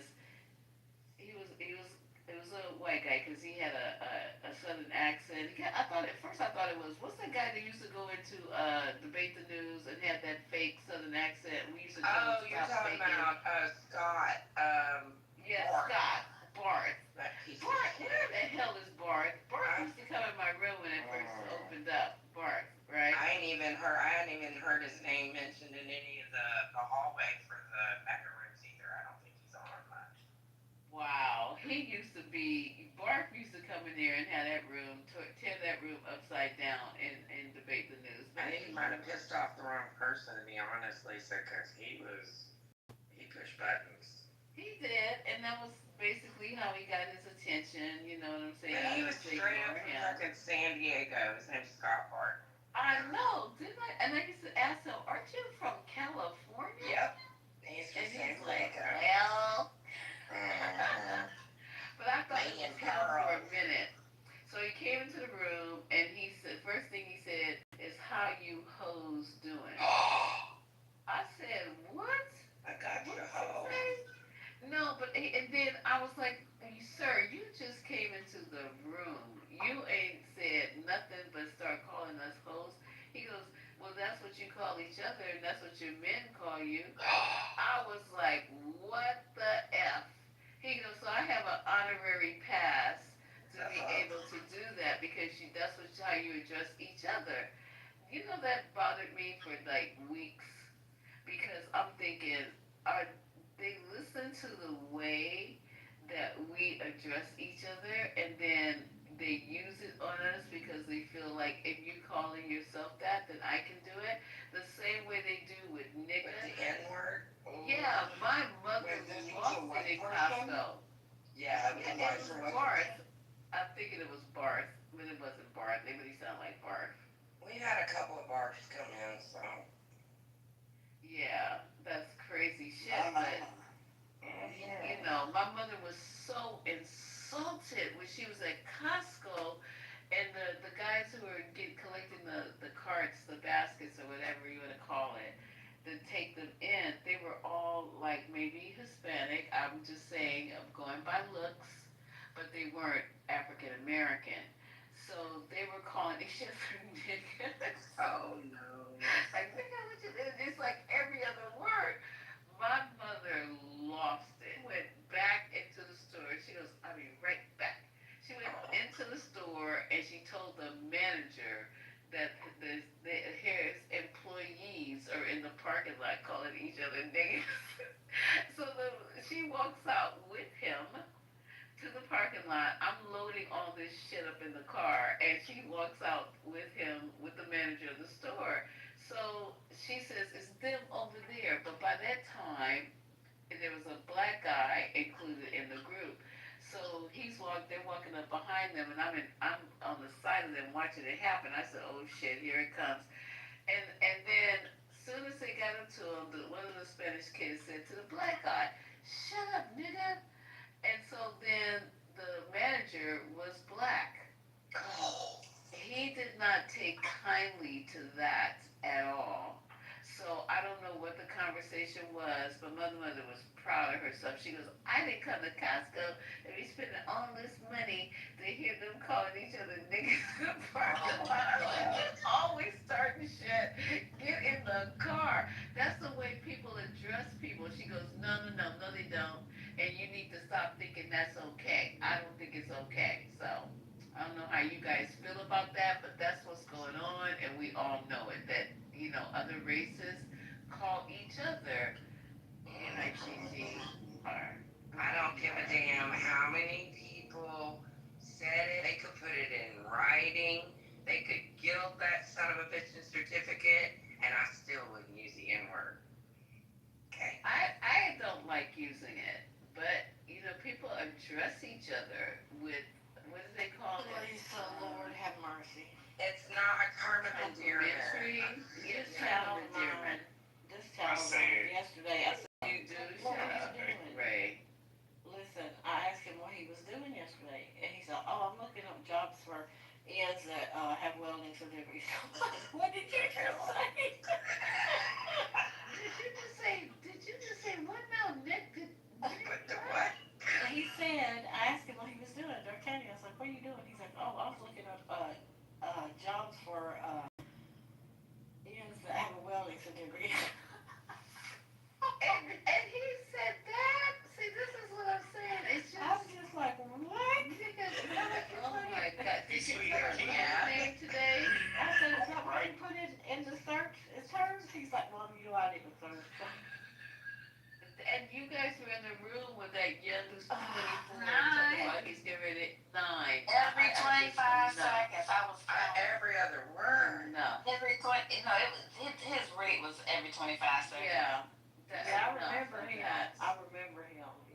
Yeah, that was not cool. And he did in the same breath talk about he's trying to help the community. He said, I was like, oh my God, stop. And then he I said, asked him if he got any returns on that word and welding.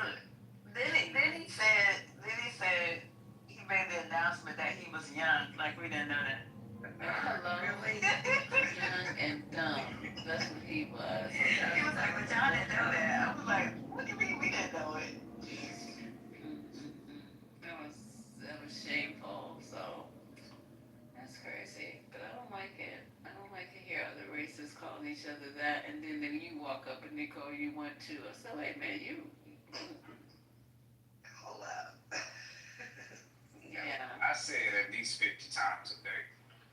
Child, for what reason? Who are you talking to?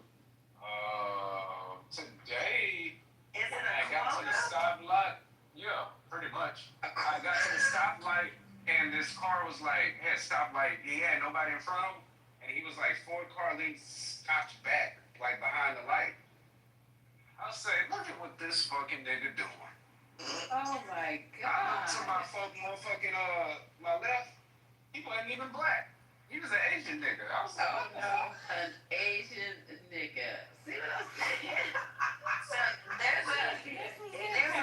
this is it. Like I said, even my son will do that with people of different races. I'm like, that person, what are you doing? What are you saying? So there's Chris Brown has a song where it's like the rhyming part of almost every verse. I can't remember the name of the song. I think it's like Freaky Friday song or Freaky something.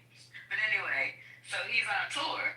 So it's funny to watch people that are recording the concert, because when that song comes on, you'll see like a black person like recording it, and they'll be around white people and they're trying to see if they're gonna say it.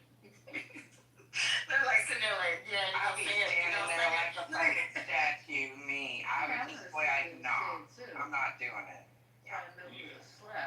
Yeah. I mean, like, that word is like a part of my everyday. That was the first curse word that I could say around the house. Oh gosh. Like, nigga. Oh no! Oh my God! In your diaper? And you're like, oh my God! No, I can see him curse words when I was living with my moms, like at all. But when I was with my grandma, I could say all the curse words I wanted. Oh man. It's just something, Yeah, I know that you guys are saying you take the sting out of it. There is a whole, I have to go and find it, a whole explanation as to why that it doesn't take the sting out of it. It will never, it's a word that we should never embrace because of its legacy. So, I don't know, I'm totally, well, I would say against it or on the fence. I don't know. I don't like it though. I would never use it. I ain't never. I think I have used it though in here. Yeah. Yeah. I was gonna say, you pulled it on these people sometimes. Yeah, I'm sure I You have. get upset enough. Well, and I don't even know, and I'm not doing it intentionally. Like you know how you try to say, well, let me say something, and I'm gonna make it strong. It comes out maybe because I don't like the word, but I'm wondering why it even comes out. It's an emotional word. It's I said it one time since I've been on the app. I've said it one time, and I was really pissed that night. I said it. Said it to me. Yeah, I tell you, my whole life I felt like I could. I said it to them. That was water. Water hush. Water? That was not water. I know it wasn't water. It didn't sound like water. Yeah, call him the N-word. No. Numbskull is probably Dumbass, baby, but yeah. Numbskull. That was great. Is he still on the stage? Was that Ray? What came out of nowhere? We talking about the war in Russia, and he then found a way to bring in.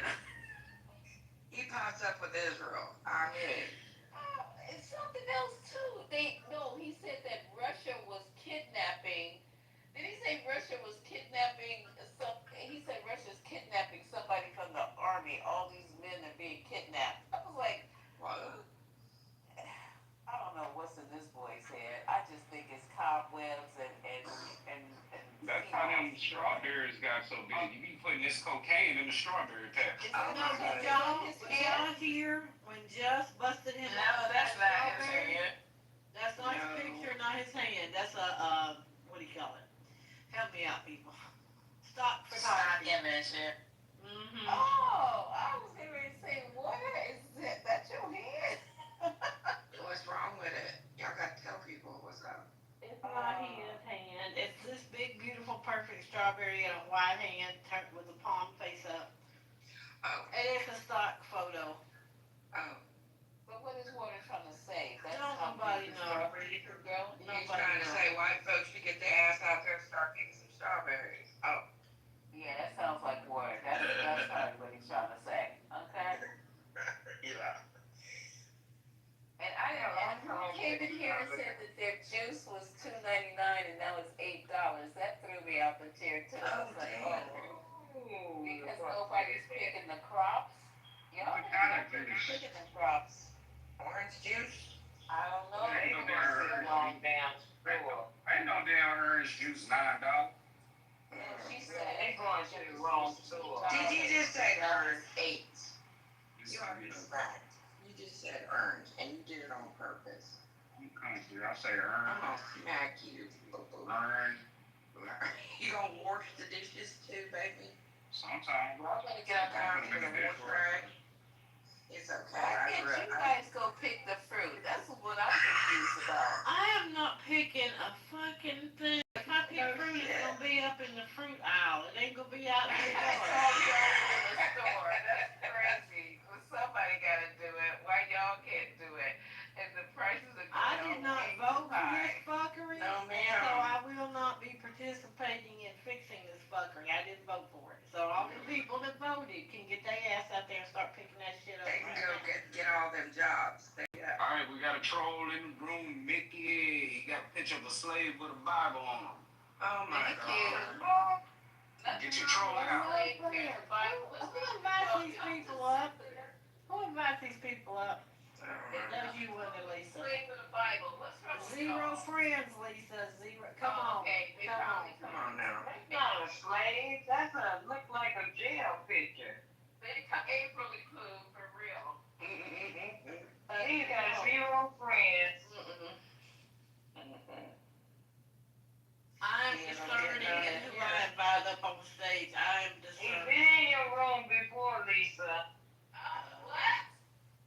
He's been in your room before when you had the other picture up there with like the Apollo. That's the only room he's been in. Oh wow. Now he's gone. I feel whatever. I don't know how to feel about that. I want him to do some trolling.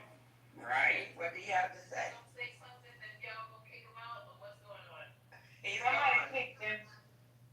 Already? He said shit. Well, wait for it. He left. Not the swag. He left, Lisa. Being really too harsh. He got too I'm much just going to spotlight. point out at this point that I don't have a green bean, and so I didn't put him out before people You started. don't have a green bean. No, ma'am. I think you guys is racist. Now you're kicking out slaves. This is too Oh my goodness. That's Lisa.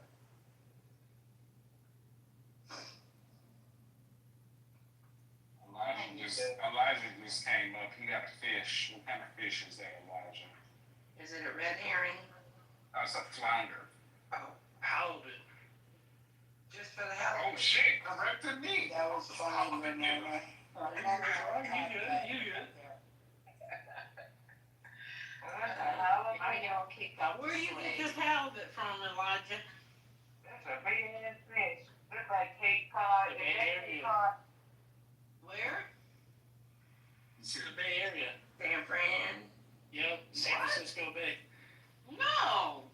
Sure. Did you gut it, fillet it, all that stuff? I did, and I drove back home. Nice. You cook up a nice meal. How'd you prepare it? Is that a left? That's the only one you caught? Huh? That's the only one you caught? No, I got That's two a of them. ugly That's just a fish, picture of one Elijah. of them. They might be ugly, but they taste good as hell. They're good eating. They're good eating. Good eating. It's one of the few fish that I will eat. What's that? Wait, what was the band? Where is that? I'm not there now. I'm from there, but I was just there visiting. No, I'm saying, where did you guys cast off at? It's in the San Francisco Bay. We were on a boat right by Alcatraz. Oh, wow. So you were on the peninsula. You guys cast off on the peninsula or from the city itself? We left from Berkeley. Berkeley, California. Okay. That looks familiar. That's why I'm asking. All those damn liberal cities. Oh, stop it. So that was over there by Emeryville. I'm not familiar with Emeryville, but we left from Berkeley. And then I caught that out by Alcatraz. Berkeley's not by the water. That's why I'm saying it was Emeryville. It had to be either Emeryville. No, Berkeley's right on the water. It's right above Oakland. Berkeley's not on the water though. Well, they've got like 12 different campuses, so. I just said Berkeley is not on the water. It's Emeryville that's on the water. Berkeley is behind them. So you know where college is? You know where Cal is? Yeah, you can look up the Berkeley Marina. That's where we went out of. So the Berkeley Marina must be straight down that street. What's that? San Pablo? I'm not sure. I'm not from there. The reason I know so much about Berkeley is because Lisa, this man know where he cast off from now. Right? Hold up. April, do you remember what a left said that he drove by? Listen, a left and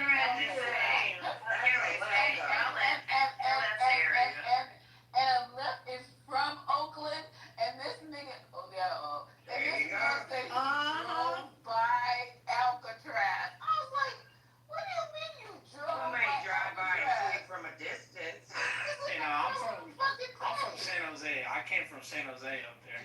Okay, now I was just, San Jose is a weird place. Okay, I drove through San Jose, you guys, and I'm thinking, they had, San Jose is actually very beautiful.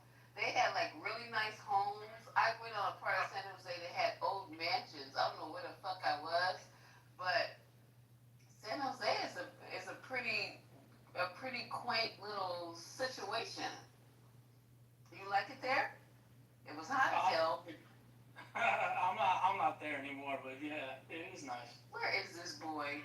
Every time we ask him about something, he goes, I'm not there. Are you still in the United States? Yeah, I'm in Washington State. I love Washington State. I used to live in Everett for a while. Where are you staying? I'm not there anymore. I live in Spellicum. Okay. I worked in Edmonds, Linwood, Snohomish. I lived in Everett. We did a t-shirt shop business, you know. Really? Elijah, if I told you you can get 23 acres for $5 million, but you gotta live in Texas, would you do it? No. Tell him the truth. You said 2 acres earlier. I posted another link, it was like 20 something. Oh, okay. For what? 23 acres for $5 million, I would say no. Not in Texas. Hell no. And he lives in Washington. Why would he leave a beautiful state like Washington to go to a fucking garbage dump? Why would he Hey, Elijah, we got a lot of white women. Oh, God. So does Washington State. I'm only in Washington because I'm in the military. Ray, are you okay tonight, Ray, or did you get a seat? What's trying to sell Texas, man. What's going on with him? White women. He got some real estate. That's the draw to Texas. Ray, is that why you there? Ray is lost. That's why Ray's there. Yeah. He's lost it tonight. They got a lot of white women. My wife, the color Cortez. Oh, okay. What? His wife is What? No, he did not. Ray, go to bed. Ray, go to bed. Elijah, please don't judge us on this visit, Ray. Something wrong with these people. Oh my God. Even look like he Ray doesn't go here, okay? He sounds like he belongs in Texas. Who, Ray or He Eli? sounds like, no, Ray. He sounds like he belongs there. He can stay there. No, Elijah don't. Elijah don't. I don't get Texas from Elijah. His wife is black as car tires, y'all. Lisa, was that breaking news? Huh? Was that breaking Yeah, news? they come back around on the thing yet. Yeah, it was Donald Trump doing his True Social thing, talking about James Comey as one of the worst human beings as country's ever been. Wait, I'm just paraphrasing. James Comey, one of the worst human beings this country has ever been exposed to. Is he okay right now? Is he having Exactly. It's like, hello, have you looked in the mirror lately? And he went on to talk about he's a former corrupt head of the FBI. Do you know who's running the FBI right now? Isn't he like Cash Patel, something wrong with his eyes? He might have a thyroid condition. I don't know what the hell is going on. Girl, he ain't got no thyroid condition. Nah, he bug-eyed. You know when you have Some people thyroid is just bug-eyed, okay? He just bug-eyed. and cross-eyed, okay? I'll lend in my prosthetics. Well, I'll lend in my prosthetics. When somebody's eyes are needs to slap across the face. when somebody's eyes are open that wide 24/7, they get dry. Yeah. He probably I got sees some with his eyes silicone open. drops. We can help him out. I'll let him use my prosthetics. Why? Why are you trying to help him? Why? Just Because why? something needs to help that poor man because he No, is we just... do not. No, we do not. Have you guys seen his wife? Anybody? He's like, no. You won't either. Uh-oh. No, he just seems like, every time you turn that poor man, it just seems like he's in a deer in the headlights. You know what the fuck is going on? Imagine him looking at you across the dinner table. I'd be like, I damn. would rather not. It might be a good diet. Because every time you have to sit down with him, you get sick to your stomach. That might be okay. Yes. If my Hey, eyes that's a look diet like that, I would wear glasses for real. Forget the contact lens. I would wear glasses. He's not married, but he has a girlfriend. Transition. Oh, he's not. Oh, he's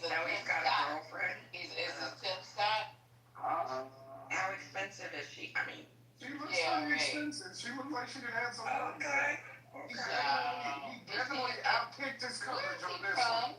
Is she Indian too? I think he's Indian. Is he Indian? Yeah. Yeah. Oh, yeah. Hell yeah, that makes sense, Yes, right? ma'am.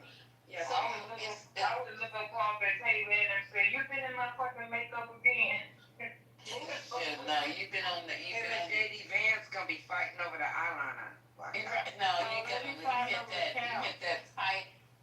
He looks like he's seriously snorting the lines and shit. I was gonna say, now you know that's an oil burner. We discussed this. Mm-hmm. Yeah, He so looked he's like he like, got caught in something. Like, you know how when you were a kid and you would do something with your face and they say don't do that to you, the face still freeze like that. His face froze in some kind of Somebody way. smacked him in the back of the head. Check my PTR. He definitely outkicked his coverage for this one. Uh-oh. Sometimes you get lucky. Yeah. oh, If you swing at every baseball, you gonna hit a home run. Bound to hit something. Yeah. let me see. Y'all have to tell me, because I can't see. You know that. Oh yeah, she's cute. She's definitely cute. Okay. Definitely. Okay. And he looked like hallelujah. His eyes are still fucked up in that picture. Not He might have her own. Oh, now he got girl tits too, and he got a dad roll. He should have wore that shirt. It's doing everything. That has happened to me. He does a lot, bro. Yeah. Yeah, I thought it was Julie in there for a minute. Really? Oh, stop. I'm talking about the shirt, Lisa. Remember how I shouldn't do it? That's happened to Oh, me in the that past. was You'd be surprised. crazy. And hey, she got his account snatched for doing that. Don't y'all be doing that. But, you know. Yeah, he did. I got that's happened to me before where I'd be surprised I pulled one and I just be walking around for the rest of the night like, hey, y'all better get her. Wow. It was a sympathy. It all still count. It's the proximity. Maybe Cash is like DJ Fridays and just be doing it at the club. Just getting his face Oh, all that's so nasty. Please don't remind me of that story. Please don't. Oh my God. Just to speak to her alone is gonna keep me up tonight. Don't do that. Wow. Well, good for him. He has a beautiful girlfriend. Welcome to After 420 hours. After Dark. Yeah, after hours. We've been open. We'll never do this again, gang. Yeah, you said that. No. Ramona, we opened yesterday. I was going to do a case, and I had to be there in the afternoon. I forgot what time the case was because I never did it. But anywho, I opened up the room on the drive, and it was 8 o'clock in the morning, maybe. How come you didn't do it? Because the patient canceled. So I was going to get my money. So I just stayed there the whole 4 hours. So then, it's been open ever since to the point where I lost my replays. After, yeah.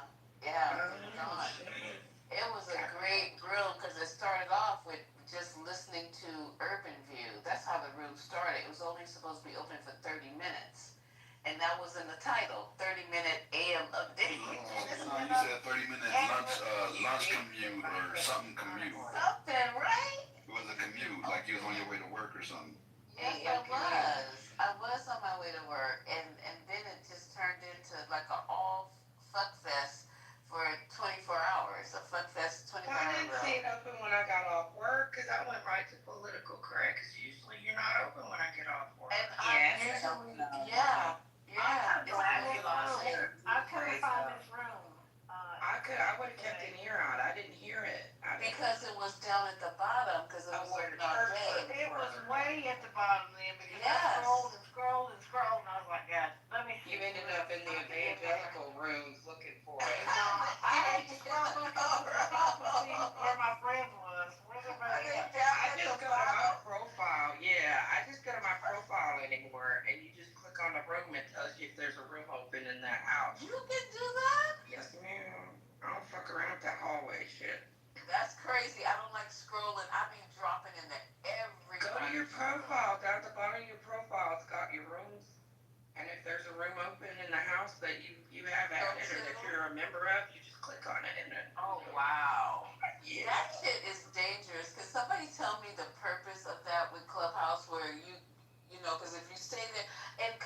find out they can actually see you. I didn't know that.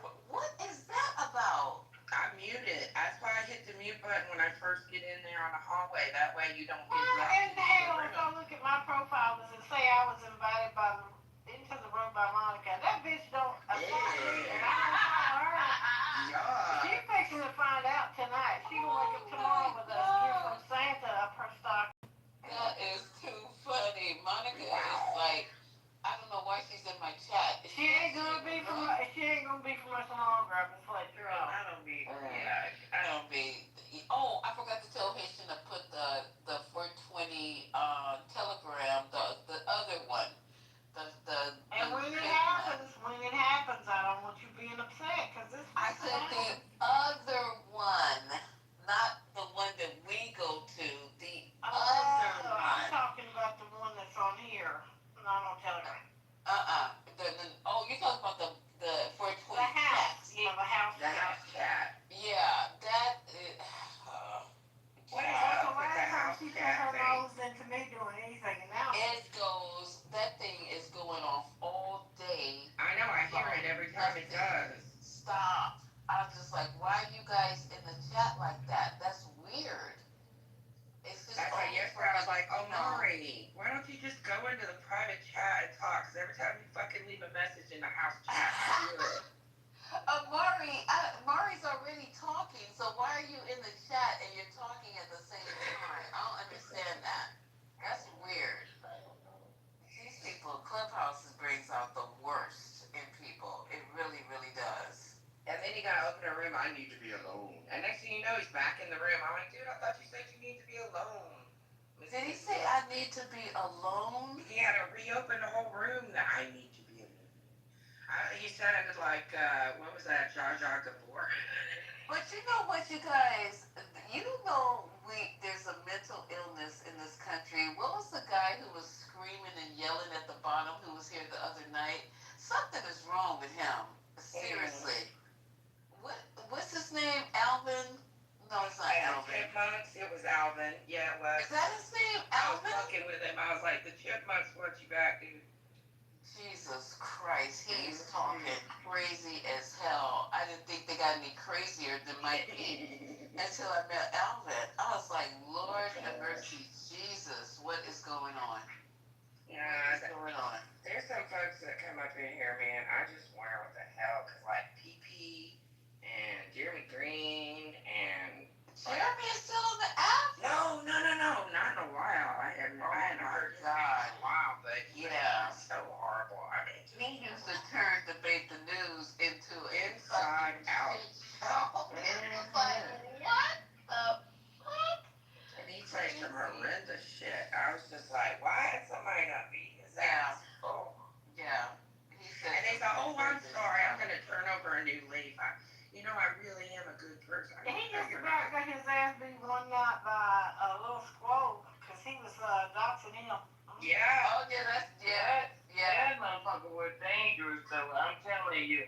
He was, Lisa, was you in the room that night he got into it with somebody and he told them to call their mama and ask their mama to look on the back of their computer, see what their IP address was. Oh, yeah, and then he said, look on the back of yours and see what yours is. Just that quick, he had gotten their information, the person mama and theirs. I was like, God damn. Yeah, they were crazy. Yeah. Yeah. That, the classic was TC and TC's credit score. That broke the internet that night. That broke the internet that night. Well, when they opened Chatter, him and Nelson and what's his name, Jonathan Bain got into a row because he was building bots for them to fill up the rooms in Chatter. And on X, remember they went to X first? Yes. And he got busted, and then he was saying shit, and they're like, we don't know what you got. And he took money from Barbara. Barbara was so upset she didn't see straight.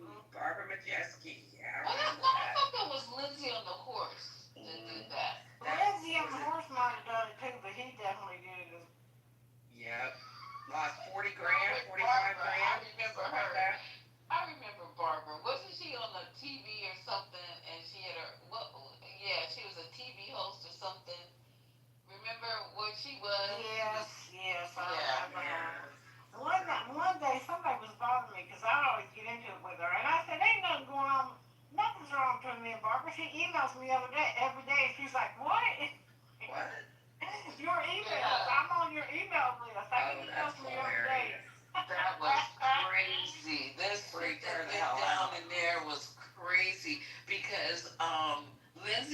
horse had took money.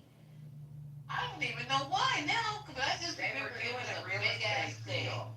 It was a real estate deal, and what Barbara got ripped off for what, 45 grand, something like that. Shit. Y'all would have been saying the That's black us. lady on Clubhouse. Yeah. No website got for a her. personal visit from me. 40 It must have been a website for her, Lisa. Right. $44,000. Yeah. Shit. And they took her, and she didn't get shit. But let me tell you something.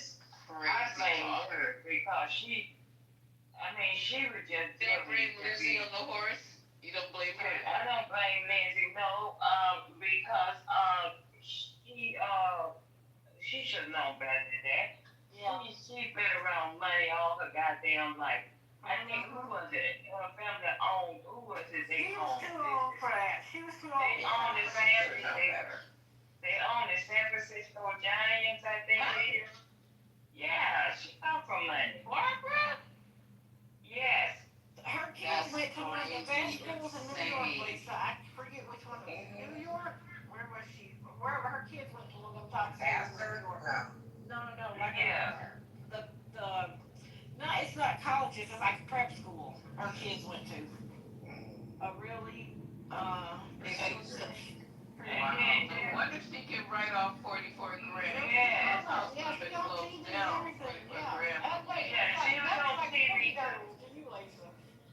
But Jeremy told her don't pay him. We were in the room when he told her she was that. to pay him. And she sent him the money anyway. And he sent it back, and she sent it back to him again, and he kept it. I mean, what the hell did you do? What do you do? Yeah. But that had nothing to do with Lindsay, though. She took the money. No, with Lindsay, it didn't have nothing to do with Lindsay. Lindsay straight up I scam. can tell you, you send me 40 grand, you ain't never gonna see that shit again.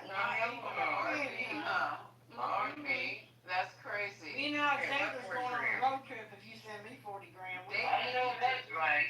They need to do debates greatest hit because remember another water, what was his name? The one who sold water. Can you imagine Karen, the water boy. Can you imagine our water and that water on the same stage? I think I would kill myself with a I would sport. quit Clubhouse. Me too. I would kill myself with a sport, but if they were on the stage together, I swear to God, I would go and I don't care what restaurant I go from restaurant to restaurant till I find a sport. Popeyes, they got it. And I will stab myself in the neck like that dude tried to do. The kid tried to. And then you see his wife, you would never even know that she would be married to Kevin. Oh, God. Is that bad? Oh, no, she's beautiful. And she married the water boy. Yes. Yep. You know, they dogged the shit out of him, though. What was the name of her show? Joe said she had a show. Barbara. Joe put it in chat. You know what? Joe Blackster, no. I have no idea. I didn't know anything about her. I just remember. Put it in the chat, Barbara. Joe. And remember when they were giving away money? Oh my God! Yeah. On the floor line they had. Okay, who had the truck that they? Whatever happened to him? The one who Probably back in prison. and he was asking for them to fix it. That was just, you know what? That was just content. That was very hurtful that night because they had people on there asking for money. Wasn't it? What's his name? The one who's running for governor. What's his name? He's the man running for nothing. Yes, he is. But what's his name? Cardone. Okay, remember it was him. Oh yeah, they giving away the money. And I think it was him and Cindy. No, it was him and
tell the well, when we tell the truth, it ain't like It was talking a about nobody. public room. It was not a private room. It had hundreds of people in there.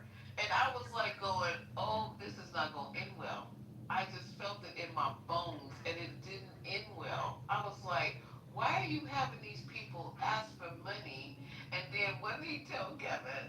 And what did he tell what he said, what did he tell him? Go get another business or fix the job. It was Skeletor crazy. friends, one of our Skeletor preserve friends. No, they only got King C-Mac, they only got 250,000. I counted it. Wait, who got 250,000? They got Shaniqua, what's her name? The one from North Carolina who friends killed her. Okay. Yeah, he said her family got 500,000. So they only got 250,000. Wow. Yeah, I remember that day. I donated to that cause. But I was talking about when they were asking us people come up on stage and tell why we should give you money. And that was sad. I mean, Kevin has been on that stage forever. He started talking about how he needed the money for whatever, this business or whatever. He needed $1 million for his business. Was it $1 million? No, it was $1 million. No, it wasn't $1 million. It wasn't. No, Ramona, it wasn't when he was on the stage, but when it came out to it, he needed it to keep his business, the production going on his water. But I thought he needed. Oh, you got the wrong person. You talking like Kevin. We're talking about M. Swain. Oh shit! Yeah. Oh my bad. Yeah, you talking about his. Yeah, M. Swain was the one we were talking. And what Grant tell us? Grant so damn crazy. Grant said, how many trucks you got? He said 2. Grant said, you can only drive 1 truck at a time. He had drivers. Grant was an asshole. That was crazy. Listen, to have somebody coming up there let me tell you what was going on. Your truck fixed. Let me tell you what was going on, because M. Swain had written a book, right, about his... Oh, yeah, I forgot about the book. Let me finish now, about his sex exploits and exploits, okay? Wait, in general, I thought it was listen, in prison. Listen, can I finish? Finish. Good girl, people in prison have conjugal visits, okay? Like, you don't know this. Listen, let's think about it. Okay. He was on there, and I went in there and I listened to it once or twice. It was titillating, I will say. But in any case, listen though, listen. Somebody that we know, this old whore. It's a lot. She apparently got really titillated because she was like trying to get him to stop by her home in the desert I remember out west with her old crypt keeper ass. And, crypt keeper? What?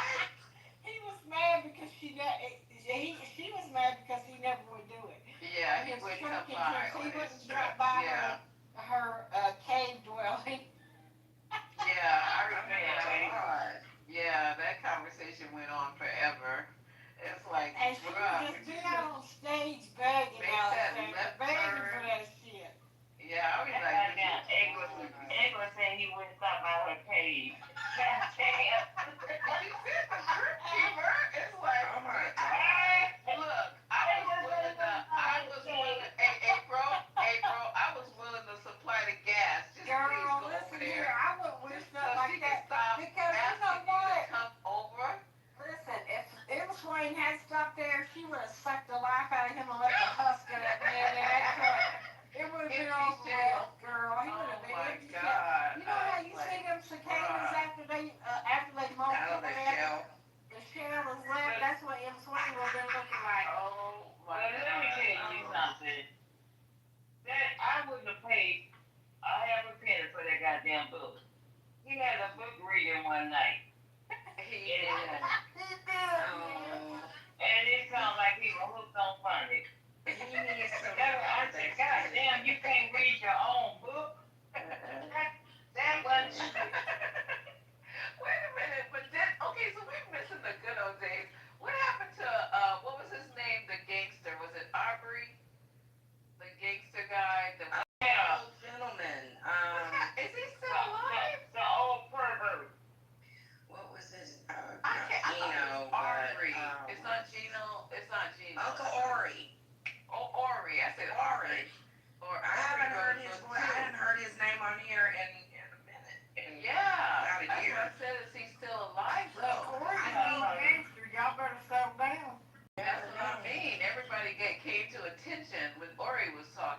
he wrote a book too. That's what I mean. That's why I Gangster. brought him up. Because he Yeah. wrote a book. I never did get a chance to purchase it, but I really wanted to read it because I'm like, I like the gangster books.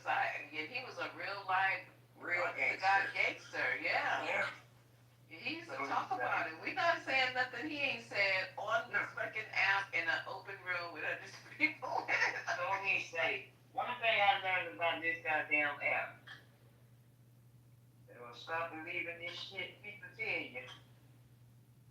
I don't know. Ori was a real gangster to me. He had me believing it.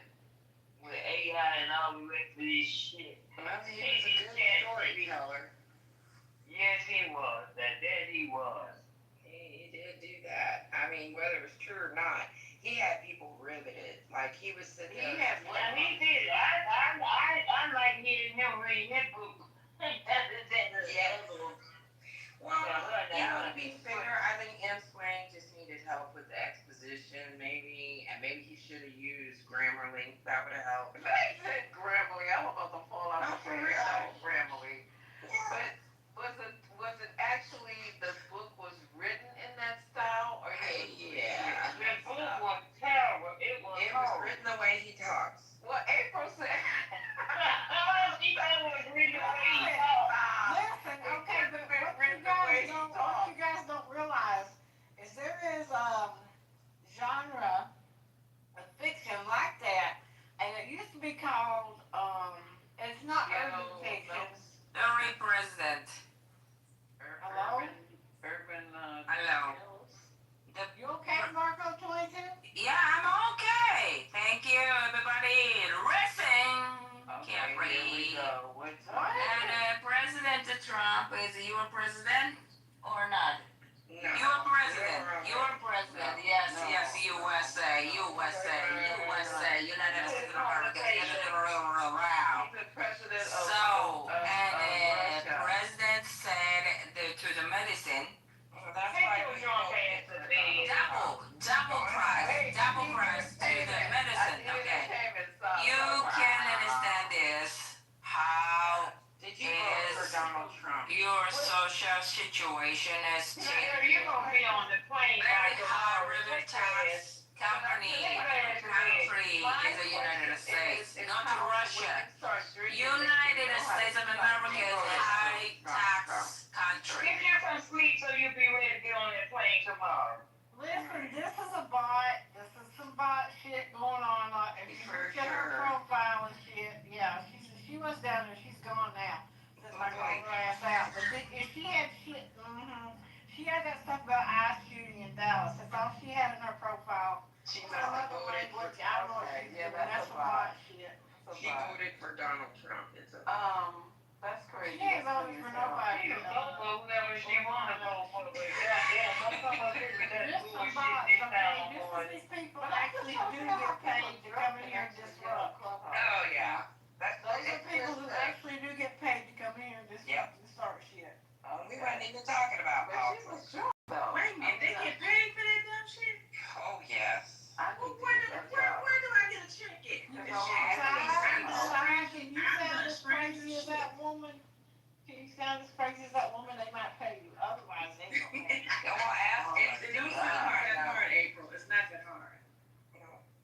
I know it's that hard because I've come across lots of You people. said TC or Anthony, they bots too. They definitely on the payroll. TC. You'll be on Let me tell you something, let me tell you something. Y'all can joke about TC all y'all want, but that motherfucker got bread. I'm not joking about TC got bread, I'm telling you. Y'all can joke with TC don't want to, but TC ain't no broke Negro. He said business slowed down quite a bit because nobody's going to have expensive ass weddings.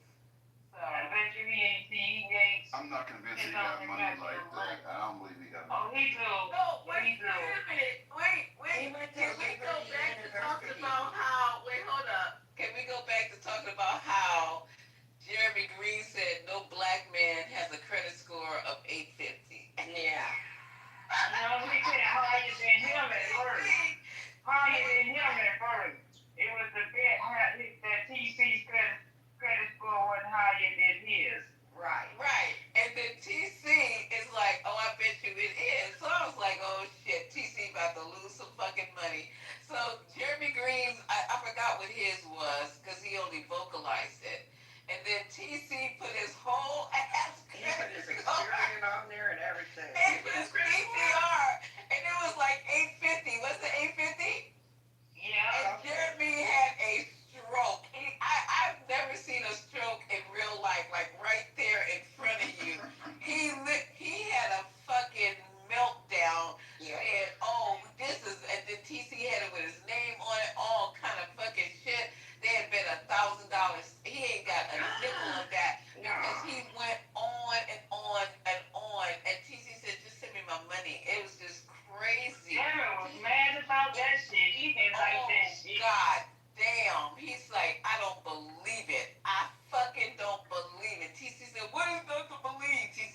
her mouth with a hummingbird ass.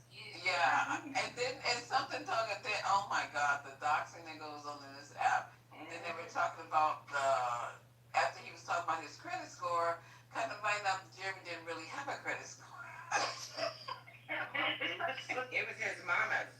It was his wife. It was his wife. Oh, his wife, my bad. I was like, you guys, please stop. Well, you know, Jonathan Bain got doxxed too with his bullshit that he, remember that thing where in the room where he was doing all the sound effects? I was standing. Oh yeah, he got doxxed bad. Oh, you mean when they were over there He saying pissed those off things the on Muslims. X? Yeah. That was scary. That was He scary. pissed off the wrong people. Yeah. Yeah, they called his job and everything. They ain't know he owned the damn company. Right? I'm calling to make a complaint about where you're employed. Like, boo! I am the employee. Goddamn, it was just crazy. But that was crazy. I said I'll have a talk with myself and I get was back. scared. I was scared. When he would do that, you guys, I was literally scared. I left the room. I was like, oh, I'm not gonna have my face on this. Yeah, that was crazy. The bombing and making fun and making those The noises. sound effects. Oh my God. I said, no ma'am, no sir. No ma'am, no sir. That was a lot. Yeah. That was a lot. It was He didn't back down either. Even after being threatened, he didn't back down. He repeated his shit. No, He took 10 on 20. That was crazy times. I said, oh my God. And you guys talk about my room. Did you forget about the baby? No. Do you remember what caused this room to happen? Yeah, that's true. That's what made the room even come about, is that crazy ass debate the news. I was like, I'm afraid for my life in here. This is crazy. I remember Talking so crazy. Yeah. You guys remember being the 17 undesirables when Chowder first started? Oh my God. Now that's y'all's claim to fame. I was never one of the 17. We weren't the undesirables. It was something else. Something. I can't remember what they called What they call it? Something. I forgot. It was the infamous 17. The infamous 17. The infamous 17. Because they always would give us shit because we would give them crap in the chat and kick us out. Or we come up the stage and we try to say something, they drop us down. Crazy. Oh my God. I was always being dropped. Me and April were mods and we were being dropped. I ain't never been green bean. What happened? What happened? Y'all remember that night I had DJ almost crying? He was telling on me Friday. when I called him Florida Evan. He was like, y'all gonna sit there. Y'all gonna let him sit there and call me Florida Evan. I never did that my whole entire life, ever. The funniest thing was, remember when they left Bart and what's his name? Bart and Waterboy in charge. And Oh God. sex room. Yeah. Oh my God. And they barred the With Aurora. They did it with Aurora. Oh my God. I wasn't even there. Yeah, she still comes in here.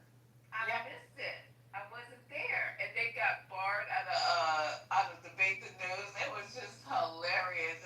Yeah, they shouldn't have. She was saying some horrible shit. Mm-hmm. Yeah, and they would let her get away with it too. She was saying some horrible shit.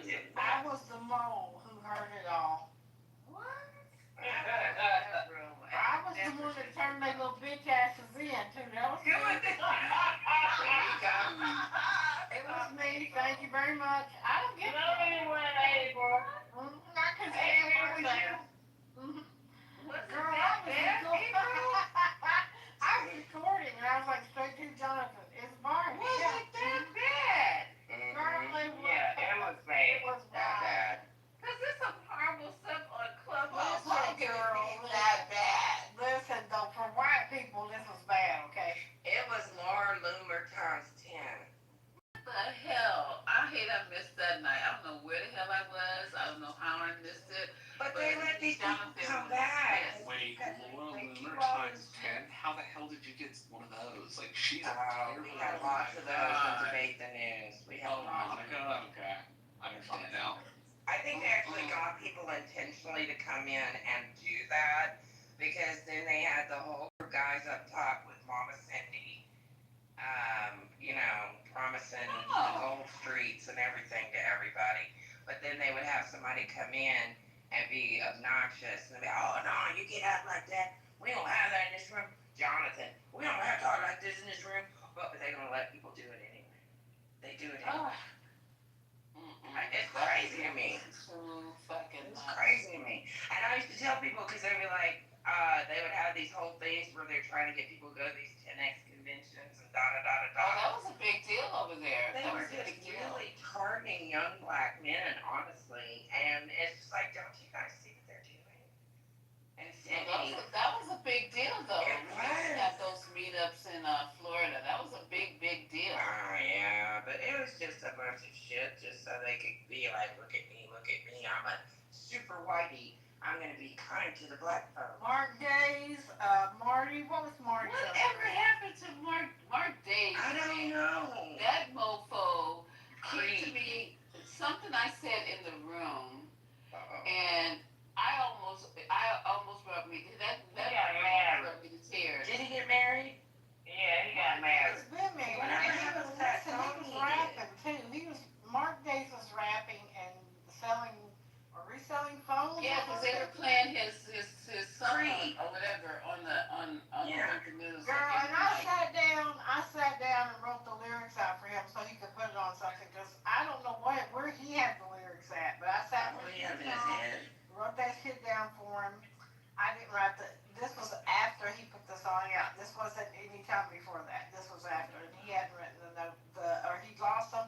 Something he did with the goddamn song, and so I sat and listened to it and gave it to him. You got to be kidding. This that was he didn't before remember AI. his own song.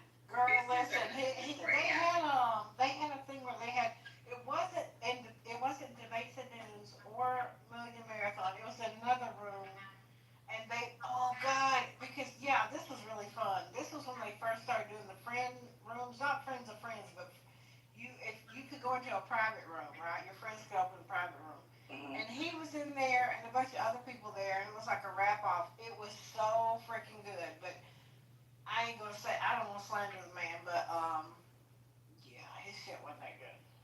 Well, yeah. He kept getting beat by this other guy, and he was getting pissed off by it.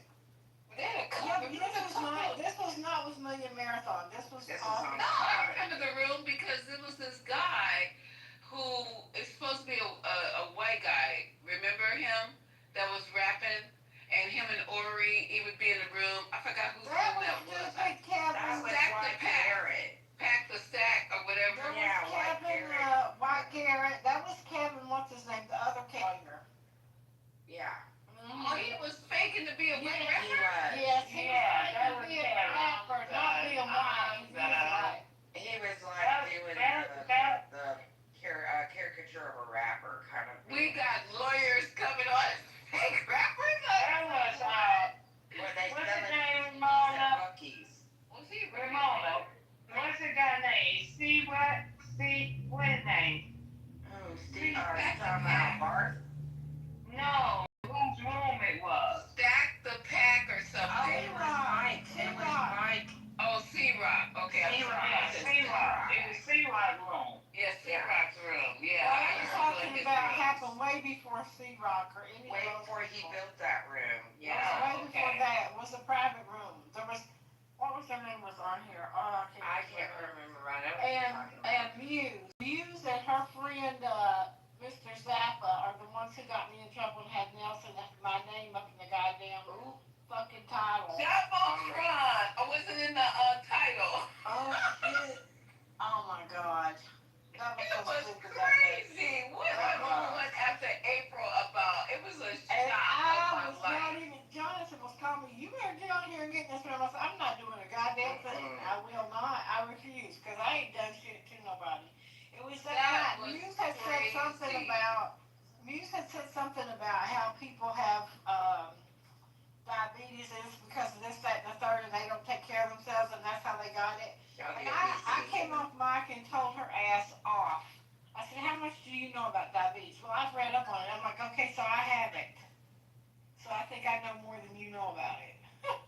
And that's what started that? That's what got her mad. She got mad about that because, well, there was other things I was doing. I ain't gonna say, you know, Angel. But that was the straw that broke the camel's back. And she had this friend, and I didn't know they were friends, right?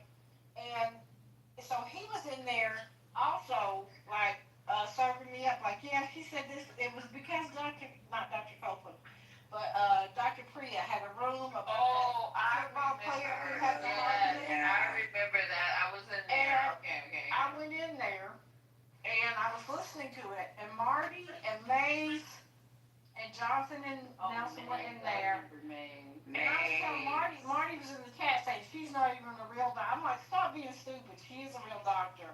I said, what's wrong with you? Why are you acting like this? So they went back and told Jonathan and Nelson that I was talking about them in the chat. That wasn't And then they put Nelson put that shit on up there, called me on the carpet. Like, I'm like, what is wrong with y'all? This is an app, okay? This is an app. Y'all are stupid as fuck. And then Nelson's messaging me, you need to come here, but I'm not gonna be your content today, sir. No, I'm not gonna be doing that. That was crazy. But they had your name in a title. What are you talking about? Girl, I'm famous. That was crazy. I was like, I thought they were featuring a book and shit. I was like, no, girl, they were tearing my ass up, and I was not participating with them. That was crazy, April. I went Everybody downstairs was to eat defending lunch, you left and right. I went downstairs to have lunch without my phone that day. I came back upstairs and my phone was blowing up. Do you hear Yes, we were defending the fuck out of you that day. It's like, what is going on? Yeah, it was crazy. Yeah, that was not good. That was not good. Not good. You know, last night you guys missed it. TC came in the room. He was already asleep, I think. Last night? Yeah, and he and I started chopping it up. And he's like, yeah, Monty, you remember back in Millie Marathon when I said, TC, you and I ain't never been friends, baby. You've been booty clapping your whole time. You just changed cheeks, that's all. Yeah, TC used to be cool. And then he used to be Biden, and then when it come up, he started Trump. Remember that? He used to be cool, though. Now he didn't turn to Yeah, and then I don't know what happened, but all of a sudden he got a voice, and they let him talk for like half an hour at a time in fucking Million Marathon, and so he decided that was his spot. Yeah. You know? I was just like, what the hell's wrong with you, dude? You know? And he just changed. But he stayed the same ever since, and I guess he found his groove. But he tried to come in here saying, remember when? And I'm like, dude, you and I ain't never been friends. You've always been, you know, weird. So, he left. That's crazy that he came in that late at night. I've never seen him that late. Just for a few minutes, you know. That's crazy. Maybe he had to go to the bathroom and he took his phone with him. That's only because he never, you know, even at Debate the News, he'd be out of there at a certain time. Right. I would expect him to be, you know, in the room, but that's crazy. Yeah, he popped in for a few last night. That was funny. They said y'all had a good room after I went to sleep. I had to say, well, let me go listen to it. Yeah. I haven't yet, but they said it was a, you know, these people in their descriptors, it was so productive. I said, what was productive about it? LOL, it was TC, CEO, wait a minute, who else? I forgot. Shit, I forgot. Girl, every day kind of blends into the next for me. It does. I just know we did have some good conversation last time. It wasn't that deep, but it was enjoyable. Nobody was fighting. You know how it is late at night when we're actually able to talk like humans and not be like constantly dealing with morons. No, it was pretty good. It always is though. I mean, we can always have real good conversations in the evening like this. Yeah, that's true. We should start off this late at night.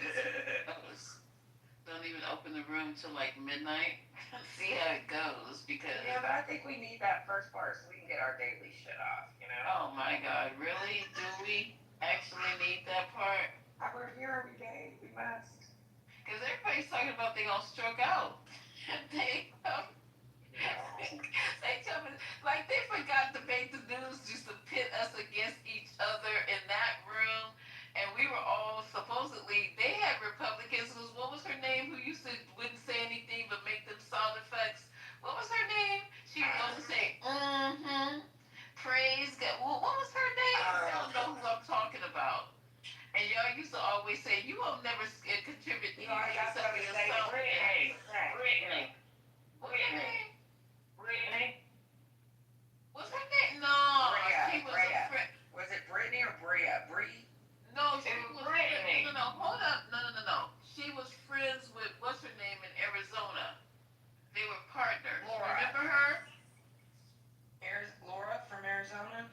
Yeah, but what was her friend on the stage? Oh,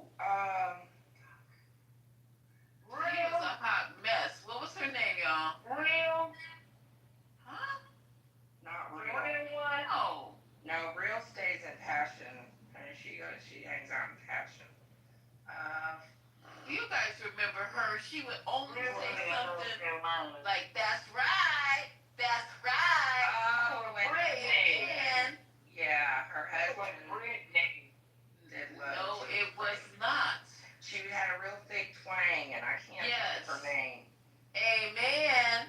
That's right. Wouldn't say That nothing. was Brittany, I'm telling you. Brittany. That's why I say you don't come off your damn right.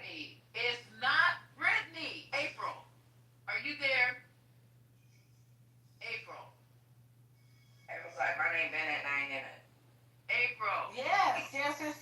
Okay, so what was the lady's name who was Laura's friend on the stage? And they did business together.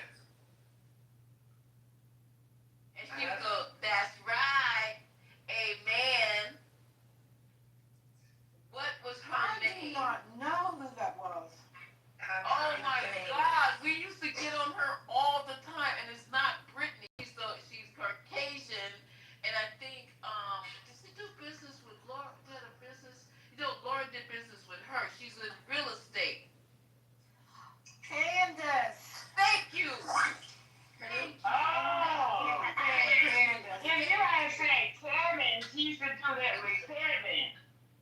I wouldn't know who you were talking That about. was so Kevin did that with fucking Kevin Waterboy.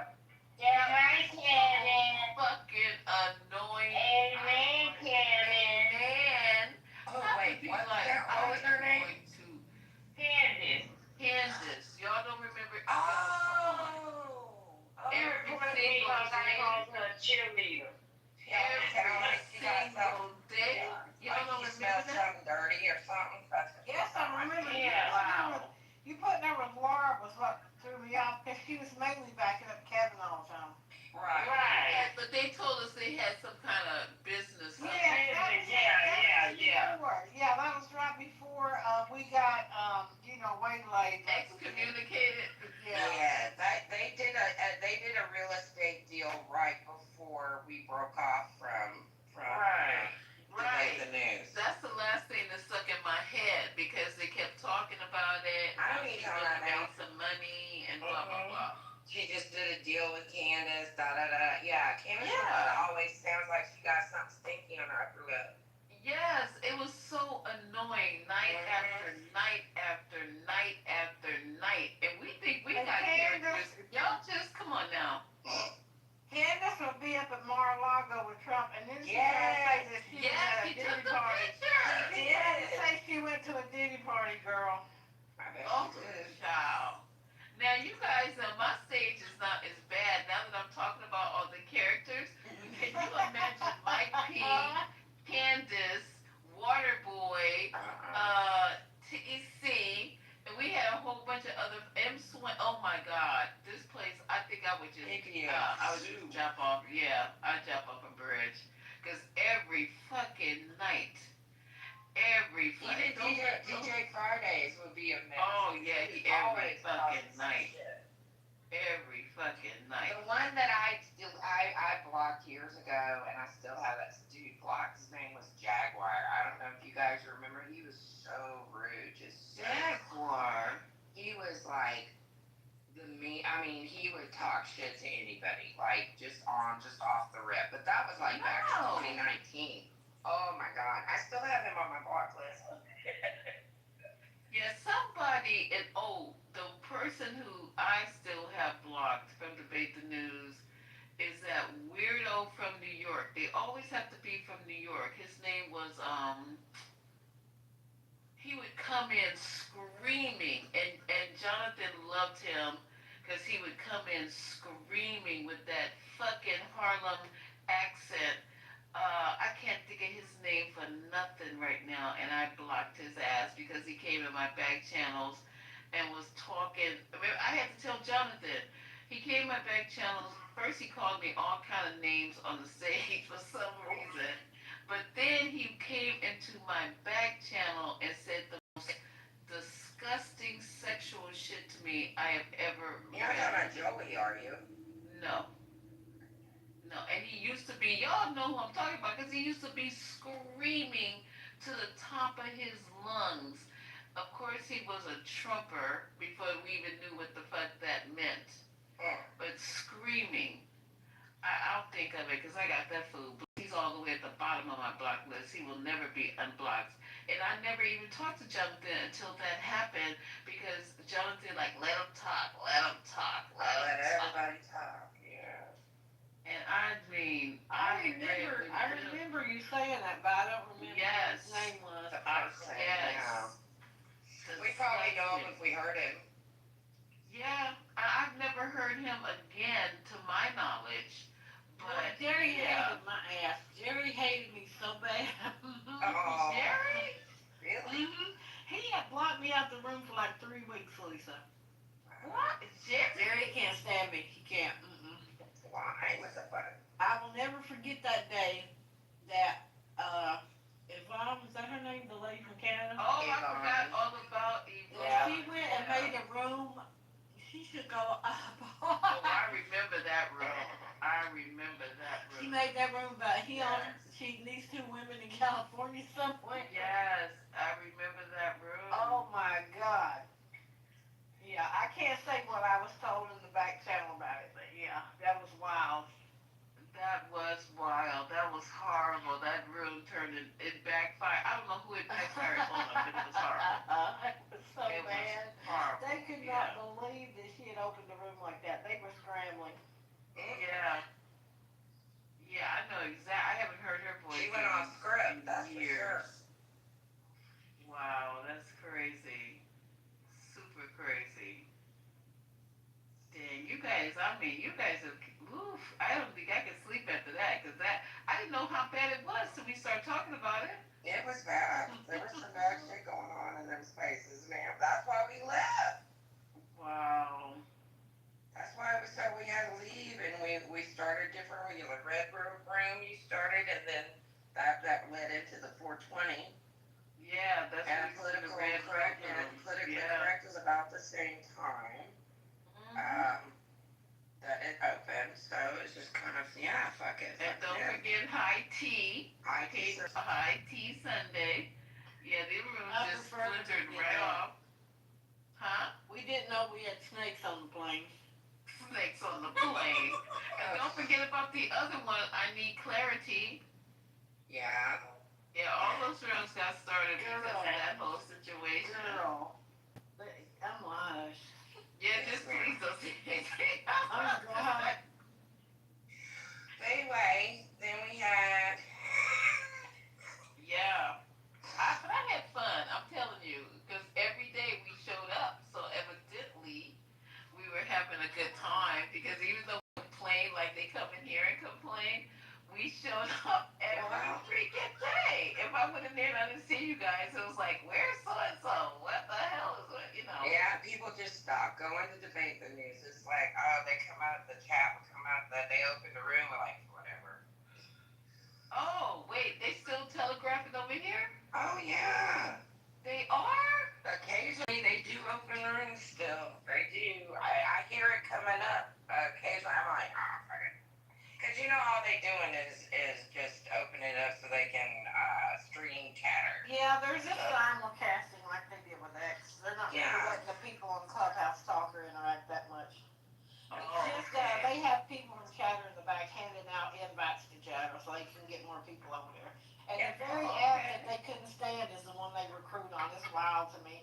If I was the owners of Clubhouse, their ass would be over here doing shit. They'd be blocked.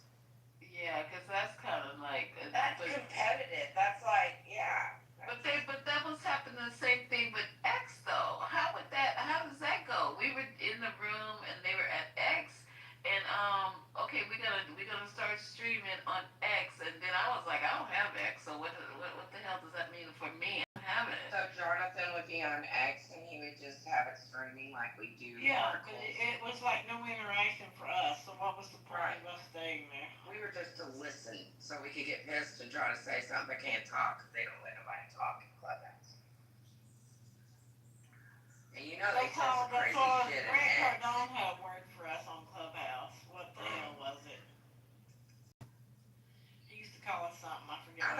us the undesirables. Count was Whatever. taken because of something I said to Candace Owens. And then it got taken again when I said something. Me and William Shatner got into it, believe it or not. And I think I That's called him. hilarious and random. Yeah, it was very random. William Shatner as in Captain Kirk? Yes. Ew. Yes. He was on X and he was like a trooper. And I lit into his ass. And he had my account. You know, you sign on and your fucking shit don't exist anymore. I called Candace a bitch. That's what happened. And they pulled my account before it was turned into X. It was Twitter. And then the guy who used to do the dating game, Chuck Willery, I got my account suspension for that too. What? Yeah. And then What's wrong with you? And then Larry Elder, I was in his I probably would have got my shit willingly canceled for that. Yeah, Larry Elder, yeah, they were pulling my shit left and right. And then after that, I never went back. I said, fuck these niggas over here. I don't give a, because they be talking shit, you can't talk shit back. I didn't even know who Candace Owens was, but I saw she had a big ass following. She was a black girl. I thought, then I went in there, started listening to that shit. I said, what the fuck? She was a flip-flopper. I said, what the fuck are you talking about, you dumbass bitch? And next thing I know, Woodland creatures. I'm not gonna say it's a woodland creature. child, I said, what are you talking about, you dumbass bitch? And next thing I know, I signed on. I couldn't sign on. I said, what the fuck? And they gave me a notice talking about you violated Twitter policies and shit. I was like, okay. You got a warning.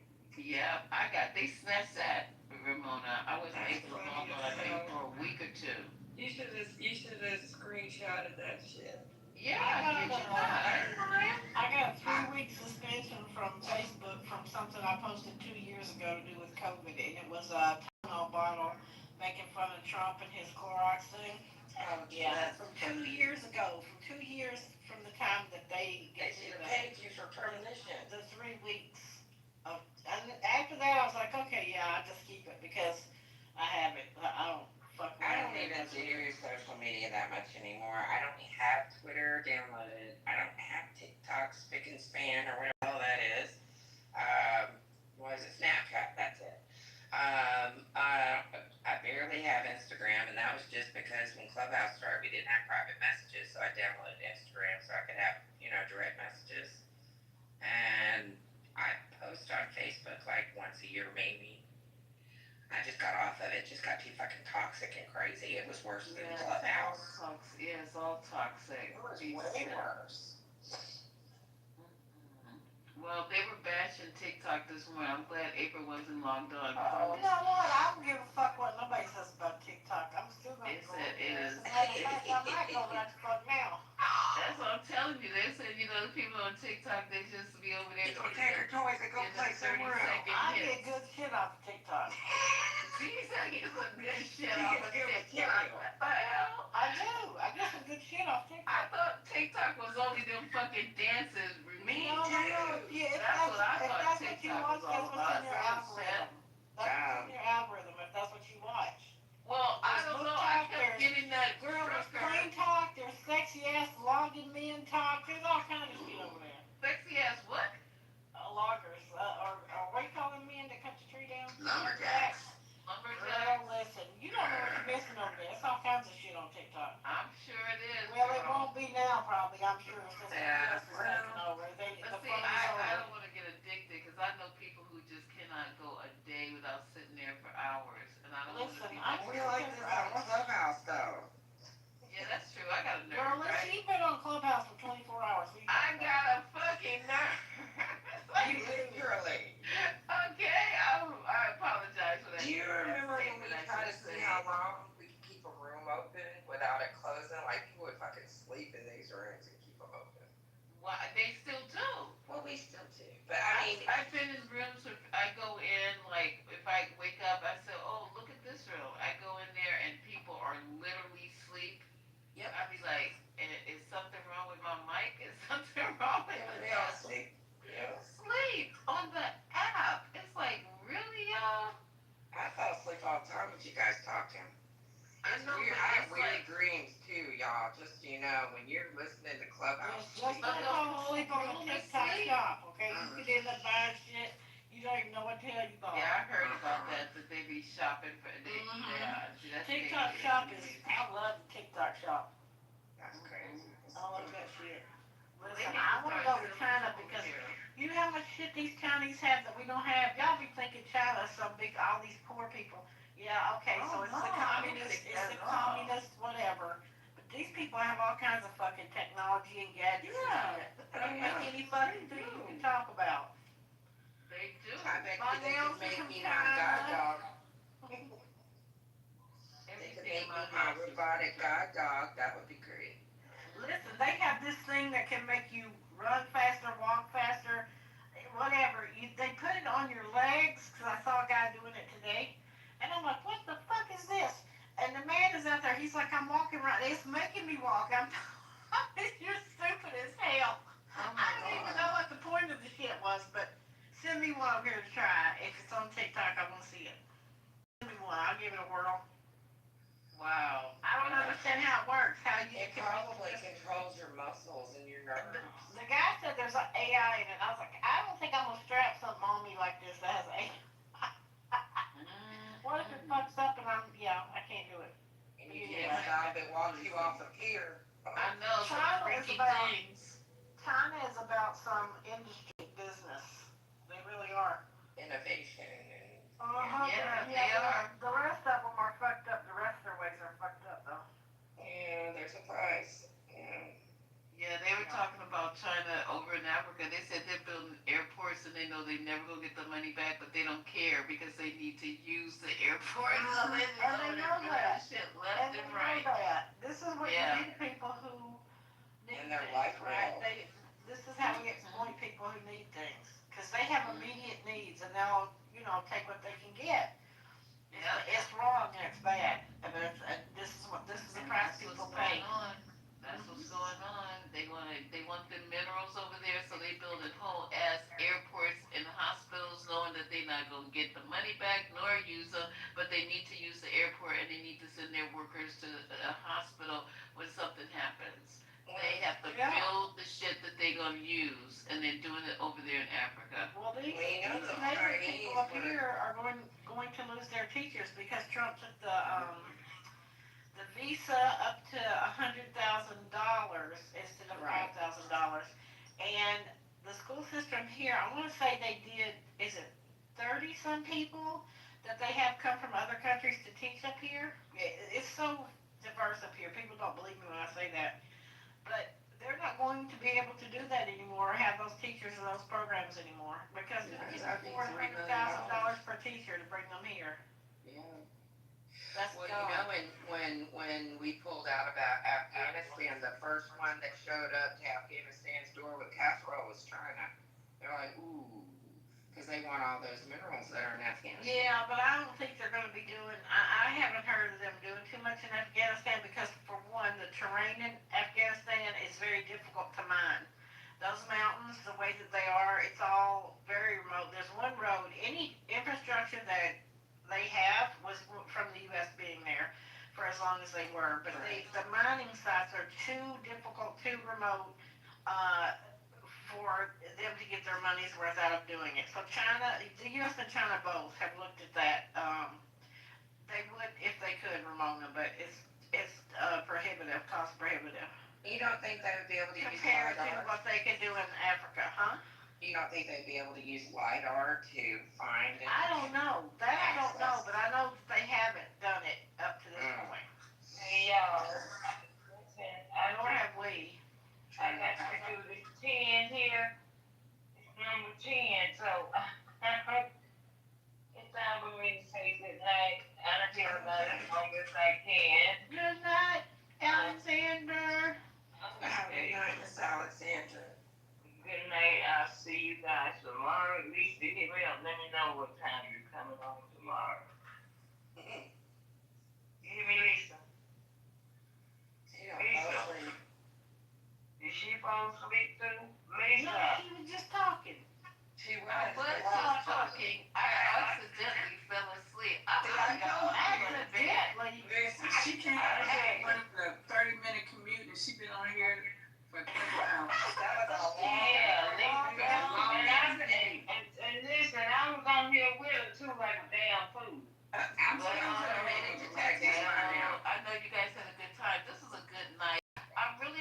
go to sleep because I really think we're going to war, and I'm really Lisa, I do. I'm sorry. I'm Listen, so sorry, but I'm going If we go to war, ain't nothing we can do about it.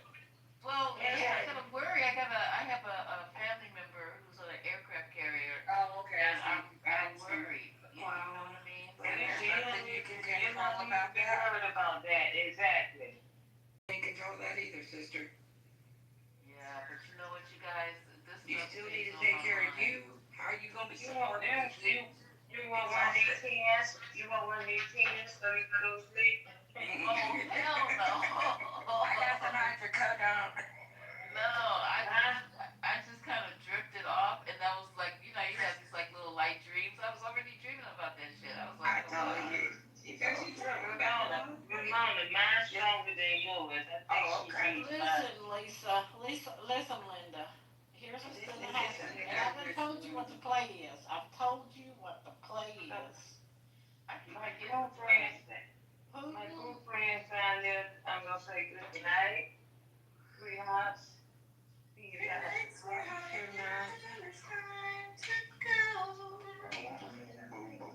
Hey! wait, who did that part?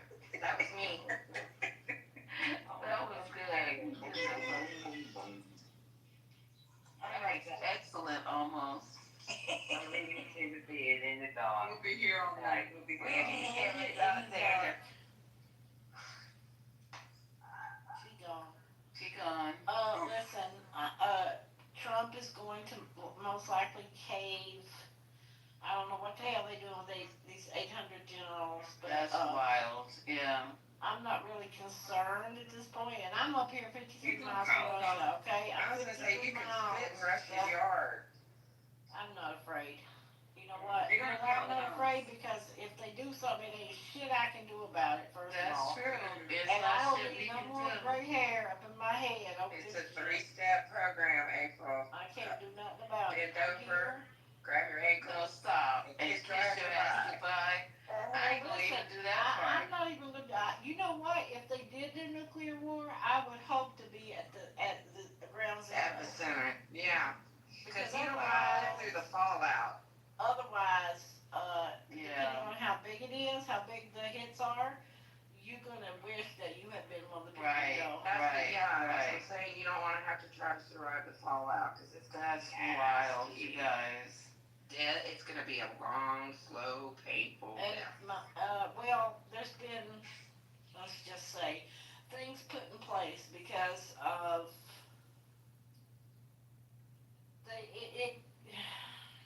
how can I put this? We could be hit just as a warning to the United States. Kind of like what Japan did on Pearl Harbor. Yeah. But you know what was really interesting is that NATO's not playing with them. Now, NATO's not. we Absolutely flaky, not. but Absolutely NATO not. ain't. They already Poland said really- they are Poland not really is fucking Poland's around chomping with at the them. bit to let the dogs loose. They are ready.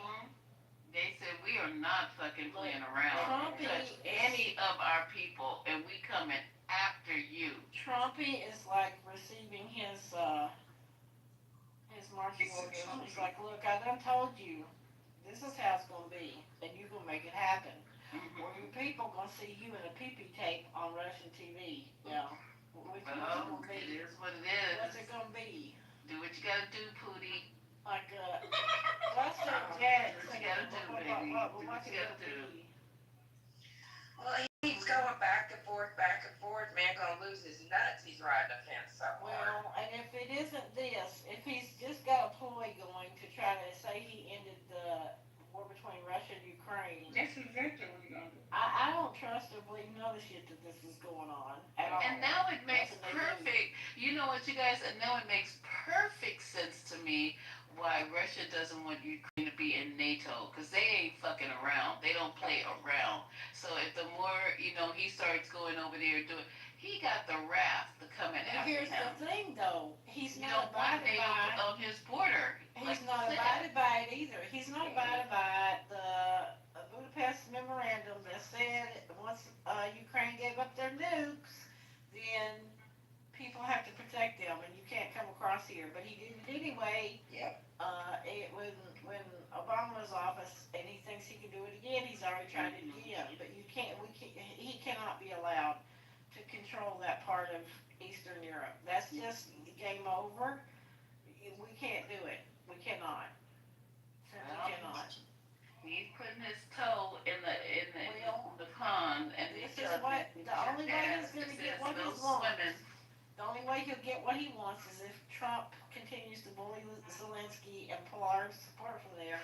But here, Europe's not going to follow what we do because they ain't listening to Trump. Nope. They don't continue to do what they want with or without the United States. Because that's what it is. Anymore.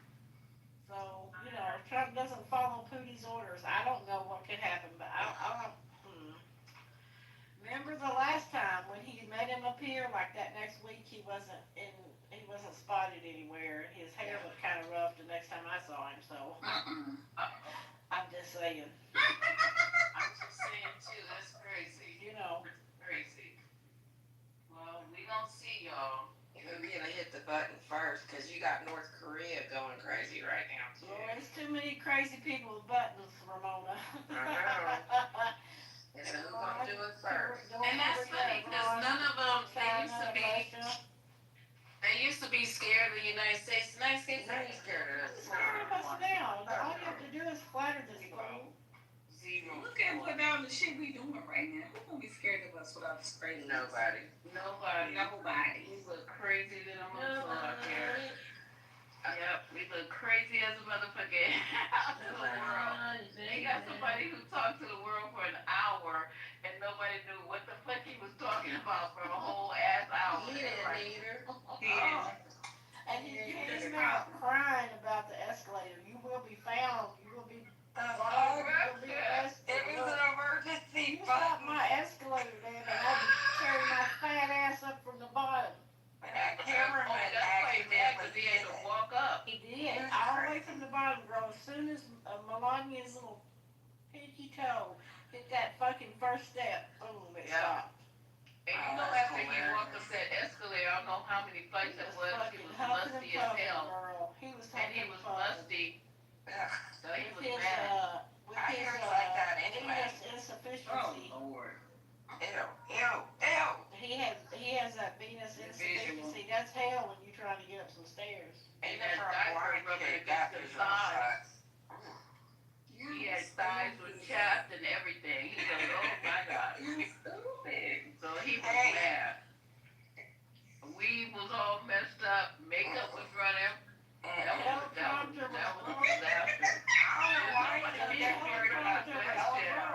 He can't read anyway. But somebody needs to be arrested for that shit. My legs are chafing. My weave is fucked up. My makeup is running. My mic ain't working. I you hear me? I stood up here and talked about really important shit for I don't know how long, and nobody heard a word of it. Melania, I think she said that just to fuck with them. I heard nothing you say that, okay? I didn't hear none of it. Please don't make me hear none of it again. Excuse me, sir, did you say something? No, he said he asked her how he did, and she said I didn't hear any of it. Don't they all listen on headphones anyway? No, I would say, bitch, you lied. You sit in the front row. Melania said I ain't heard nothing. She lying. She always looks mad any fucking way. Well, you They showed some video of them somewhere. I don't know if it was some kind of service, and he was sitting there looking like he was falling asleep, and she's looking at him out of the corner of her eye like, you bitch, you. She looked like I have to take your old ass everywhere I go. I'll be glad. Not really. What was I thinking? She's in her prime, okay? What was I She's thinking? looking at Trudeau and Obama like, hello. I know she stopped sleeping with him. The last time she slept with him was when Bear was conceived. That was it. Girl, all I can do is that. This is all. And she probably was conceived in a paper cup. I don't even think he really went down like that. Squirt here. He could have all the women that he could get and wanted as long as it wasn't me. And you imagine him huffing and puffing. Oh my God. Oh no. Yeah, like that. You like that. You like an old fucking watery wings with the sauce and ain't no good on it. Oh my God. I would join a convent. The fuck? No. I would dip myself in a vat of Clorox after that. Yeah. Yeah. I would be on my period every There would night. be enough mass and guilt. When people say, would you do such and such for money? Let me tell you, there's never been enough money in the world prior in all of creation or going forward that would ever be enough to make There me ain't do that. enough I'll just Klondike be poor, bars in give the me a world. sack of beans and let me send me down the road because it ain't no way. That's right. No ma'am. That's right. Nope. There ain't enough I would Klondike bars catch in the world. squirrels in the woods first, honey, before I would ever. Definition of nasty work right there. It is. That's disgusting. I would be singing a song to my people and catching squirrels in the woods, dear. Happy as a lark. And can you imagine the sheets with all that orange shit on it? Yeah, I'd be like, wait, get your ass up and go wash your Greasy, face. just Yeah, greasy. He's greasy. And the hair. No. What do you think he looked like when he? With none of that shit on? Girl. He don't trim his toenails neither. When that hair come down, it's like, you know how they do the come over? Like that little short come over. Try to come over. When it comes back down the other side, it goes down to his shoulder, I'm sure. Swirling around like that. Because it's so long, because he was taking a fucking circle. And Can not you only imagine that, that coming at you, Lisa, in the middle of the night? Hell no. I would In the middle of the gun under my pillow. In the middle of the downstroke? I would have a pistol under my pillow, and not only that, let me tell you something. That little tiny mouth, can you imagine where it would be? Oh Girl, my that God. cat's mouth had better not come within 5 feet. Better not The anything other about part of it. the body. It looks like a cat's ass. That, The yeah. cat's ass. So here's the first thing. We would do all kind of shit to me with him. I would not take a bath purposely. I'd be like, I'm just gonna sleep. And maybe that's just to tell you. He can grope and do whatever he wanted to with as many women as he wanted to. So That's fuck true. away from me. I pay As for long it. as they stay you. I'll pay for it. Like, look, Yeah. honey, I have syphilis. Stay away from me. Exactly, right? I got my lab work. You can take lab work on. Wow. The labs came back. That's This right. You looking have to give good. yourself syphilis. I've got syphilis. I've got chlamydia. I got rabies. I got crabs. I got lice. I got all that. Right. Oh. I got everything. Don't come over here. Bed bugs, you name it. I got it. I would tell him, I'd say HIV, that's all. And just be done with it. No. I'm telling you, that didn't happen the natural way. He's But put you it in know, a pocket. honestly, Melania's too old for him now. I think that That's true. the recent widow was pressed up against him doing her interview, her short interview, you know, for number 4. Being number 4. Well, since Epstein's gone, he's gonna have to shop somewhere else this time. Oh, shit. Damn. Oh, damn. Oh. You better try to send somebody Well, else. that's where he got his last 2 wives. No, we thought about what you're saying. You're about Ivanka or whatever, and Melania both met him I for wonder if the kids have saved him a plot next to her at the graveyard. Really? Really? That's disgusting. He That's loved upset him. that dwarf is gone because he was Satan, okay? That little Epstein dwarf was Satan. You understand me? I'm glad whatever happened. Did anybody get happened. pictures of that statue, though? I mean, seriously. Somebody got it in their PTR. I don't know, but I'm sure it's online. I heard about it. It's online. They Yeah. made them remove it even though they could leave it until the 28th. They had permits to leave it up till the 28th. You're When you heard about that shit, it was coming down. Oh, yeah. You know he was going to. I was surprised he didn't put the charges on that man. You know, I think it's hilarious when he came back from the UK, how fucking quiet he was. He didn't say a damn thing about their gift. Yeah, they were roasting him over a pitted flame. Oh, hell yeah. Everybody was in his ass over there. They wasn't playing. And when he went to Scotland, you remember when he cheated when he was playing golf? They were protesting against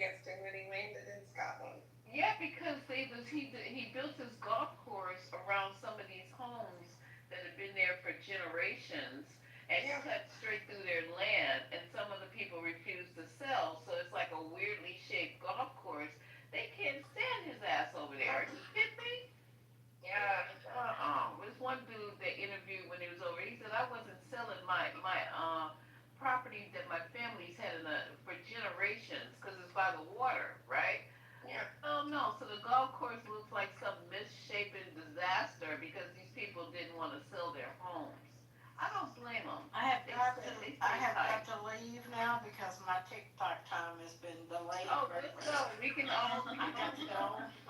Y'all go to sleep. I got to go get my TikTok on. Ace, come back tomorrow, Ace the Base. Yes, Ace the Base. Make sure you show up tomorrow about 7 o'clock. Well, you guys were so fun. Oh, we had a good time. I hope you guys had a good time. Okay, everybody downstairs, please check into your pink tickets and whatever. I don't even know what I'm talking Join about the right now. house. That way you Yeah, don't miss rooms in the future. Right, join the house so you don't miss the rooms. Even though we start talking about shit you probably weren't interested in the last hour. Are you gonna do the commute in the morning? Ooh, See, I'm not maybe I should. As long as politically correct is not open, I'll do it. But if they're open, you guys go to politically correct and support them. Other than that, yeah, because that's always a good idea to support. When they support, we support. So yeah, let's do that. But all you pink tickets down at the bottom, so we don't have to be pinging you in manually. I get tired of the manual. Just join the house and you'll be notified automatically about what's going on. We had a very good room. And you know what, you little crybabies? They like these negative people. Otherwise, they wouldn't be coming in here. They like listening to the crazy shit that they be spewing. I know it irritates the hell out of the regular people, but you know, these people like to hear these MAGAs. So we'll invite them back, except for Mikey. Mikey is too much for me now. I'm talking about Mike P. Pretty much. He's a mess. Yeah, I need to detox. I need to just woosah, get all of that toxin. You just leave that back door open, April. You let me in, man. Oh, it was at the back? I thought they shoveled up from the bottom. I didn't know that was the, I know they came through the door the legal way, but I thought they shoveled from hell and came up through the floorboards. That's what I thought happened. Well, they went down, then they tried to take over, so they sent them away, so they came back here. The child, yeah, you're right. There's too much for Satan. He said, like, oh, hell no. Go back. So, anywho, you guys, we'll see you tomorrow. Thank you for coming for 20. And you guys, remember, the struggle continues, but always to God will be the glory. Okay, I guys, see you guys tomorrow. Bye. See, it was during Black Lives Matter time, and everybody's wearing masks on the field, you know, because they're going to catch COVID out there on the baseball field. Remember that? Because they were upset that some guy supposedly was killed and about $1 billion worth of damage across the nation, and basically they were forced to hold these moments of silence for a guy who's... All of the Marlins and Mets have come out of their dugouts. Takes off his hat, and all the Mets on the field are removing their hats as well. Yep, there they are. Moment of silence. Remember that? They took a long time. Just letting this prolong so you guys know how long they took to take their time to, you know, one guy looks up like, are we done yet? And they're still waiting. Ross is waiting. Black Lives Matter shirts everywhere. The silence that lasted 42 seconds. 42 seconds. The day before we celebrate Jackie Robinson Day. The Mets are exiting the field after both teams exchanged a wave of caps to one another. So it would appear as though, after a poignant moment, that the Mets and Marlins will not be playing baseball tonight. Oh, they're not going to even play.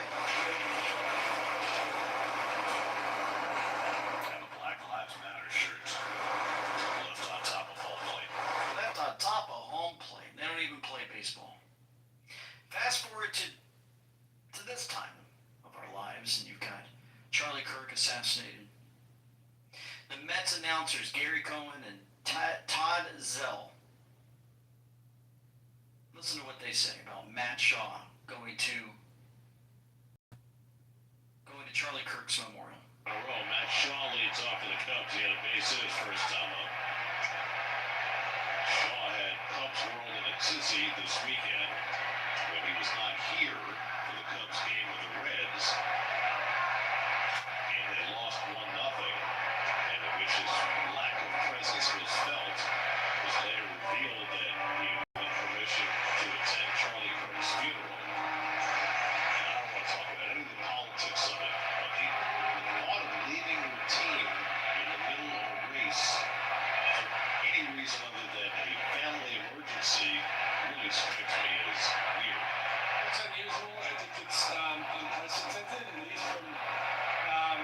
experience as a player, and I think it made it a little bit more unusual that it was not revealed until after it came to issue, because he was thought to be in the dugout and maybe available, and then was not, and that's how it was revealed. So it became maybe more of a story than it could have been had it been addressed from the beginning. Joe strikes out to start the inning. Do you think the fact that he's a rookie changes the equation at all?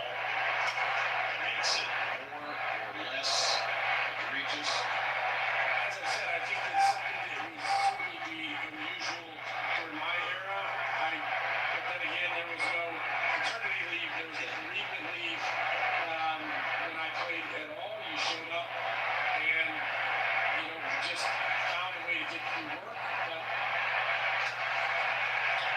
that has changed. That has changed. Look, but I thought it was telling that the reason that they didn't tell anybody and that they had to play a man short was that the situation did not qualify for baseball's bereavement list. What an idiot. I'm sorry I have to say that word idiot, but I'm telling you what. A man was assassinated, his friend, close friend, and he's not allowed to go to his memorial service. Because you want to talk about it for several minutes on the air, wasting space and making sure that you demonize this young rookie for attending a ceremony that was broadcast to 100 million plus around this earth. But the moment George Floyd passes away and they have Black Lives Matter and they don't even play a game, it's, oh, well, we got to go out there and stand for 42 seconds and we're going to remember this and we're going to talk about it, and it's a good thing. Because nobody's going to play tonight. But one guy decides to leave and they have a hissing fit for all to hear. That's the kind of rhetoric we're dealing with. Day after day after day. You can't even watch baseball on TV without having it shoved in your face. And if he's a leftist liberal, then it makes even more sense. They just had to do it, didn't they? We're at amweknow.com, folks, and I'm a little worked up because some things have been going on the past few weeks that have really disturbed all of us. And I'm trying my best to keep my patience through it all, but I tell you what, it's been difficult. I apologize to those if I sound a little more upset than normal. But if you want to hear more of our videos, you can go to amweknow.com. You can also sign up for our Freedom Cruise. I've been challenging everyone to know that they've opened up extra rooms for us for those that are looking to sign up, even though we've had so many hundred sign-ups so far. If you want folks to sing, praise, and worship together for 7 days in a room with patriots, if you want a room filled with prayer, be in a room filled with prayer, a room filled with worship, a room filled with us sharing these podcasts on stage, answering questions, meet and greets and all that, you don't want to miss it. Go to amweknow.com for that. And also, just want to remind you, we've got an amazing shop that Jamie worked so hard on in there. They've got the sweatshirts and hoodies for you available for the fall and winter coming up. We've got these amazing jackets. I mean, everybody loved them when we had our Alaska cruise. These particular jackets I'm going to show you here in a moment. Right here for all to see. Where are those jackets? I'm looking for them now in the clothing. Yeah, there we go. So all of these you can actually find at shop.amweknow.com or andweknow.com. And you will be amazed on what these will mean for you when you walk around town or you're outside and folks say, you know what, I happen to watch that show also. And the next thing you know, you've got a new friend. A new friend. Amazing jackets, you can wear them outside, especially in as the things start getting colder.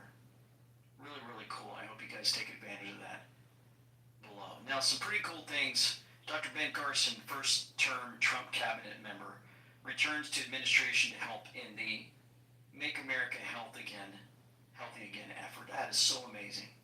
So amazing. I'm so glad he's there. Of course, he's a retired neurosurgeon, served as President Trump's Housing and Urban Development Secretary during the president's first term. Scott Turner holds that position now. The USDA said Carson will be advising Trump and Agricultural Secretary Brooke Rollins on policies related to nutrition, rural health care quality, and housing accessibility. And I was watching him, folks. He actually said that he had a friend go to Italy for 2 months who had diabetes, and after living there for 2 months, no longer has diabetes because of health choices that were made. That's a huge addition for all of us. Huge addition. Another big name that went across the airwaves was this guy, Aiden Ross, the biggest streamer on the internet in the world. Listen to what he tells his audience. I really honestly feel that if we had a society ran off Christianity alone, I think it'd be a beautiful society. I think the world would be great, right? And, you know, I think that that's why I feel like some people in my chat that are so expressive about God or whatever you guys believe in. I hats off to you guys, because if you guys are people of God and you guys are family, good people, good family people, I highly respect you, because I really feel like that's the best, most pure version of someone, when you're all about family, you're all about God, and you're all about, you know, that. So all you guys that are like that, you know, seriously, that's rare Jewish W. Okay. I'm Jewish, guys, but I'm not Jewish. And you guys are the ones that tell me that. I'm able to... So, amazing that this guy would even say stuff like that. It's our Gen Z, right? So, I want to make sure that we put this in there. I want to show you something, maybe make sure that my son knows about that.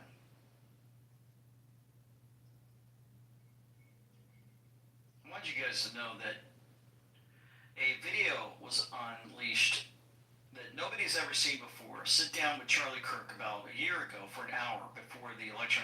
This is what he said about the Republicans playing offense. Playing offense. Why? Because it seems like we're always playing defense. And he had enough of it.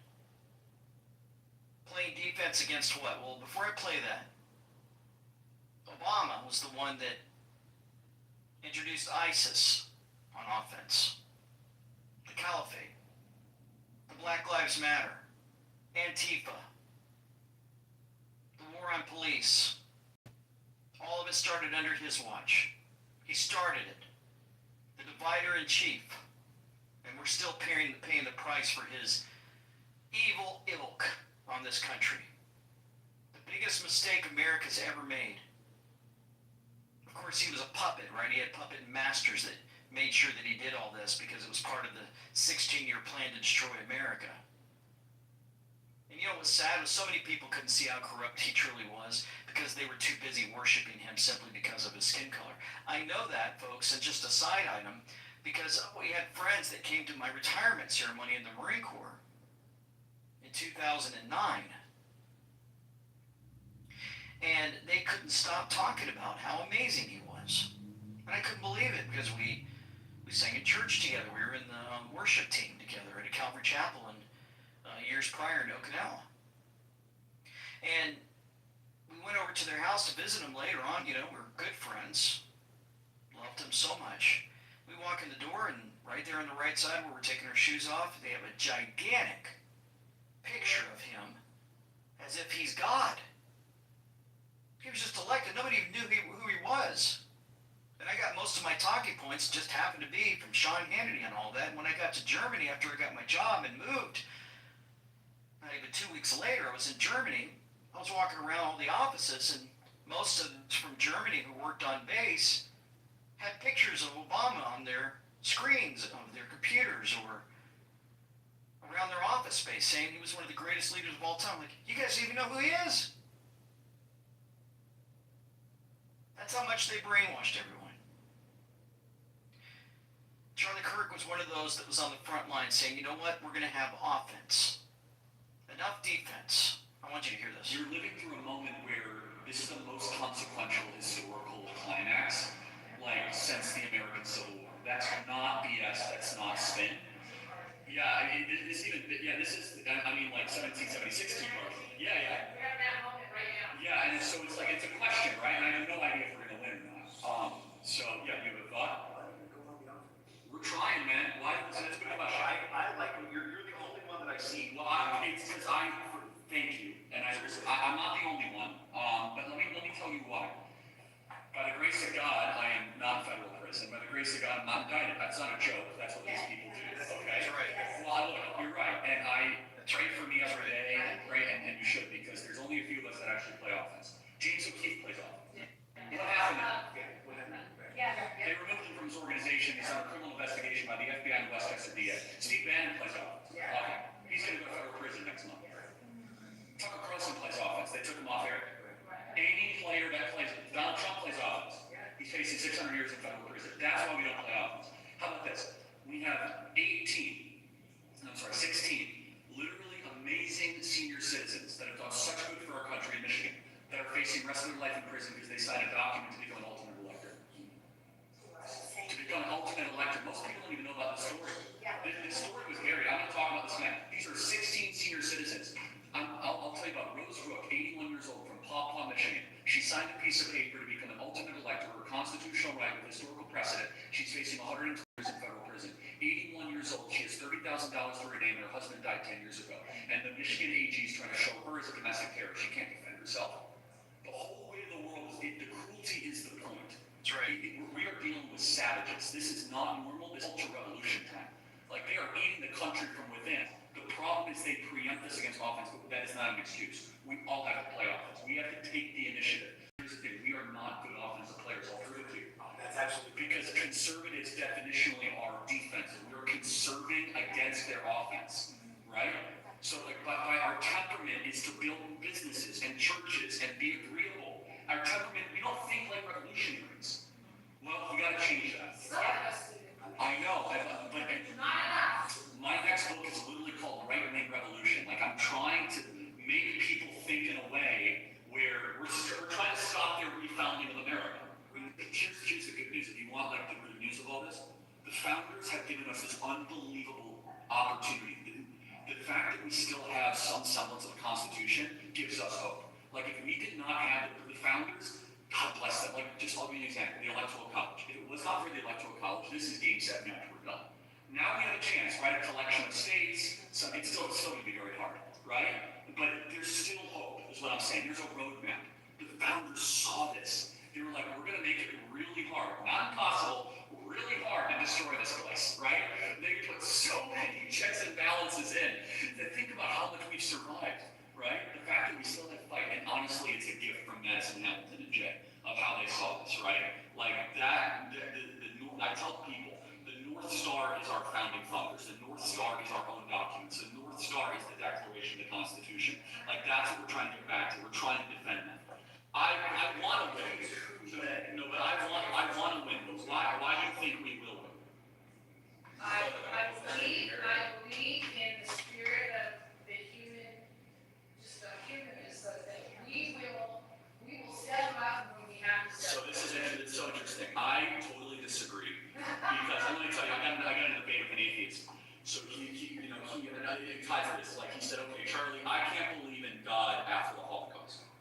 And I said, I can't believe in humanity after the Holocaust. I said, I still believe in God. I've lost all faith in humans. So I want you to think about that, right? I have zero faith in humanity. What humans did to Christ. Yes, they didn't stop Mao, they didn't stop Hitler, they didn't stop Mussolini, they didn't stop, I'm not saying, you might be right. Now, I'm an optimist. but I am too, but I don't do opium, right? I don't do hope, and opium feels good, it's really bad for you. I'm right in the middle. I'm like, this we could win triumphantly, or this could get really bad. And I'm just being honest. Like, I don't think what I'm getting at, and I'm not trying to think, we're having fun, right? I don't think our victory is inevitable. I don't. I'll have to work for it. Really hard. Yeah, and rededicate everything. And by the way, that last paragraph of the Declaration, I think, just rings in our soul. Our lives, our fortune, and our sacred honor, that's everything. Right? And we are not at a place where Americans are willing to do that. Right? No, we're not. You are, but it takes 3 to 5%. If you need the 3 to 5%, you can save the country. So that's a good question, right? Are we there? I'm not being pessimistic. I'm being real, right? But what's the method? What is this? That's what's missing. I hear about shows and books and what's the... Well, all of the above. All of the above. You have to, first and foremost, politics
That's right. And you know what I showed you earlier, folks, with all the booing of Hochul in New York, shows that we're finally getting the point and we're the most informed ever. The problems that I have as he speaks, of course, is the fact that the churches don't get involved in politics. They've been lied to for all these years. You're not allowed to talk about who to vote for. You're not allowed to talk about politics, blah, blah, blah. We are supposed to be involved. You can go throughout Scripture. Who set up government? Our Heavenly Father did through Moses. He pinned it all together to teach us how to set up a government. And very, very disappointed throughout the years where we've been lied to. And these poor pastors who went to seminary and then they believe these things and they go to their congregation, they think, well, I'm not supposed to tell everybody who to vote for. I'm not supposed to get involved. I'm not supposed to be part of the community and help people to get involved in all of their the meetings at the local schools and in the county and in the city. I don't want to tell them about all the stuff we're dealing with. No. Imagine if all the true believers in Christ got involved and played offense. I think it's starting to happen. Boy, he was fired up in that video clip, wasn't he? We're told September 24th, 2020. 5 years ago. Not long now. We're also told September 25th, 2020, judgment is coming.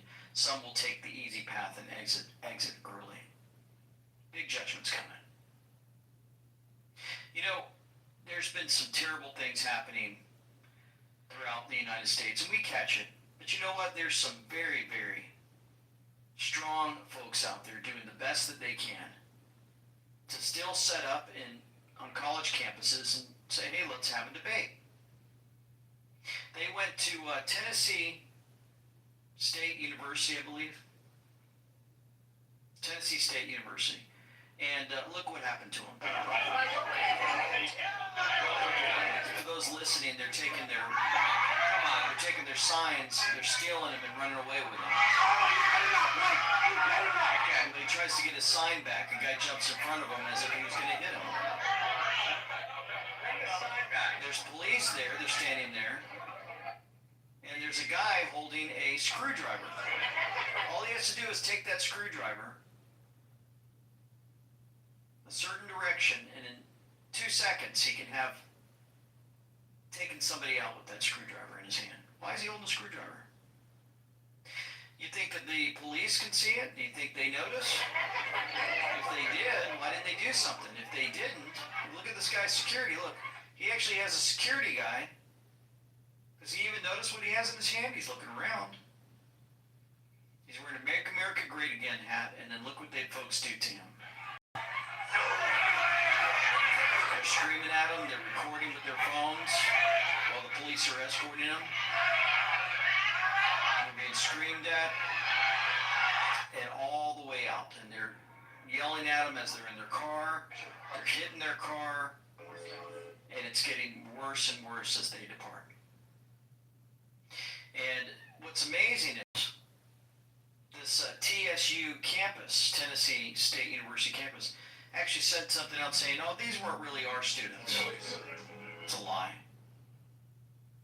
They're your students. And then we found out that there's paid protesters. Paid protesters identified and tracked to a Democrat activist non-governmental organization that organizes these. Nate Friedman found their tax documents and discovers he's been paid $75,000 per year to protest. You think these guys just all show up and they're screaming and yelling just because they're filled with hate and their anger? Well, some of them are. They're probably told certain things and lies by these paid agitators. They get everybody to show up, and we found out right from the past of these guys, some of them are paid $400 a day just to show up. Every protest they show up, they get $400 thrown on their debit card. And they're told that Charlie Kirk was a racist. Because if you say Trump is a racist, you should be able to easily give a definition of what that word means. So it's hatred towards... This is how he handled folks calling Trump a racist. It's another race, right? So when has he ever exhibited that? Give me clear and specific examples. Well, yeah, I heard someone say he told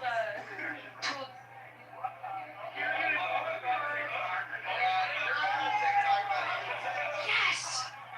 Okay, but let me just help you out here. Huh? What, you think he's a racist because the media has told you he's a racist? Because you can't give me an example off the top of your head, and even when you phone a friend to the audience. I'm not criticizing you. Maybe the media is lying to you. Maybe the man who's being called a racist is actually someone that's trying to improve lives of all Americans.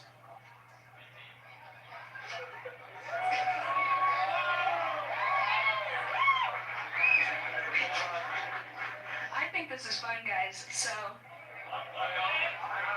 Okay, so let me just ask one final... How about that, huh? Pretty smart, asking those questions and teaching us how to work with the masses when it comes to answering questions. White House budget office threatens mass firings if the government shuts down. That's right. They're telling federal agencies to prepare plans for mass firings. The directive outlined in the Office of Management and Budget memo to agencies and obtained by CNN, oh, there's the Communist News Network, represents a sharp break from the government's handling of past shutdown scenarios. Talk about money, talk about issues going on in that way. We look at the positive side because we have these interviews set up with Dr. Kirk Elliott. And he's telling us about this volatility, it's about the surge, and we're going to see silver shoot through the roof, folks. And he seems to, it seems to come true every single week. And he talked about this triangle pattern. It was really good, and I encourage you guys to go watch that video from this past Sunday. And we know .com/gold. You can reach out to him.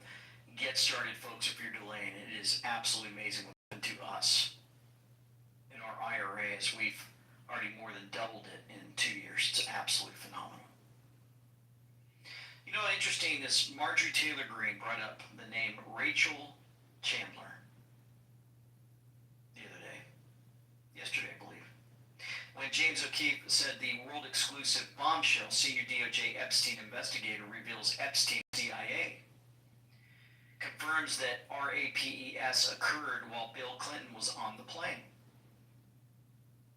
He's protecting a lot of other people. James O'Keefe continues to unveil all this to people. Rachel Chandler was given to us on the Intel board. That's right. We know that. They showed a picture of her. And we're told Chandler equals child handler. These people are sick. We were reminded from the Q team, if the records become unsealed, much will be revealed. Watch the news for Rachel Chandler. Marjorie Taylor Greene said Rachel Chandler. She posted at 7:10 p.m., MTG does. Anons know the importance of this name, Rachel Chandler. Well, 7:10 is mirrored 17. Game on. And we're also reminded the Clinton picture rises, as do connections. Rachel Chandler, the pictures that were placed on the White House, lined up for all to see. And Clinton happened to be with Rachel Chandler in that picture. Wow. Talk about some big connections going on. Big connections. There's been a lot happening, folks. Tucker Carlson's been on the cusp, and I believe he's running the 9/11 series. I believe I watched the first one. Somebody told me he's put 3 or 4 more out, so I got to get to him. My hope is he unveils everything that I've unveiled about 9/11. I still need to do a video on it since we had the Charlie Kirk assassination. I haven't been able to get to it. But he's been going out there and he's having talks about what we've said about October 7th, how we're concerned about Mossad, and we're concerned our concerns about Bibi Netanyahu in his past. How people were saying that he had the previous prime minister taken out. How come the barriers borders of Israel were opened up for 6 hours, that he's been accused of funding Hamas and all these other things, and it's just been really strange. And then Tucker came out and said this. It's like, this is my country. I mean, I don't own the country, but I'm a shareholder in the country. I'm an American, and you can't use my country like some kind of disposable product. Like, you just can't. I mean, Bibi's running around. This is a fact. I'm not guessing about this, because I talked to people he sent it to. He's running around the Middle East, his region, and his own country, and telling people point blank, just stating it, I control the United States. I control Donald Trump. He's saying that. And again, I'm not guessing at all. That's a fact. And I dare them to say that's not true, because it is true, and they know it's true. So I'm an American. How do you think it makes me feel? Even if I didn't vote for Trump, which I did vote, I campaigned for Trump, but even if it was Joe Biden, I'm an American. You can't it's too humiliating. I can't handle that. And I shouldn't have to put up with that. This is a country of 9 million people. I'm not even attacking the country. I'm attacking my leaders who are allowing my nation of 350 million people to be forced into doing things that are bad for me and my children because of some other country. Like, that is a violation of the most basic arrangement we have with our leaders, which is represent us, please, at least most of the time, and they're not. And there's the ongoing humiliation ritual designed to make us all crazy, designed to turn us into haters. I'm not gonna give them the satisfaction of becoming what they call me. I'm not a hater, and I'm never gonna become one. But I will never accept this. I shouldn't have to accept it. I have nothing to be ashamed of. I have no unexpressed views. I'm not hiding anything. I say exactly what I think all the time. This is wrong, and if it's not wrong, tell me how it's not wrong. Why don't you stop attacking me and trying to get family members fired, which they never stop doing? Why don't you instead tell me how you disagree with me? But they can't, because they don't actually have an argument. There's no way to justify controlling the U.S. government for the purposes of another country's, whatever their plan is, expansion. And many folks were pointing out, if you just look at it from surface level, it was really interesting that they were approved. I believe it was a lot of money. Can't remember the amounts, but I just remember like 85% of the folks in Congress voted together. Democrats, Republicans don't agree on anything. I mean, they all agreed, just about every single one of them, to shut down anybody that talks about Q back in October of 2020. I'll never forget that, because all the exposure that was happening on them. And then, of course, they all seem to come together and agree when it comes to things dealing with Bibi and supporting them. So it's just interesting, right, the rhetoric that's been out there going back and forth. And many people have their opinions now, and it's just growing and growing, and Tucker's a big voice and all of that. So I just want to make sure you know what's been going on there. And let's see, what happens in Colorado State House of Representatives, speaking of representatives?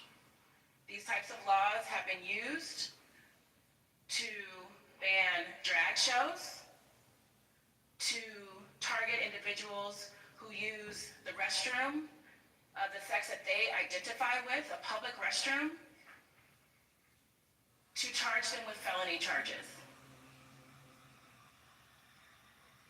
I am very concerned about the attacks against the transgender community that are happening across the country. Really? Attacks against transgenders, not the transgenders' attacks on everyone else. 27 Democrats in Colorado House voted against making indecent exposure to minors a Class 6 felony. They said the bill targets drag shows in the transgender community. They're creating legal loopholes for grown adults to flash children. Everyone's getting tired of it. How they get by with their evil is just beyond me. Sometimes I just don't get it. But maybe something will happen soon. And a lot of good stuff has been happening. I'm not telling you that nothing's happening, because there are people out there to say, folks, there's a big chessboard. A lot of things have been set up, and I think we're seeing it. Chuck Grassley said the green soybean on the left is a start. Now you see in the center mature pod and open pod, so you can see the developed soybean at this stage. It's about ready for harvest. The ideal time to harvest is when moisture of beans is about 13%. Happy harvest. Chuck Grassley, when he posts these things, people get excited, and we start thinking that he's got some things to share. We're told to trust Grassley. His ex post tells us It's about ready for harvest, right? Ultra Magadine Erickson says, he ends by saying happy harvest, timestamp of 9:02 a.m. Eastern Standard Time, so it's about ready for harvest. Wow, that connects with a post that's a 5-year delta today. That was yesterday. Important data point, the third person in charge after President Trump is Chuck Grassley. We're told on September 24th, 2020, Chuck Grassley, not long now, it's about ready for harvest. Then there's the timestamp of 9:02. Seals. Where there was once darkness, there's now light. Sea to shining sea. Godspeed. Not long now, Patriots, and the seals. Whether it's the seals being broken off the sealed indictments or the Navy SEALs, we are going from dark to light. Godspeed. Nothing is secret that shall not be made manifest. Not anything hidden that shall not be known and come abroad. Let's pray. Heavenly Father, once again, you know all that's going on this earth. You've watched the exposure of evil. You've seen the people, how they've been receptive to this. You've watched many in their reactions to a believer in Christ and his life taken away in a moment. You know all the key players. You know where those are standing on the lying side, those are the liars. And you know where the folks that are standing on the good side. And we just come to you and you ask that you would continue to do a great work through great leaders and exposure of all of this and help us to stand up in our local communities. Give us the strength to be bold in our school systems and speak up. Be bold to make phone calls to our representatives and tell them how they should support us, and allow us to continue to flourish in the places that we are. With our voices, may we be able to be filled with the Holy Spirit and share the love of Christ with many around us. We ask for continued protection over those who are in harm's way, our own family, we know, affected by so much rhetoric now throughout the United States. So many people are filled with anger, and we ask that you would help us somehow, some way to reach them through prayer, and that you would be able to reveal yourself to them through your word. We ask for continued guidance in our own lives as we walk each and every day, as walking epistles for you. We ask this in the name of your Son, Jesus Christ, our Savior, Yeshua. Amen and amen. Folks, thank you so much for your prayers.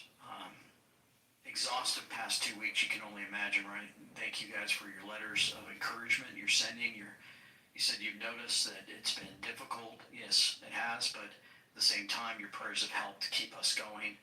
And we are doing all we can to provide support for all of you, get the information out, and help you to move forward. And we just thank the Lord. This is his channel. We dedicate it to him, and we know that he's doing a good work through many voices out there that are helping us here. For now, this is LT, Simplify with them we know, signing out.